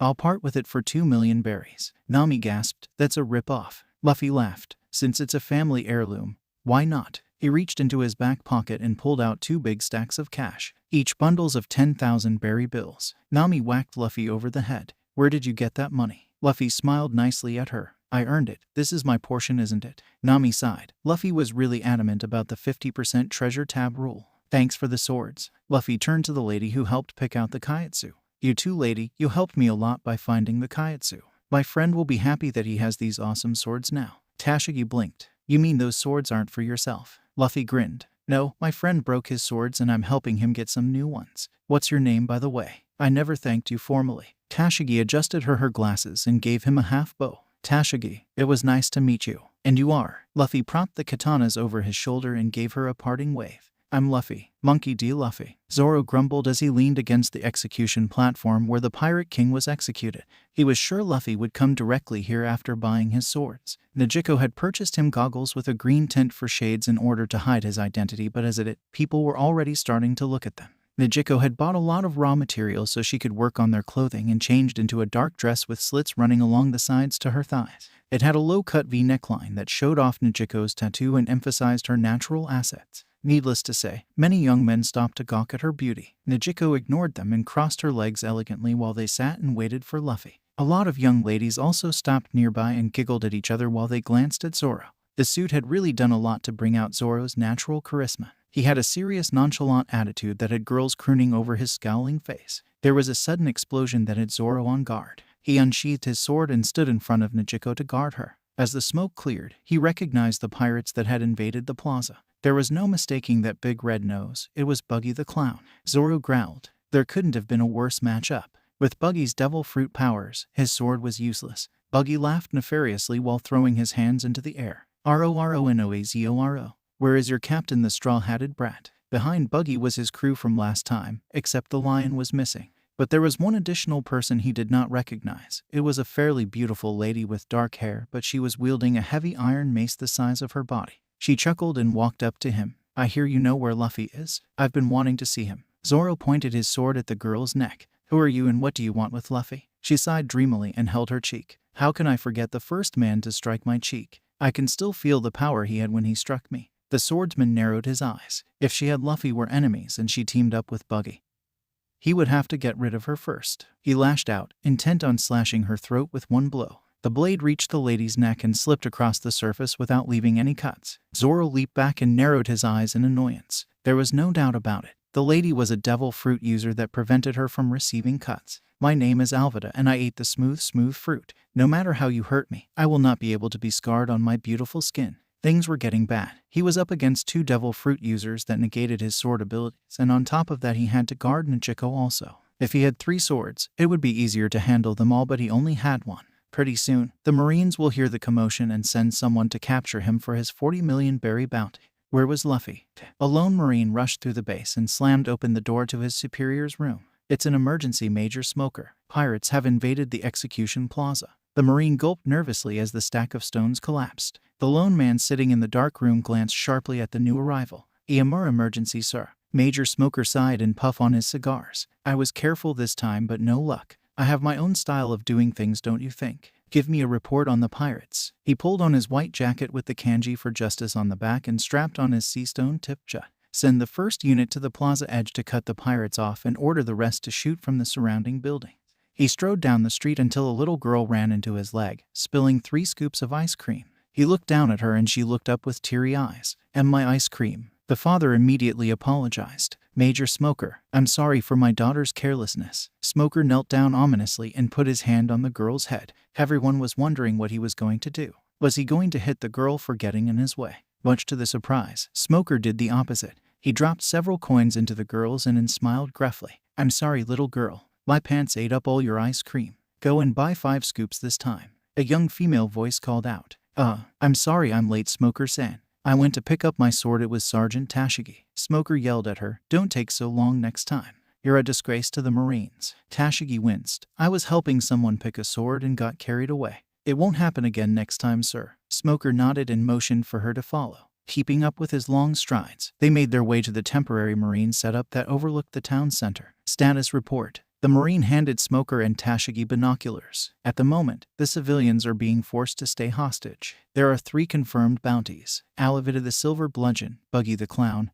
and the pirate hunter Zoro. Smoker peered through the binoculars and zeroed in at the pirate hunter. "Isn't Roronoa a bounty hunter?" "Reporting, sir. We just received reports a week ago that he destroyed a Marine base and defeated Arlong. He has a 40 million bounty, the highest ever in the East Blue." Tashigi looked at Zoro. She had to admit, he didn't look like a demon like the rumors said. Also, he was only using 1 sword instead of 3. Smoker analyzed the situation calmly. "Let the pirates kill each other first and then capture the rest. I will stake my reputation on it. None of them will leave this town." Meanwhile, Nami looked at her barometer and frowned. The pressure was dropping rapidly, which meant a huge storm was approaching. Luffy looked up at the sky. "A storm is coming. I can feel it." "Nami, go back to the ship. I'm going to find Zoro and Nichiko. They're probably at the execution plaza waiting for me." Nami turned tail and ran to the ship. She needed to chart the course to the Grand Line, especially with the change in weather. Luffy could see a mass of people at the town center. He wouldn't be able to find Zoro in that crowd unless... Luffy shot into the air using Jeppu and scanned the crowd. Immediately he saw Zoro fighting Buggy and some unknown woman.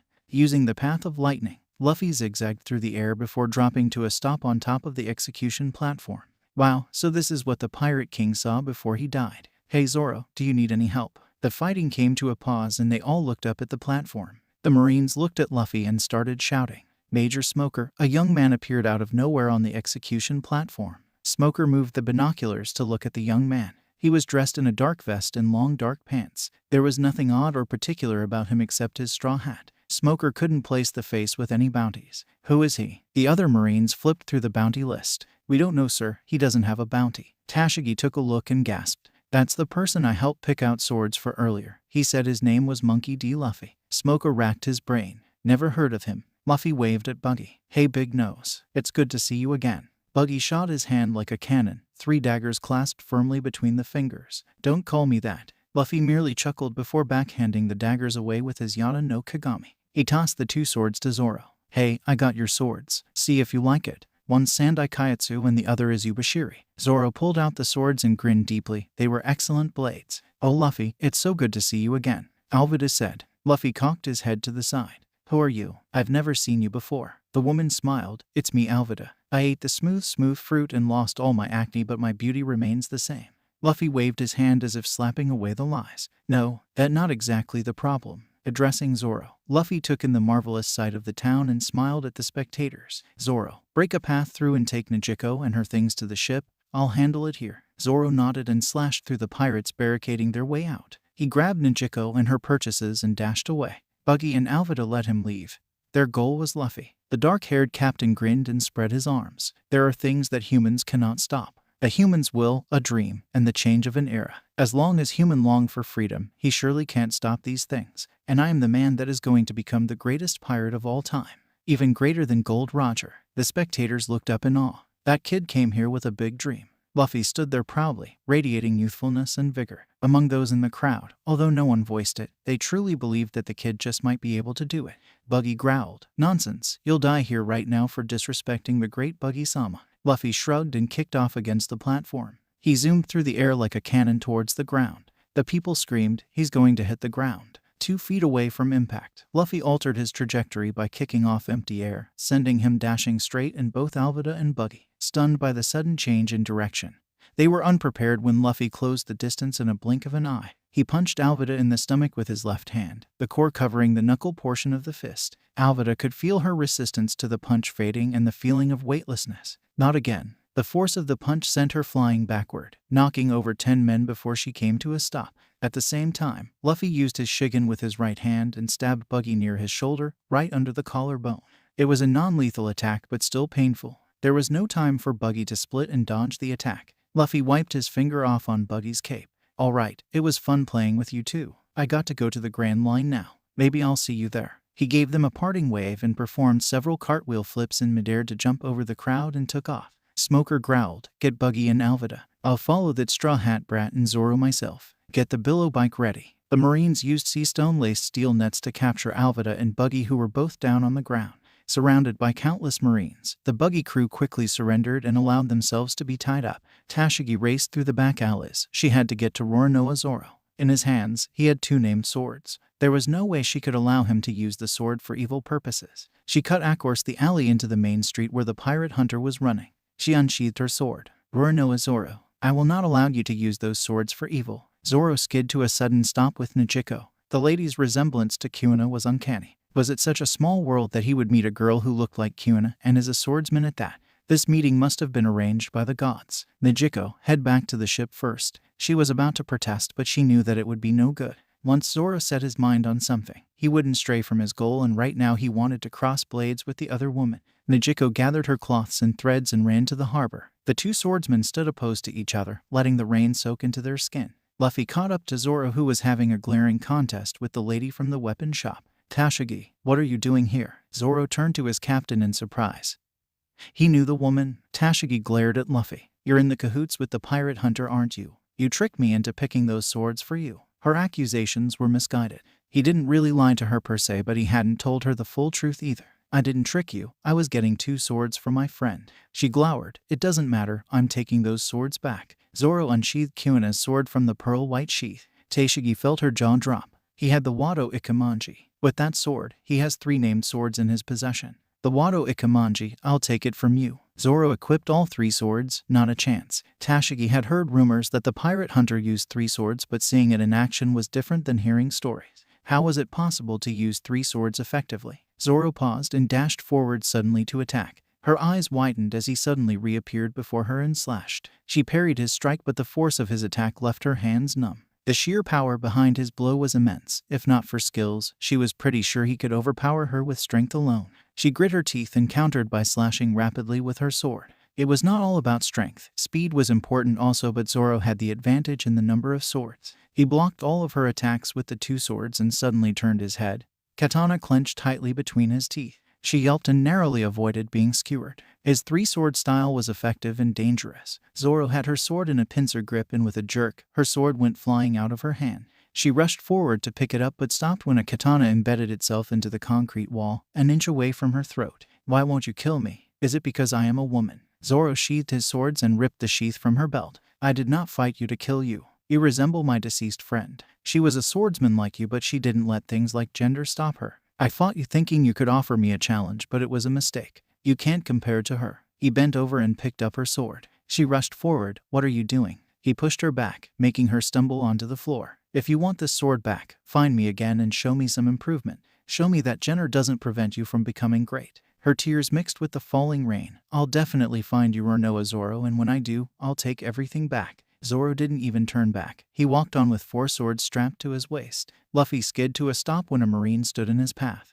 "I'm Major Smoker. Where's your cohort, the pirate hunter?" Luffy looked behind him. Zoro had yet to catch up. "I think he's fighting Tashigi." Smoker turned his fist into smoke and launched it at Luffy. White blow. Luffy flipped over the stream of smoke. Whoa. A Logia. Smoker deformed both his arms into smoke. White out. His second attack was more of an area of effect restraining technique. Luffy waited until the last second before using Zoro. He reappeared behind Smoker and clocked him over the head, but Smoker turned into smoke. His head reformed and he turned to Luffy. "It's no use. Your attacks will go through MMPHH." Luffy interrupted Smoker's taunt with a Yata no Kagami punch to the mouth. Smoker was basically sucker punched. He was surprised that he was hit when he was in his Logia form. Smoker choked and stumbled backwards. He spit out a bloody tooth and held it up to examine. It was one of his front tooth. He felt the gap with his tongue and looked at Luffy in disbelief. "You knocked out my front tooth." Luffy bowed deeply and apologized. "I'm sorry for knocking out your tooth." Luffy stood with his hands open. "I'll let you hit me once to make it up." Smoker took his jet out and approached Luffy. "Don't blame me if you end up missing half of your teeth."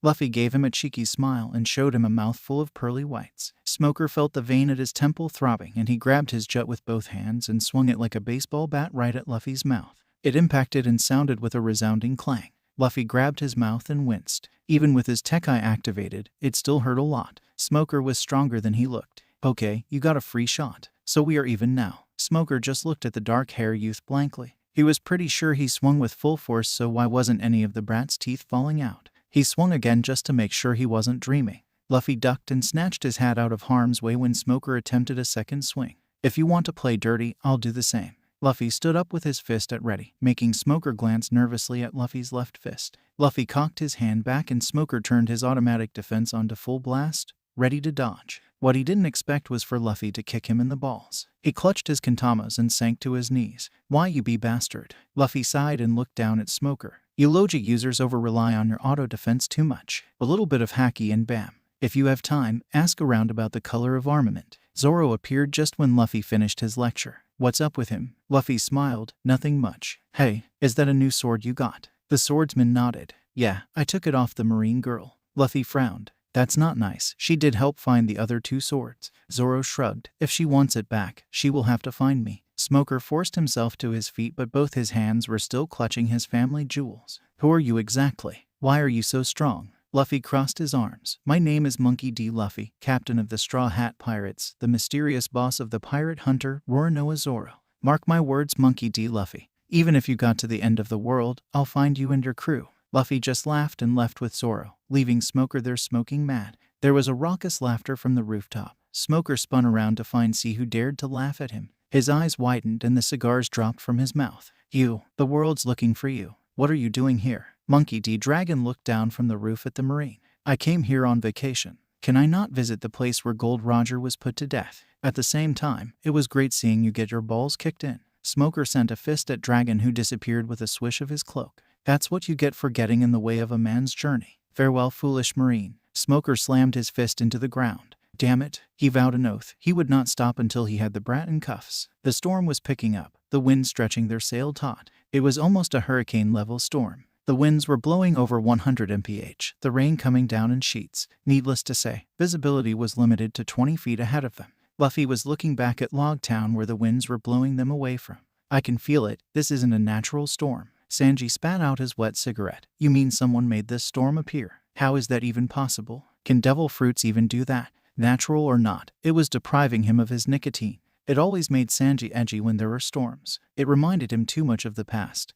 The storm that left him and Zeph stranded. "I never heard about any devil fruits like that, but if it is, that is one hell of a strong ability," Zoro remarked. Yvonne agreed. The ability to freely manipulate the weather was dangerous. A storm might not seem like much, but on the ocean, it was dangerous. The violent rocking stopped and the rain disappeared as they sailed into a clear sky. Usopp cheered. "We're out of the storm now. Where's the Grand Line?" Majiko looked off into the distance. "This is it. Where's the mountain we have to go over?" Luffy looked around and cursed. At the same time, Nami gasped. "Take out the oars and row quickly. We have to get back to the storm." Why, the weather is excellent. Luffy came back out with 2 huge oars. This is the calm belt. He strapped the oars and got ready to row. He didn't elaborate any further. Zoro took an oar and got ready to row. They had rarely seen Luffy so serious outside of battle. Something was wrong. The sea beneath them started shaking and wobbling. Nami hugged the mast and cried. It's too late. Their ship suddenly lurched and elevated hundreds of meters into the sky. Their ship was perched precariously on the nose of a giant sea king. Surrounding them were even more Neptunians that came in different colors and species, but there was one common factor. Each sea king was hundreds of times bigger than their ship.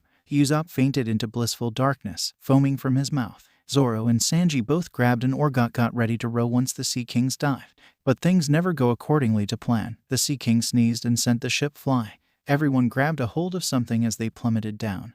Everyone except for Usopp, who was still unconscious. A frog-like Sea King eyed Usopp hungrily and opened its mouth wide to eat Usopp, but Luffy used Path of Lightning and secured Usopp back onto the ship, where they started rowing as soon as they hit the water. The boat almost skipped across the water due to the ferocious rowing, and within minutes, they were back in the raging storm, which was about 100 times safer. Luffy slapped Usopp a few times before the sharpshooter was starting to come around.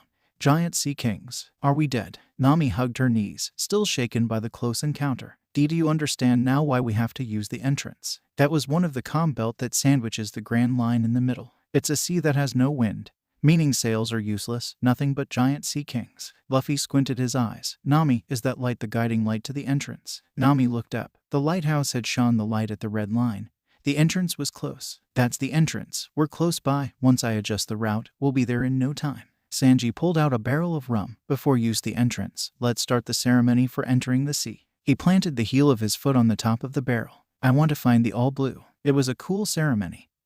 And one for a safe voyage. Luffy grinned and put his foot down also. To become the greatest pirate. I want to draw the world map. To become an invincible swordsman. I want to be a brave warrior of the sea. I want to see the cultures around the world and make a worldwide clothing brand. Let's go to the Grand Line. It was a start of a legendary adventure. Almec, the lottery fruit. Kagu Kagu no Mai Part 7. Smoker was a prideful man. He was proud that ever since his instatement as the major of Logtown Marine Base, no pirate has ever escaped capture. He was special, a cut above the rest of the mindless Marines that followed absolute justice. With his powers, it gave him leeway to defy orders and to follow his own justice. It was because the top brass was afraid of losing someone of his capabilities. He had a Logia-type devil fruit. Among the rare devil fruit abilities, Logia was one of the rarest and strongest powers available. It definitely came as a shock to him when a young fellow in a straw hat demonstrated similar abilities. Smoker growled and sent a fist of smoke streaming towards the pirates. White blow. He had manipulated the density of the smoke so it would be as solid as a real fist should. Luffy clapped his hands. I never thought of doing that before. There were still more pirates left, the Straw Hat Kid and the Buggy Pirates. He needed to finish this in one swoop. An area of effect attack would be needed. White out. Smoke streamed from his body to form a hazy prison around the pirates. He condensed the smoke and lifted them up into the air. The captured pirates screamed in horror. It's another gas man. We're doomed. Then they shoved nose plugs up their nostrils and equipped a filtering mask over their mouth. Awa, they know all the tricks already. Smoker jerked in surprise and turned to see a straw hat brat sitting on the ground. He was sure he had captured him along with the rest of the pirates. White blow. The fist of smoke hit the boy in the chest and continued through the body unobstructed. Smoker's jaw dropped. Logia type also. Luffy gave him a cocky smile. Yeah, I ate the Kagu Kagu no Mai and turned into a gas man. Your smoke won't work on me. Smoker smirked. We'll see about that. He shoved 4 more cigars into his mouth, on top of the 2 he originally had, and lit them. Luffy raised his hands. Won't you get lung cancer from smoking that much? Smoker snarled. I'm made of smoke, you stupid boy. How can I get lung cancer? Luffy bopped his hand on his palm. Oh, that's right, I forgot. Smoker took a deep drag, the cigars reducing to ashes after he inhaled all the smoke byproduct. He flicked open a lighter and expelled all the compressed smoke into a horrific blast of ashes. Ash smoke blast. Upon contact with the flame, the smoke turned into a blazing fireball that engulfed Luffy. Luffy walked out of the burning smoke and observed his hat. Phew, I'm so glad my Logia powers extend to my clothing as well. I'd be real mad if this hat burned. Smoker stuttered. Damn it, I thought you were bluffing. You really do have Logia-type abilities. He tuned his upper body into smoke and propelled himself at Luffy. He took out his sea stone-tipped jut and smacked Luffy across the face with it. Luffy went flying and crashed into the execution platform, which collapsed into wooden rubble. He got up and rubbed his cheek. Oh, I was gassed, but how did he hit me? Smoker grinned savagely and held up his jut. I got this sea stone-tipped jut from a corrupt former vice admiral. With it, it can bypass certain defenses that the devil fruit grant, including the ability to strike Logia DF users. Luffy spat out blood that collected from a cut on the inside of his cheek. He clenched both of his fists tightly. Blue vaporous smoke drifted downward from his palm. He caught the jut by the middle, freezing it solid and snapped it in half. Smoker looked at his broken jut in shock. Now that the annoying weapon is taken care of, I'm going to leave. You can't beat me up anyway. Luffy turned his foot into gas and streamed away. Behind him, Soaker was cursing Luffy out. You damn straw hat. If I find you again, I'm shoving this broken jut up your ass, gas or no gas. Thus, Luffy's journey into the Grand Line began. Almec ended. Reverse Mountain was everything they thought it would be. The entrance was a narrow crack in the red line, covered by heavy mist. Without precise navigation, the ship would smash into the hard cliff walls. Who knew how many countless other ships met their watery grave trying to enter the Sea of Paradise? One thing was for sure though, they were going to break through. Hard to starboard. We got to make sure we head straight up the entrance. If we go sideway, the ship will be dashed to pieces against the rocks. Nami shouted as the stormy winds muffled her orders. Luffy held his straw hat down firmly and looked up at the mountain at all. So this is the beginning. When we sail around the world, I'll be here again. The ship lurched awkwardly to the side, rushing towards the edge of the mountain. We're going to crash, Nami screamed. Zoro caught Luffy's hat and watched as his captain jumped off the ship.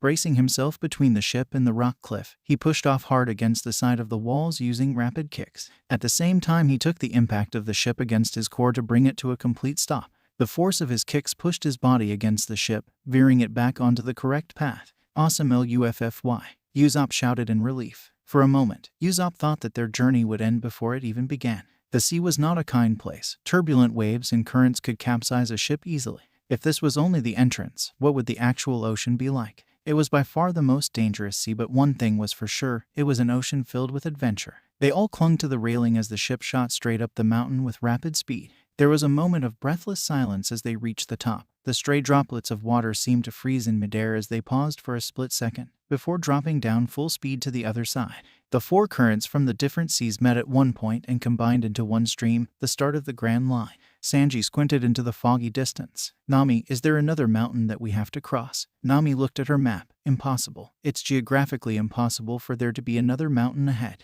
Luffy pointed at the mountain. It's a big whale, isn't it? Indeed, it was a big whale who was currently bellowing sadly at the mountain. It would have been a touching scene had the whale not been blocking their only path down to the mountain.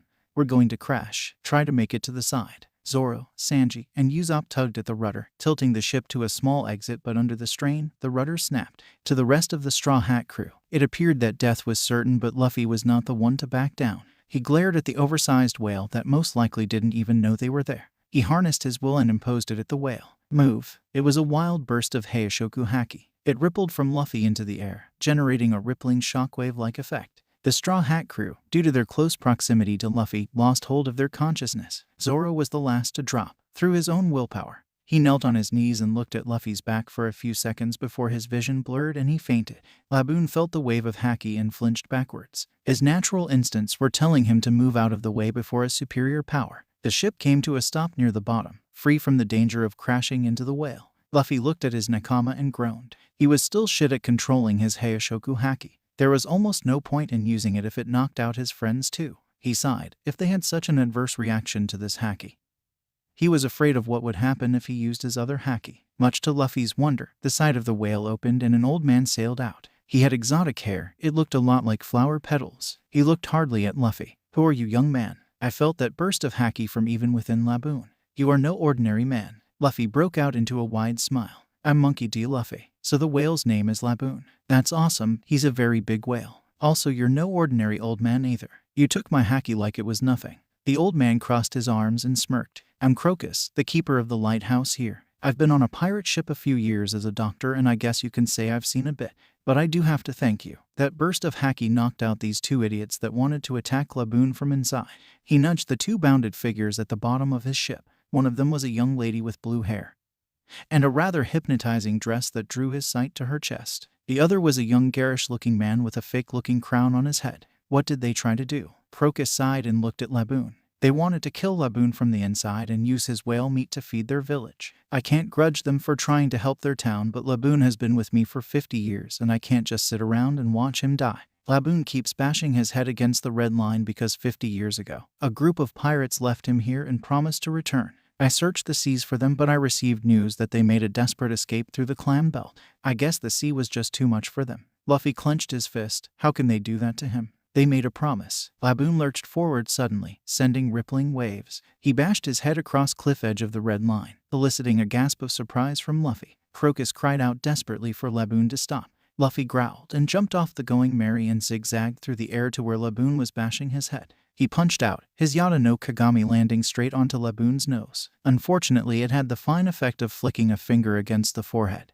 Irritating but not really painful. Laboon twisted his body, spinning horizontally in the water to generate more centrifugal force, and smashed his head down at Luffy to turn him into a red smear. This was the moment when the rest of the crew woke up. Zoro slapped his limbs to rid himself of the chills racking his body. What happened? Luffy did something, then WTF is Luffy fighting a giant whale? Luffy at the moment was indeed trading blows with the whale. He was absorbing impacts and releasing them back in Laboon while deflecting attacks that would have surely crushed him, legendary shield or not. I'm pretty strong, aren't I? Laboon perked up when he felt a change in Luffy's demeanor. He no longer seemed as dangerous. In fact, he appeared more friendly. Our battle isn't finished yet. When I sail around the world, I will come back and settle our fight. This is a promise. Crocus smiled and teared up. It appears that there were still fools left in the world after all. It had been a while since he had seen someone who reminded him so much of the Pirate King. Nami, Usopp, Nezuko, and Sanji were still shaken from their fainting incident. Right before they blacked out, a deep oppressive force washed over their body. Their limbs went slack and they could not think. They could only do nothing but seek the darkness to escape the chilling power. Upon awakening, they felt nausea and bone-chilling shudders. They had known Luffy was different from them, but what was that mystical energy he displayed? Now that the crew was awake, Luffy took note of their chattering teeth and smiled awkwardly at them. I'm sorry guys, it looks like I still need some work controlling that haki. It'll wear off in 10 minutes about. I just got to settle something with Laboon here first. The haki of the Conquering King was too for him to handle at the moment. No one really told him how to train in, but he knew he had the ability to impose his will upon others. It was useful for scaring off and knocking out nobodies that wasted his times, but he had always fought alone and Ace had long gotten used to his random burst of emotional haki. Ace also unlocked his Heishoku haki and, since then on, they never ran out of meat to eat. They practiced by knocking out small animals first, like birds and rabbits. Then they moved on to the bigger prey like the alligators and bears. It was a useful power, but very tricky to control. Luffy laced his words with haki, sending shivers down his crew's spines as they heard his suave voice. Laboon, until I come back and settle our fight, do not bash your head into the red line anymore. This is an order. He said it in a smooth voice, as if trying to persuade a child that candy was bad for their health. The gigantic whale bobbed its head eagerly, eager to please Luffy. The lighthouse keeper looked at Luffy with respect. The dark-haired youth had already tamed Laboon. He had been with Laboon for years, and it took a while before the whale actually tried listening to what he said. To an extent, Laboon still refuses to acknowledge his authority. But Luffy was different. All he had to do was speak with Laboon for 5 minutes and the whale was as docile and loyal as a young puppy. He looked at the two hoodlums who tried to attack Laboon. They were still out cold. Now what am I going to do with these two idiots? Luffy shrugged. Hey, they gotta be from somewhere. They should have a log post on them. He rifled through the man's pockets but came up with nothing. Turning to the woman, he shamelessly searched her thoroughly too. Since she was wearing rather form-fitting clothing, he had to search around a bit to find it. Got it. Nami instantly teleported behind her captain and smacked him over the head. You hentai, how can you feel up a lady who can't defend herself? Luffy winced and held up the log post. But we need this to get to the next island. Seeing that they came to the entrance, they probably came from one of the island on the Grand Line. Nami felt her anger gather. Luffy was making no sense at all. Why would they need that unique-looking compass to sail the Grand Line? According to the map, as long as they sailed towards one of the 7 islands, it would be fine. The lighthouse keeper smirked as he watched Nami tear Luffy a new one. Young miss, what your boyfriend just did was right. Without a log post, you will never reach the first island. Nami turned and snarled at the old man, who says he's my boyfriend. Also, I'll just use the compass and the map. Luffy tugged at the hem of her shirt. I'm not your boyfriend. Nami pulled him close, their nose nearly bumping. Look into my eyes, Luffy. Just because you know what happened doesn't mean we're in a relationship. Now if you let the other guys find out, I'm going to make sure you never have the chance to do it again. Luffy backed off and looked down at his kintamas. He shuddered. Girls are scary. The two hoodlums were rousing. Vivi shook her head and blinked blearily. It felt like someone punched her brain and then injected liquid coolant into her bloodstream. What happened? We were about to take down that whale, and then the glaring sunlight stopped when a figure stood in front of her, his tall frame blocking out the light. It cast a shadow on his body, making her squint to see his facial features. Her partner busted out of his ropes and stood up, brandishing his metal bat. "Hey chump, why are you looking at my partner like that? Let me show you the power of." Luffy dropped the ranting fool with a casual kick to the nuts. All the guys winced. It appeared that Luffy favored that particular move when it came to dealing with talkative idiots.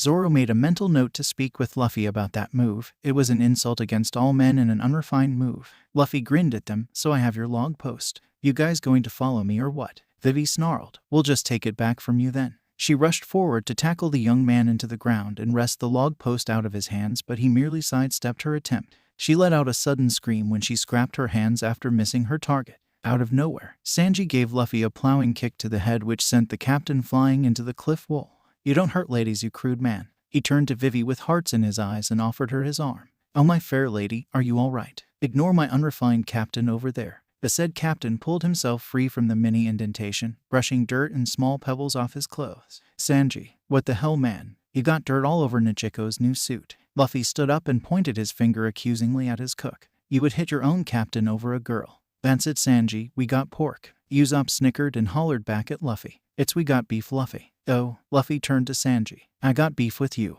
Vivi marveled at how childish Luffy was. Instead of getting pissed, he took everything in stride. The kick to the head didn't even faze him. "Just who are you?" Luffy stopped yelling at Sanji and gave her a toothy grin. "Name's Monkey D. Luffy, captain of the Straw Hat Pirates," he proudly shouted. Vivi had an update list of bounties and she had never heard of a Luffy. "Sorry, I haven't heard of your name before." Luffy's jaw dropped in shock and he turned to the green-haired swordsman in anger. "Zoro, it's all your fault. Now nobody even knows who I am. If I don't have a cool bounty, how am I supposed to be Pirate King?" Vivi's eyes snapped to the yawning youth leaning calmly against the mast of the ship. He had 4 swords, one of them a spare, and a black bandana tied around his upper arm. This guy was the Santoryu user, Pirate Hunter Zoro. Unable to hide her reaction, she let out a startled gasp and scuttled backwards in an attempt to put some distance between them. The swordsman regarded her coolly with apathetic eyes. It looked like he wanted nothing more to do but then to sleep, but there was a hint of awareness carefully concealed. She could tell he had his guard up against unknown enemies. Vivi averted her eyes as Zoro walked up to her. "What did you say your name was again?" He asked her in a flat voice, but there was steel behind the innocuous question. She stuttered a bit. Did he suspect her true identity? Did she give anything away that she was a daughter of royalty? "And my name is Ms. Wednesday." He looked to the side where her partner was still rolling around on the ground, clutching his nuts. Honestly, it had been more than 5 minutes already. Vivi took the chance to distract him. "And his name is Mr. 9.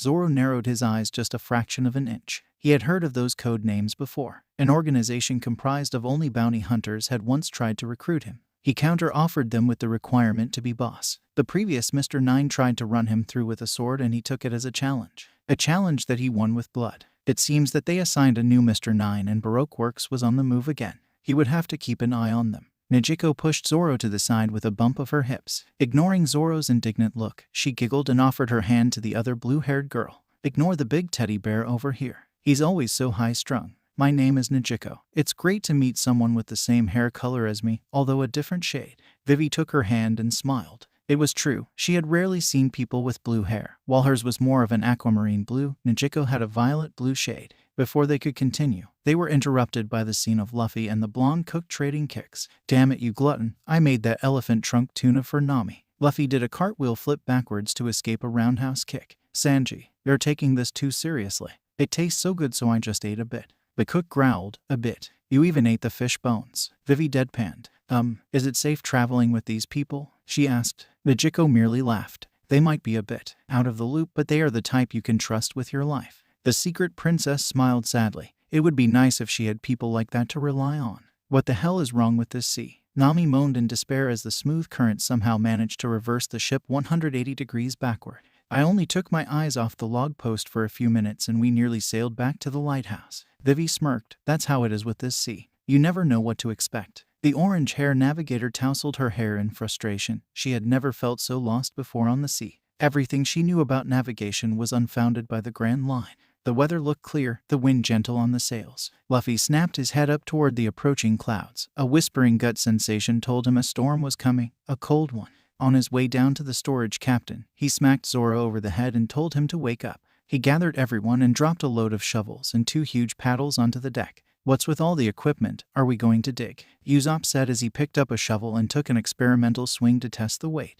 Luffy wordlessly handed the 2 oars to Sanji and Zoro. No, there is a big storm coming, a cold one. Nami had her hands on her hips as she glanced disbelievingly at her captain. The weather is great. There's no sign of a storm, especially a blizzard. I think you're wrong in this regard. Luffy frowned. No way. When it comes to storms, I can feel one a mile away. And I can feel it. In 2 minutes, get ready to start shoveling snow. Before Nami could retort, a frigid gale swept by, chilling the crew to their bones. Luffy snorted, I hate to tell you so. Nami growled and stalked back into the cabin to grab a coat. Nijiko quirked her lip downward to a slight frown. Nami was doing it again. She always had a bad habit of distancing herself from those she cared for, even to the extent where she lashed out at them. She had done it as a child, taking Arlong's mark. Now she was doing the same with Luffy, except this time, she was challenging his authority. For once, she was glad that Luffy was so dense when it came to dealing with girls. Going along with the rest of the crew, she grabbed a shovel and started scraping the thin layer of snow that gathered on the deck. Luffy was right when he said it was a cold storm. Luffy, what did you say your devil fruit power was again? Nami had exited her room, nose buried into a dusty tome that had definitely seen better days. Luffy was practicing his spinning kicks. The wind generated from his kick dragged the snow from the deck. He did a backflip in midair while still in motion from the twisting hurricane kick and landed next to Nami. It was the lottery fruit. I don't really know what model I got. It's the Yata no Kagami shield, the 10-notch sword and the necklace. I thought you knew this already. The irritated navigator snaked her hand behind his neck and pulled him down to her level so he could see the book. Look, your items are right here. The 3 regalia of Susanoo. Luffy squinted his eyes at the faded passage. Speculated to be the weapons of the storm god. The 3 regalia consist of a 10-notch sword, capable of bringing down the wrath of heaven. The Yata no Kagami, a mirror that can reflect anything. The necklace of Magatama, which was worn by the storm deity. There had been stories, passed down through the generations. The god Susanoo could rain lightning down from the sky, curse lightning that darkened the day. The mirror is boasted to be unbreakable and blessed by the sea. The Magatama is said to be capable of mystical abilities. Over the years, people have found the relics of Susanoo but had never been able to wield it. Mentions of the regalia had popped up sporadically throughout history, but many of them untrue. The last known mention of a regalia was when the 10-notch sword sank into the depths of the sea after the ship it was on got sucked into a whirlpool. Luffy rubbed his belly while he thought. It made sense now as to why the sword had been in the crushing depths. Every time he summoned the sword, he had to open the portal to the bottom of the ocean to get the sword. Granted, he didn't have to reseal the sword, but it was a great spot to leave it and not have to worry about losing it. Well, what do you know? I'm really kick-ass after all. Nami closed the book with a snap, her pretty face marred by annoyance. Well, I don't care if your items are rumored to be the god of the sea, you shovel that snow now. She went back into her room mumbling about unappreciative bastards. Luffy shoveled the snow with a smile on his face. The god of the sea had a nice ring to it. I see it. It's a huge cactus. Usopp alerted the rest of the crew after he spotted the island via his telescope. The island was easy to spot, especially due to the odd circular hills that made it look like an immense cactus. Mrs. Wednesday smirked. That's our stop, Whiskey Peak. Thanks for the ride. Her partner Mr. Nine flipped them the 2-finger salute. Adios amigo. They both jumped off the ship with a spin and started swimming to shore. There was an awkward silence. Luffy turned to Zoro. Why didn't they stay on the ship until we got to shore? We're like 5 minutes away. Zoro shrugged. Don't ask me. That Mr. Nine looked kind of crazy. Nami gripped her staff. Keep on your guard, everybody. This is the first island of the Grand Line. We don't know what to expect. When the ship sailed closer to the dock, they saw an unexpected spectacle. The citizens from the town had gathered to shout and cheer to welcome their arrival. Usopp couldn't help grinning. Wow, what is this? It looks like they are welcoming us here, but they should know we are pirates from our flag. The townsmen gathered and cheered. Welcome, brave adventurers. Welcome to the town of celebration, Whiskey Peak. Usopp pumped his arm up in the air. Hell yeah, getting here was crazy. Luffy jumped from the ship and landed on the harbor. He broke into a wide grin. Does this mean there is going to be a feast? The man with the curly white hair and red nose smiled. Matt. Of course there will be a feast for you brave adventurers. I am the mayor of this town, Igarappoi. Let us celebrate your journey here. Woohoo. Luffy jumped up and down and waved his hands at his crew. Come on over, they are going to feed us. Nami palmed her face and sighed. Luffy was too naive sometimes. The celebration was intense. Barrels of grog were rolled out, tempting Zoro to enter a drinking contest. When the prize of 100,000 berries upped the ante, Nami joined in.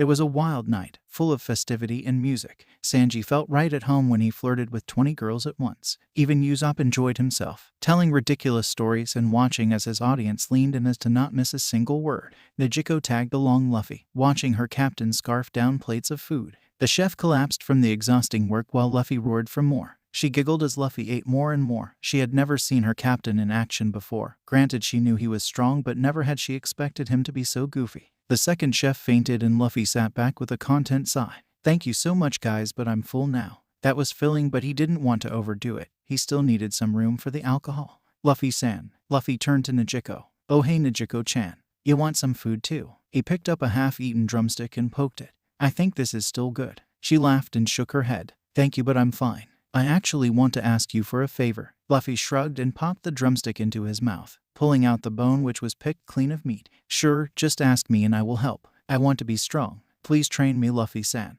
I saw how strong you are. If you train me, I can protect myself and I won't be so useless." Luffy was silent. For a moment, Nezuko wondered if asking Luffy was such a good idea. Luffy's reaction was too quiet for her liking. She stood hastily. "I'm sorry, Luffy. It was stupid of me to ask why." A hand snapped around her wrist, preventing her from leaving. "Do you trust me?" His voice was deadly serious. This was Luffy, the captain of the Straw Hat Pirates, not the goofy young man whom she was accustomed to. Did she really trust him? She hadn't known him for a long time, a few weeks at best. There were things about him that she didn't know about. All she knew was that he was strong and her sister trusted him. Yet he risked his life to kill Arlong when he could have simply walked away. She searched for the answer with her heart instead of thinking it through. "Yes, I trust you with my life." He released his hand and grinned. "Then get ready because my training is hard. Come on, let's get some drinks." He put his arm around her shoulder and steered her to where Zoro and Nami sat, ignoring her protest. Luffy set a tankard of alcohol in front of her, his arm still wrapped around her shoulder. "Come on, Nezuko-chan. If you're going to be a pirate, you gotta know how to drink and have fun." "Nezuko-chan." Zoro and Nami both growled at the same time. Luffy popped the top of a barrel of grog and slammed it on top of the table. "Zoro, Nami, let's see who can hold their alcohol the best." Under normal circumstances, Zoro would limit his drinking to a moderate level so he could be aware of his surroundings. But seeing Luffy with his arm wrapped around Nezuko had left him with a desire to win over Luffy in a drinking contest. "You're on, Luffy." Nami felt her anger rise as her jealousy spiked at the thought of Luffy making a move on her sister. "I'm going to drink until you puke." Luffy's eye lit up with amusement. "You're both going down." 3 barrels later, both Nami and Zoro were too drunk to continue. They had already consumed quite an amount of alcohol prior to Luffy's challenge, and now they were paying the price. Luffy felt a bit dizzy as well, and he slumped onto Nezuko's shoulder, burying his head through her fragrant hair. "MMMNZZ, you smell nice." Nezuko felt her cheeks flush red, and it wasn't from the alcohol. "Luffy-san, you're drunk. Rest on the couch." Luffy wrapped his arms tighter around her. You smell and feel good. I don't want to let go." Nezuko sighed. She let it slide, seeing that he wasn't doing anything inappropriate. After saving her town, the least she could do for him was lend him a shoulder. Soon she felt her eyes droop and she leaned her head against his, slowly drifting off to sleep. Within minutes, she joined the rest of the crew in their slumber. Some time later, the door to the room creaked open, the moonlight shadowing the intruder. The snores continued to fill the air as the bounty hunter approached silently. The bounty hunter unsheathed his dagger with trepidation. It appeared that the feared pirate hunter was knocked out cold from the alcohol. "What are you doing?" a cold and stern voice whispered. The bounty hunter jumped back. His eyes registered the dark-haired young man with the straw hat. He felt his tension fading. It was only the straw hat. For a moment, he thought the pirate hunter had awakened. "Look, I'm sorry about this, but your friend has to die. Since you don't have a bounty, I can let you and your friends go, but the 40 million berry bounty will be mine." The bounty hunter stabbed his dagger down to end Zoro's life, but before he could reach his target, he received a devastating kick to the ribs. Luffy's kick sent the man flying through the air and through the concrete wall. It was instant death. Nezuko woke up with a start. It sounded like a wall had fallen down. Rubbing the sleep from her eyes, she took in the image of a crumbling wall. "Luffy, what happened?" His eyes narrowed, the haze of alcohol gone from his mind. "I think we stumbled into a nest of bounty hunters. It makes sense now. Who in their right mind would throw celebrations to a bunch of pirates they never met? They prey on the pirates who are tired from the treacherous start of the Grand Line, and once they ply them with alcohol, the rest is easy picking. I'm going to get rid of them." You won't kill them, would you?" He looked at her. "Unless they try to kill you guys, I'll go easy on them." Luffy stepped out of the demolished wall where the rest of the bounty hunters had gathered. They checked the man for a pulse, but Luffy already knew the man was dead. "Takato is dead. The pirate hunter killed him." Luffy folded his arms together. "No, I killed him." The bounty hunters turned their rifles to him angrily. "Die, you worthless no-name." The The sound of multiple gunfire echoed throughout the town, not stopping until they each ran out of ammunition. Luffy activated his Tech-Eye before they fired, standing there to let them vent their rage and frustration. The bounty hunters peered through the smoke from the gunpowder. Shucks, we turned that guy into a honeycomb. Shouldn't have wasted all that ammunition. Yeah, you did waste them. Bullets don't work on me. The crowd of bounty hunters gaped at the young man in the straw hat. The top of his suit was in tatters from all the bullets, but there was unmistakable tanned flesh beneath. The bullets had no effect. A devil fruit power. Luffy glared at them, leaking his haki to accentuate his words. I'm going to let you guys off, but if you try to kill my Nakama, you will end up like Tekato. I will kill you, count on it. One of the bounty hunters quivered with rage. You faggot. Why is a nobody like you getting an outweigh? He unsheathed his sword and swung it at Luffy's neck, trying to end the fight as quickly as possible. The blade contacted the junction of the throat and stopped cold in its track. The man's eye bulged out. Impossible. How are you doing this? Luffy took the blade between his thumb and forefinger, easily snapping it. I'm not a nobody. I am Monkey D. Luffy, captain of the Straw Hat Pirates. Remember it. His knee flashed upward into the man's stomach, sending the bounty hunter flying through the air. The unfortunate fellow landed in a tumbling roll, skidding over 10 meters before he stopped, puking up blood. That was a nasty one. 3 months of recovery due to internal damage. Get him. They abandoned their blades and took out hammers, mallets, and one of them even rolled out a cannon. Luffy whistled, trying to kill me with blunt force. Go for it. The fuse crackled and sparked, igniting the cannon. An iron ball of destruction whistled through the air, straight towards Luffy. With a backhand, he deflected it to the left where it promptly exploded. That was only the opening shot. The rest of the bounty hunters descended on him with their mallets, trying to smash his brains in. Luffy exploded into action. He flipped around in midair, fist, knees, legs, elbows all lashing out non-stop. He tore through the crowd like a ball of destruction. Before long, all of the bounty hunters were laid out on the floor, groaning in pain. Some of them tried to run, but they barely made it across town before he beat them all down. Even Miss Monday was taken down with a rather viscous flying knee kick to the cranium. Vivi and Igaram stood in the back watching the destruction that Monkey D. Luffy unleashed. Cold sweat broke out after watching the display of violence and skills the Straw Hat youth demonstrate. As the captain of the Royal Army, Igaram had to admit even his strongest fighters might be defeated by Luffy. Who knew there would be a rookie of such capabilities traveling through the beginning of the Grand Line? Being the most brain-dead of the three, Mr. Nine stepped forward brandishing his iron bat. Swirling the bats cockily in his hands, he approached Luffy. You know, that was just some fancy display. What style was that? I'm going to remember it when I trash it to the ground. Luffy cracked his fist with a viscous grin. It is Muay Thai, the art of the 8 limbs, Luffy version. Remember it because I'm going to trash you to the ground using it. Mr. Nine dashed forward with his bat cocked back to smash Luffy's face in. Luffy bent his waist backward 90 degrees to duck under the wild swing. He kicked his leg up, missing the other man's chin by inches before bringing it down in a viscous axe kick to the shoulder. There was a sharp crack as the collarbone gave way, but to Luffy's surprise, Mr. Nine pushed past the pain and used his other bat to nail Luffy across the left cheek. He took the attack off guard. He had expected the man to faint after receiving a broken collarbone. Most people would have already fainted from the sudden pain. Luffy touched his cheek tenderly and winced. He hadn't managed to get Tech-Eye up in time. Mr. Nine shuddered to hold himself up, clearly favoring one side as his other arm hung down limply. Luffy walked toward the man. Why are you still fighting? Most people would give up from the pain of a broken collarbone. Mr. Nine grinned weakly. I can't lose. The unluckies are watching. If they report to the boss, I might get demoted. I can't risk that. Now Luffy was perplexed. Instead of a town, they were actually a part of a bounty hunter organization. He had not heard of such a vast bounty hunter organization. If such an organization existed, the Marines would have surely heard of it, and so would he. Something felt wrong about all the secrecy.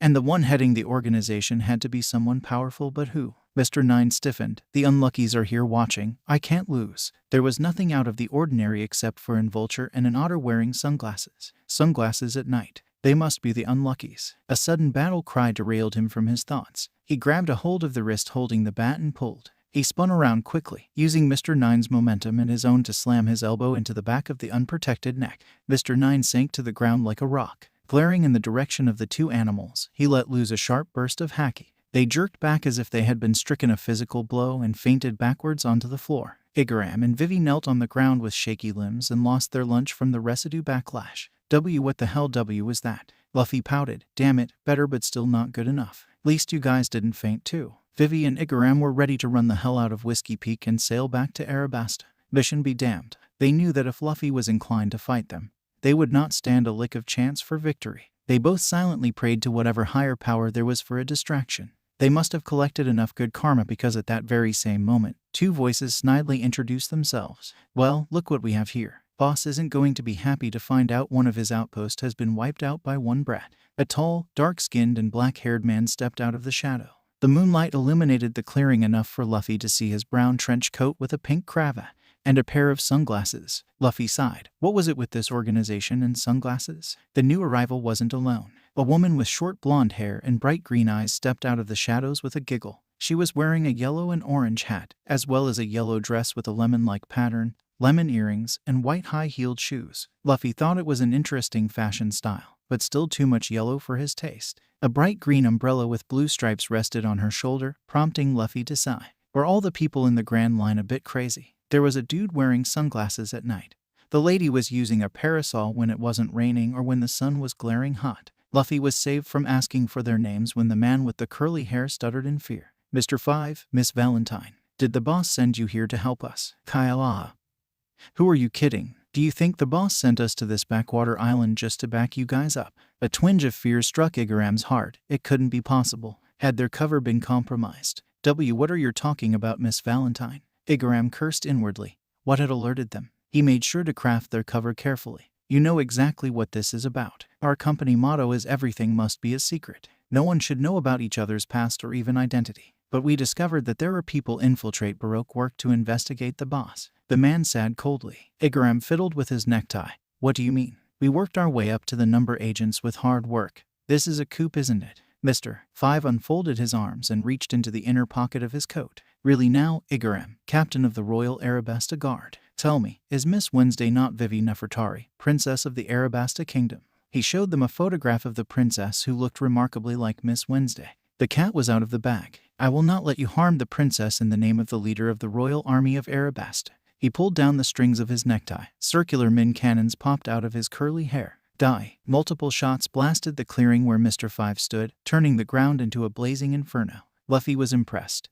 That was quite a lot of firepower the old man was packing. Useless. This is an explosion. Booger bomb. Mr. 5 had walked out the raging inferno without a burn or even soot on his clothes. He flicked his finger, sending a small projectile zooming through the air. Luffy narrowed his eyes. Was that a booger the man had just flicked? A sweltering heat wave washed over Luffy as the booger impacted Igaram and exploded with the force of 5 cannonballs. Holy shit, that is some dangerous booger. Is the dude still alive? He thought. The princess was in tears at the sight of the burning figure on the ground. Luffy made a split-second decision and decided to save Igaram. There was something about Baroque work that just set alarm bells ringing in his head. He reappeared next to Igaram's burning body and swiped his finger across the core quickly, opening the portal. Gallons of water escaped from what appeared to be the back of his hand. The water raged forth from the core and doused the flames. Once he was satisfied the fire was out, he reached out with his mind and imagined the glass core as a door. Using his mental focus and a bit of haki, he yanked it close in his mind and the water stopped flowing soon after. He sighed in relief. Opening the portal was easy but closing it was hard. The water gushing out made it really hard to close. Reaching in and retrieving his sword was easy, but opening the portal fully to release the water was a whole other difficulty level. The water pressure pushing down and through the portal interfered with the closing, making it a real struggle for him to control the core. Watch out above you. Luffy heard Vivi's warning just in time to throw himself to the side. He hadn't even bothered to check what the threat was. The ground next to him splintered and cracked from the force of Miss Valentine's aerial attack. Good lord, how much did that girl weigh? Kaiha, so you dodged that, did you? Luffy dashed forward and swiped empty air when Miss Valentine jumped up and away from his attack. He tensed his leg to attack her when she landed, but she continued her ascent, floating up and up and up. What the hell? A devil fruit power. Miss Valentine reveled at Luffy's look of surprise. That's right, I ate the kilo fruit and it allows me to change my body's density from 1 kilogram to 10,000 kilograms. Luffy looked at her blankly. I can see up your skirt, you know. Pervert. Don't get distracted. She's not the only one with devil fruit powers. Luffy cursed. The distraction made him take his guard off Mr. 5, who was rapidly approaching him with his arms extended out in a clothesline. Luffy steeled his body for impact. He was confident he could take any attack Mr. 5 threw at him. Lariat. The arm hooked his neck at the junction of the elbow, and the arm glowed brightly. Luffy felt his feet clear the ground from the force of the clothesline and barely closed his eyes in time as the arm exploded with viscous abandon. At close range, the shockwave ruptured his eardrums and the small consecutive explosions caused concussive damage. Luffy could tell that his balance was shot to hell judging by the way the world spun around him even as he lied flat on the ground. He had been taken unaware and he was disoriented to even put up another Tekai at his current condition. Gambling on his life, he opened the portal to the core. The water gushed out at a ferocious rate, sprouting a fountain over his smoldering body. The soothing ocean water filled his ears, stealing away the pain from the ruptured eardrums. The dizziness was still apparent, but he could feel the pain ebbing away with the water. From his position on the ground, he could see that Sanji had awakened and joined. Nijiko probably tried her best to wake up one of them. Focusing with his Kenbenshoku haki, Luffy could also sense Usopp's location on one of the rooftops. The sharpshooter scaled the building opposite of Mr. Five and was ready to shoot his explosive pellets. Mr. Five didn't take notice when Usopp tried lining his trusty slingshot to the back of his head. His aim held true and they successfully slammed into Mr. Five's head in a flash of fire and smoke. That was a crappy explosion. You used cheap gunpowder, didn't you? It's no use, you fools. I ate the Bamu Bamu no Mai. I am an explosive man. I can make any part of my body explode. Mr. Five gloated as he threw back his head and laughed cockily. This irked Sanji a bit and he dashed forward to perform a sweeping kick which was blocked by Mr. Five's forearm. The Baroque agent glared at him. I told you, didn't I? I can make all parts of my body explosive. Behold. The arm glowed brightly for a split second, giving Sanji a brief moment to jump back before the explosion went off. The backlash of the explosion still caught Sanji, which blasted him backward into one of the buildings. Sanji. A horrific crash and his color of observation let him know that Usopp suffered a similar fate when Miss Valentine dropped like a meteorite on Usopp, sending him through the roof and down into the building. Usopp. Luffy felt his anger explode from within. What was he doing sitting here while his nakama got hurt trying to protect him? He wasn't that weak. The water gushing out of the core reacted to his anger. There was a tickling sensation in the back of his mind. A connection to the ocean water that he knew was there but was not yet accessible. There was enough water released to fill a house but was spread out through the floor of the Tuan, lapping at Mr. Five's ankles. His haki pulsed outward in an invisible wave through the water. The growing edges of water stopped in their tracks. Another pulse filled the water, sapping Luffy of more energy, but he didn't care. Luffy knew that haki could be imbued into weapons and items, but he had never tinkered with the idea of putting haki into the ocean water. To an extent, he knew the ocean water was his to control. Now he had to exert his will over it. The more Busashoku haki he channeled into the water, the more the water receded. The water grew denser and more compact as the energy held the water molecules together with great tenacity. Soon the water drained back to form a dark azure blue circle around Luffy. It sat obediently around him as if waiting for a command, quivering in eagerness to please. Putting in more haki didn't change a single thing. Maybe he had to use a different sort of haki. Instead of using the color or armament, he decided to infuse the water with the color of observation. Much to his delight, the water started reacting to his thoughts and commands. The more Kenbenshoku haki he put into the water, the easier it was to control. Giving it a command, he sat back and held his breath, praying that it would work. Mr. Five watched in curiosity as the gushing water receded like a tide, surrounding the downed young man he had laureated. It was only when the water started moving when he knew something was wrong. Tendrils of water snaked up the boy's arm and legs like living creatures, and he knew there was no devil fruit ability capable of manipulating water directly. At least not to the extent which he was seeing right now. What the hell is that? Miss Valentine said as she floated in the air to view the spectacle from above. I don't know, but I'm getting a really bad feeling from this, Mr. Five said. He readied 2 booger bullets. He was taking no chances here. Double booger bullet. There was a roar and a backdraft of wind as the explosion sucked in the oxygen to fuel the massive explosion. Mr. Five smirked. Nothing could have survived that. Normally that would be true for most ordinary people, but Luffy was anyone but ordinary. From ground zero, a circular orb of deep azure water glided out of the ground, and in the center, Luffy floated freely in the water. The ocean water took oxygen from the surrounding and filtered it until it incorporated itself into the highly concentrated water. The water had entered his lung, directly supplying oxygen via the water, making breathing unnecessary. Luffy felt wonderful in the sphere of ocean water. He was aware of each individual drop of water as his haki rained control over it, the natural energy of the ocean healing his body. He felt like he could do anything with it, including this. Flicking his hand outward, a tendril of water blasted forth from the orb. The front of the tendril increased in mass as he released control of the density, allowing it to regain its normal volume. A roaring jet of pressurized water slammed into the floating Miss Valentine with bone-crushing force. Having changed her body weight to 1 kilogram, the water jetted her high into the air before it dispersed, her unconscious body floating down limply. Mr. Five launched 2 more bullets at Luffy, but the superheated explosion didn't even warm the concentrated water. Monster. The sphere of water broke apart into numerous tendrils that slithered along the ground.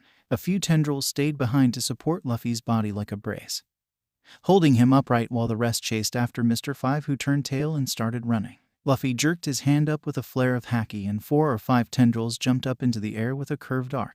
They lost their compact form and turned back into their normal mass of water, which came down as pillars of water. They impacted the ground like a crashing wave of the tide, swamping the explosive devil fruit user. The tendrils caught up to the main water mass, and they twisted the water until Mr. Five became the eye of the swirling whirlpool, which imploded on itself to encase him in a sphere of pure ocean water. True to the devil fruit curse, Mr. Five's body slackened as he was fully submerged in water, his energy and power siphoned from his body to the surrounding water. Luffy unsealed his sword and approached Mr. Five.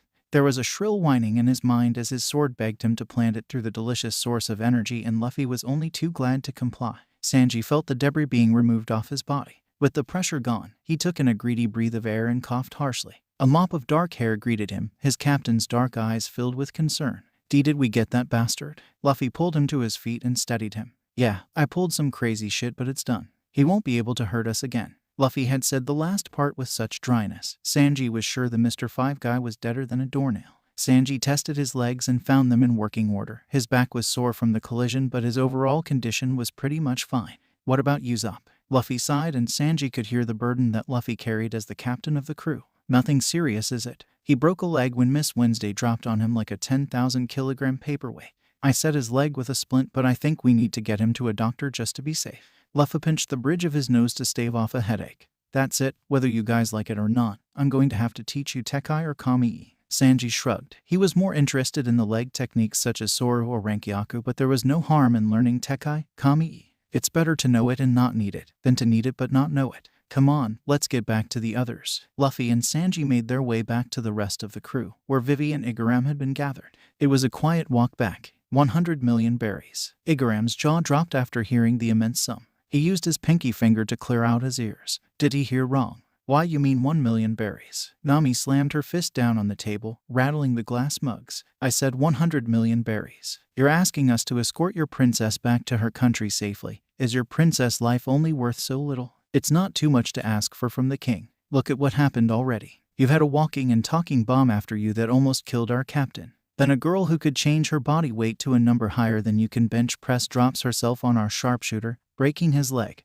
You have to take into account the medical fees, time involved, provisions, and so many more factors. Honestly, 100 million is not a lot to ask for. Igaram slumped in his seat. The orange-haired navigator was right. Without the protection of the straw hats, they would already have been turned into cinder by Mr. Five. I'm sorry, but our country cannot afford to pay that price at the moment. I'm not sure if you heard, but our kingdom is at the breaking point for a civil war. This prompted Vivi to chime in. It's all because of Crocodile. He wants to create a dream country of his own, and what better way to do it than to take over an existing one? He's also the boss of Baroque Works. Luffy held his hands up, showing them 7 digits. Hold on for a moment, Vivi-chan. You mean Crocodile, one of the 7 warlord of the sea? Vivi bit her lip anxiously. Yes, he's the government-sanctioned pirate, and he made our kingdom his home base. Even if we disclose the fact that he is running a bounty hunter network, there is nothing illegal about it. But I know he's using the organization for a more sinister purpose. There was 2 extremely differing reactions. That's crazy. Hell no. That's awesome. Let's go. Luffy and Nami whipped their head around, electricity shooting from their eyes in a battle of wills. Everyone could feel the hair on the back of their neck stand up, and it wasn't due to the metaphorical energy. There was steel in her voice when Nami spoke. Luffy, tell me, why would any sane person go against one of the Shichibukai right when they enter the Grand Line? It's a recipe for disaster. Luffy rolled his shoulder to work out the kinks. First of all, I never said I was sane. Usopp spoke up in the back. He got that right. Luffy shot him a dirty look. Second of all, it's one of the Shichibukai that we are talking about here. All I need to do is send that crocodile flying, and I will get a super bounty. Everyone will know my name overnight. Also, I can help Vivi-chan out too. That's like eating 2 drumsticks in 1 bite. Nami palmed her face with a sigh. Her first reaction was to punch Luffy in the face, but after going through what he said, it actually made sense, much to her horror. She was starting to get the Luffy insanity syndrome, when normally crazy ideas start making sense. Alright, but I still want my 100 million berries. Zoro had been oddly silent throughout the entire conversation. He was kicking himself for drinking himself to a stupor just because of a petty jealousy. He ruthlessly crushed any faint feelings he had towards Nezuko. He could not afford to be distracted. He needed to become the world's greatest swordsman, and he had a crew to protect. I don't think we should go. There was stunned silence as they registered what Zoro said. Luffy was surprised. Zoro would normally follow his order without a doubt. What are you saying, Zoro? It's an adventure. Zoro slammed his sheathed sword into the floor and growled, Luffy, if you want to go on an adventure that will kill your nakama, leave me out of this. Luffy reeled back as if the words were physical blows. Zoro continued, look at us. You might be fine with fighting Crocodile, but what about the others? Nami and Nijiko aren't suited for combat. Usopp had a broken leg. We can't protect them all the time. There was so much tension in the air, Vivi was afraid to speak. She felt horrible knowing that she was the cause of the fighting. Luffy folded his arms together. We are all going to Arabasta. However, Usopp, Nami, and Nijiko won't be doing any fighting. Sanji, you're going to be staying with them to protect them. Zoro is right. You guys need more training. He turned to Igaram. So where is Arabasta really? Igaram pulled out an hourglass-like log post. As you know, islands are unmappable on the Grand Line and you can only find them by using a log post, but this one is special. It's an eternal log post that had memorized the frequency of Arabasta and will only point you in that direction. Luffy picked it up, turning it over in his hand. This is cool, but I don't like the idea of just using this. I mean, he trailed off when he realized his hand was glowing. What the? His hand erupted into a mini fireball, turning the eternal log post into molten slag and cinders. Luffy shook his hand rapidly. I'm not hurt. What the hell happened? A musical voice answered for him. Oh, it looks like you had a little trouble with your log post. Do you need mine? As distracted as they were by the impromptu explosion, none of them had noticed the lady sneaking up on them. Vivi readied her peacock slashers. It's Miss All Sunday. She's the boss partner. I only discovered his identity because I followed her. Miss All Sunday chuckled. I let you follow me. Now put those weapons down. Everyone found their weapons smacked out of their hands. Devil fruit. Luffy walked up to Miss All Sunday. Hey, what did you do to my hand? Luffy steeled his features and reined the desire to sweep his eyes across her body. Miss All Sunday was wearing a skimpy cowgirl outfit consisting of a purple cleavage exposing top and matching miniskirt, paired with a white cowboy hat and white high-heeled boots. The skirt did nothing to hide those long legs of hers. They just went on and on and on. Nico Robin closed the distance between them. Her dark eyes streaked with blue, peering into his dark brown orbs. I didn't do anything to your hand. I'm merely here to offer you an eternal log post to Arabasta. Vivi was naturally distrustful. Why would you be helping us? You're the vice president of Baroque work. She smiled mysteriously. Who knows, maybe your goals are my goals. She turned back to Luffy and presented a new log post to Arabasta to him. Luffy shuffled his hands into his side pockets and scuffed the floor with his heel. He smiled cheekily at her. Thank you, my fair lady, but I'm afraid I'm going to have to decline. No one can decide my path for me. I'll manage my way to Arabasta with my own power. Miss All Sunday smiled a genuine smile. It is hard to find men with such valor and integrity these days. Okay, Luffy-san, just a warning. The next island you're due for is Little Garden. You might die before you even get to see Crocodile's face, much less Arabasta. Luffy gave her a charming smile. Don't worry, I'll see you at Arabasta. Miss All Sunday left with an amused smile on her face, walking with an extra sway on her hips, and Luffy whistled quietly at the little display. Sanji's cigarette nearly lit the rug on fire from where it dropped from his open mouth. What the hell was that, Luffy? I didn't even get a chance to hit on her and you go all Mr. Gigolo on her. Usopp hobbled over. Yeah, Luffy, you were totally laying the moves on her. What's up with that, bro? Luffy gave them all a look that made them feel retarded for not knowing. It's one of the rules of the trade. If you're facing a hot girl who might be your enemy, be nice to her and make her think you like her. Nothing bad will ever come out of it if you flirt and banter with her, only good things. Sanji turned to Usopp and said with dry humor, you know, that actually does make sense in a retarded way. Maybe I'm getting list too. Alright, we're raiding the rest of the provisions in this town and setting off. Nami, is the log post set to the next island? Nami checked. Yes, we have it set to Little Garden. Let's go to the next adventure. Who knew we would meet a real princess on our first island? Croco boy better get ready because I'm going to send him flying. Okay, sadly the chapter is over. And if you enjoyed the video, just leave a like and subscribe with post notification. So when the next chapter is ready, you will be notified. Okay, see you in the next video. Bye.